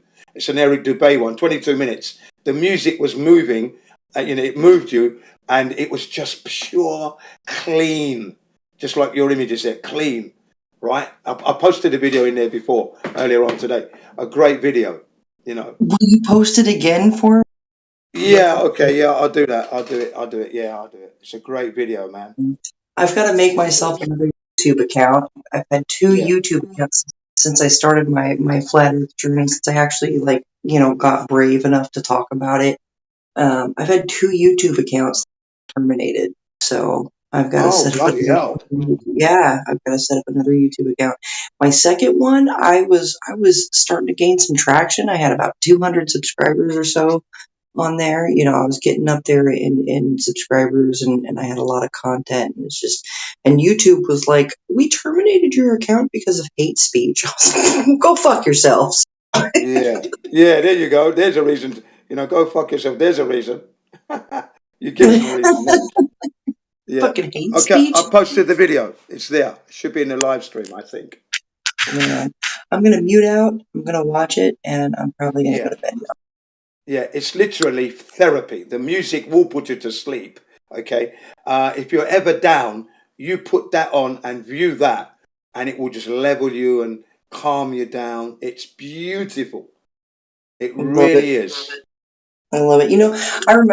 I remember when I was a Globetard, and I was like, "Somebody please get me off of this spinning fucking rock," right? And then I come to the realization that the Earth is flat, and I've got so much more appreciation. It's so weird. Yeah. I remember the expression, "Somebody stop the Earth, I want to get off." Yeah, somebody fucking stop the spinning rock. I want off. Yeah. Yeah, but now I don't even think like that anymore. I'm like, no. This place is so beautiful, and it's so fast, and I don't know how big it is, and it's just amazing. Yeah, I think the ice wall itself is quite moving in itself, in its design. Mm-hmm. It's perfect, even though it's not, smooth in the edge. It's just natural. I just love that. Yeah, I want to go there. That's a place that I do want to visit. Really want to go there. And then I want to go into these. I want to go in these high altitude balloons and see it for myself, like Auguste Piccard back in 1931. He got as high as 9 miles, didn't he? I just want to go up, man. I just want to go up. Yeah. I'm with you on that. Just want to go up, and I want to go to Antarctica and the North Pole. 3 places. Yeah. Yep. I want to go up. I want to go to Antarctica. Yeah, I want to go up. Yeah, man. Up. Yep. Definitely up. I want to get that bird's eye view. Yeah. In this case, birds don't fly. Where this balloon is, birds are not flying there. Right. Yeah, but you're still getting a good high altitude view there. It's beautiful though, and you will notice that it's not moving at 2.2 million miles an hour. Just none of that's going on. It's just dead quiet. The music in the background just really uplifts the mood of what you're visualizing, and it's simple. There's not much to look at. Just cloud formation, levelness, and the sun starts to creep into the image, okay? As you're looking through the camera lens, it's just that the music really helps as well. Really helps to move you. I'm gonna give it a watch, and start it from the beginning, because you might notice it's halfway through as you click on it, so you're gonna have to start it from the beginning. Yeah. It's worth. Yeah, I know how that works. It's 22 minutes worth watching, and the best time you will spend just that 22 minutes. It will just Beautiful. relax you. It's a good thing to watch if you just want to relax. You don't want to watch anything, but you just want to see the flat Earth and listen to the beautiful music that's coming in the background. Okay, it's fantastic. Did you guys? I mean, How the many, music changes. Go on. speaking of music, how many of you that "Hello from the Other Side"? It's great. It's like "Hello from the Other Side." Oh, the Yeah, that's a nice high track. altitude balloon one. I like it. It's beautiful, isn't it? I love it. I was like, that's such a great freaking parody, if you will. Yeah. Yeah. You will enjoy the music because the music changes as it goes through, but every track you listen to is uplifting, emotionally. Definitely. There's no doubt about it. It's not, anyway, I can't say anymore. You just got to listen to it and then you'll know what I mean. And then you'll say, whenever you're feeling down or whenever you're, livid and exasperated, you put that on and it just levels you, man. Yeah. For any of you guys that are interested in FE music, if you scroll up to Red Pill, I think it is. Oh, yeah. Red Pill music in their server, you might find a few things you may or may not like in there. Thank you very much for that. Yeah. So, ladies and gentlemen, click on the link on Discord and come in and join us. And those of you who are in the YouTube live stream, come in and have a look. Don't worry about us. We're just like you. We had to learn. Come in and have a look. Come And and join us. free plug to Drace AI. Keep up the good work, brother. You know who you are. Yeah. And hopefully Robert Pisano from Planete Veritas is listening out there. Yeah. Hopefully he's listening. Big shout out to Robert Pisano, man. He did a lot of good work back in the day. A lot of good work. Trailblazing. He was a trailblazer. Yeah.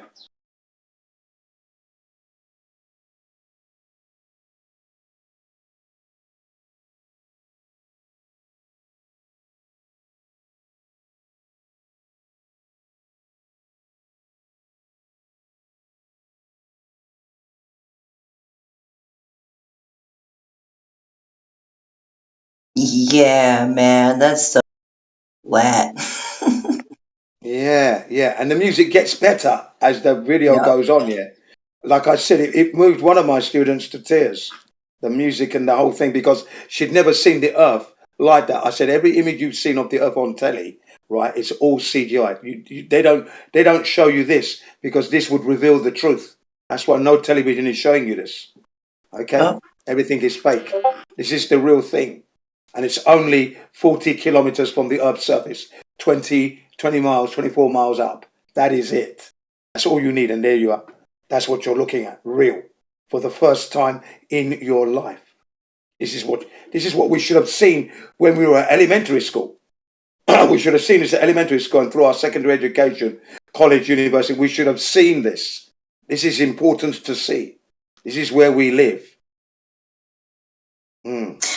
And it's kind of crazy, right? Because if I think back to my elementary years, and I think back to all of the basic shit that I learned, right? That like gas fills a space, that water seeks its level, that there's just all these basic fundamentals, right? And they all came clicking back to me when I had that realization. Like even my 3 years in Air Force Junior ROTC in high school, all that came clicking back to me. Everything that I had learned, all of the training that I had done, all of the simulations that I had done, just all came flooding back to me, and I was like, "Oh my gosh!" Like how? Yeah, I had that same experience every time because you think, wow, and I believed that. Why didn't I check? What was going on there, Jin? Why didn't you check it? Wow. Yeah, 48 years. It's that simple. It was, Stanley Kubrick told us, right? Eyes Wide Shut. Yeah? Released on the 30th anniversary of the moon landings. Eyes Wide Shut. That was me. My eyes were wide open, but they were shut. They were definitely shut. I didn't see anything. What a wally. Yeah, I walking around blind. Shit. Jen and Jenna, if you like music, I just sent you my rewrite of Bohemian Rhapsody. So Oh, I next love time that you track. listen to that tune, just put those words in and have a little laugh. It's well worth it. Okay, did you send it to my DMs, yeah? DM, yes, it's Doc X. Oh, you're a great man. Thanks, Matrix. I'm going to look at it later. Yes. So next time you're listening to the tune by Queen, Bohemian Rhapsody, just throw those words against it and have yourself a laugh. Yeah. Did you know that Queen have sold all that stuff and they got about $1 billion? Okay, Queen has sold all that to Sony. I think Sony's bought it off of them. Okay, so now the Queen's children are now going to be super wealthy now. Okay, for the rest of their lives. Okay, speaking of that, all of the Queen material was sold last week. Would you believe? Okay. Wow. Yeah. They've made $1 billion from that stuff. From all that music. Yeah. Because they're in their, I think they're in their 70s or whatever now, and they're, obviously, they don't want to be having hassles trying to sell it and legal wrangles and all that. That's why they got rid of it, so that the family won't be fighting over it. The money's here now, and that's it. They're made forever now. Apparently, Freddie Mercury, he had a massive overbite, and he, being as wealthy as he was, had the opportunity to have his jaw fixed up, and he actually chose not to because he was concerned it was going to change his tone, change his voice. Yes, that's right. That's right. Yeah. Because a musician, the voice is everything. When you're, a singer, the voice is everything when you're performing at his level, And he had massive. Even my dad was a fan. Wow, you know what I mean? I'd say something. My dad was a fan of Queen. Yeah. And I'm talking when Queen was doing it in the 70s. My dad was a fan. Yeah. Yeah, very underrated singer, I believe. Yeah. I didn't want to watch the movie though. I didn't watch the movie. I didn't watch that because I feel when you've lived through it, you actually lived through it. Well, I don't want to watch a movie. It's not going to be the same. I watch documentaries. I watch, but I don't watch movies of famous people. I don't do that.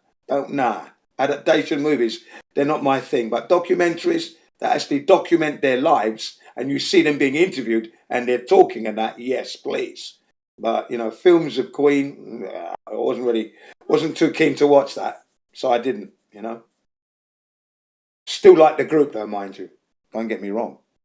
I just don't buy into movies and that.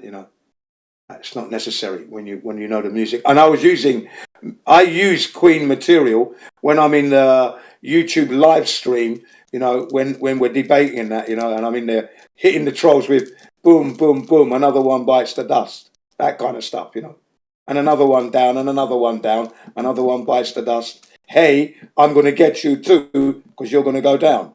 Boom. And we are the champions. I used it a lot during the Globe Live tour when they were traveling around Britain and around the world, Europe in particular, yeah. And they'd have their live stream and you'd have all these Globers in there, and then we'd be hitting them hard with the facts. And I'd be hitting them hard with Queen music. Yes. The lyrics. Everyone would be laughing in there. It's great fun.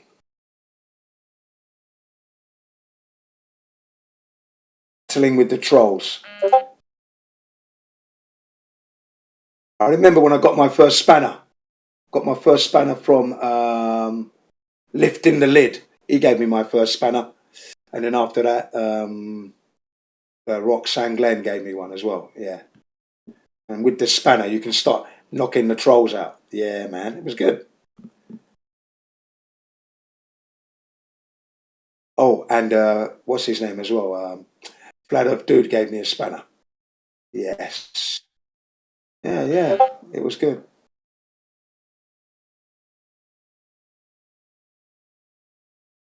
So with the spanner, you can give them a little 5-minute timeout, you know?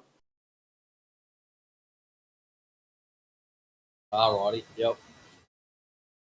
Yeah. When they're getting a bit too over the top and that, you know, you just give them a little put the spanner on them, click that, boom, that's it. They're on a 5-minute timeout. So they can't communicate for 5 minutes. Yeah, it was always good, that. Hey.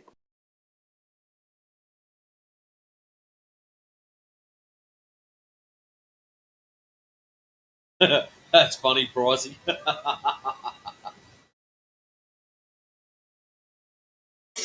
Adam, that's fucking hilarious.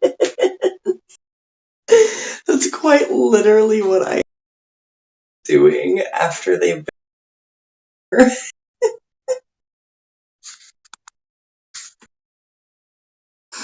Oh, that's so good. Anyway, y'all keep it cooking. I'm calling it a night. All right, Jenna, thank you for cooking a dill pickle One of my earlier on. students coming in shortly. Dude, I just fried a So pickle, I'm going to man. Like disappear as well. it's like the state fair, man. Serve them up on a stick.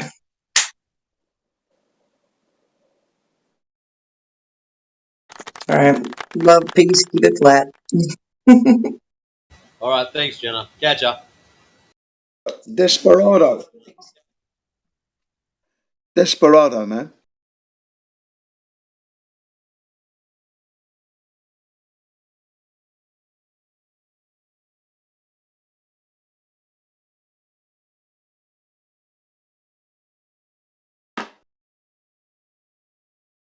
Right, guys, I'll catch you lot up later. Enjoy yourselves. Nice work, Matrix. You did a good job there today as well. Everybody else, excellent stuff. Keep up the good work.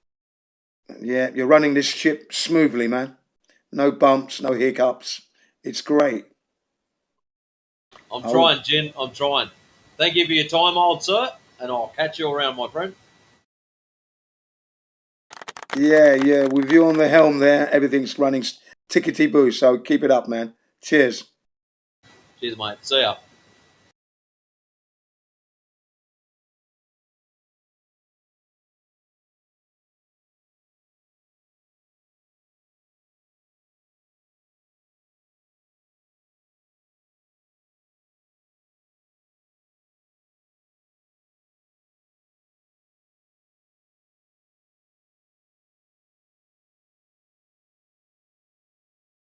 Well, Adam, it's that time of the night.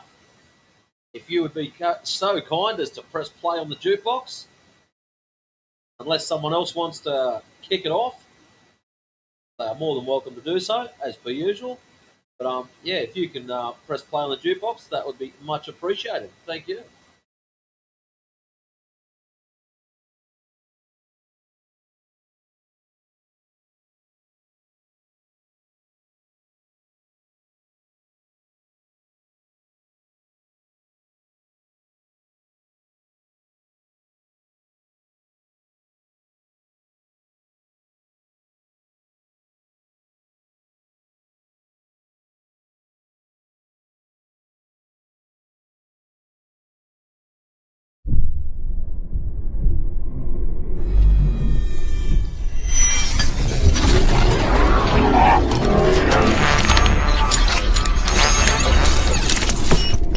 Started, he was on the scene, and he's one of the best comics I've ever met in my life. He is actually the WikiLeaks of NASA.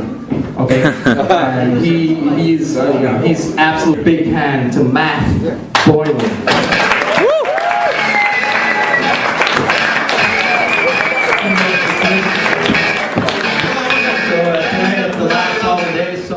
It's a real show, it's an absurd show.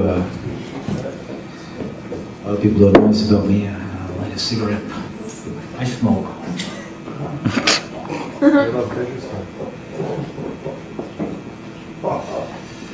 Did I talk to you?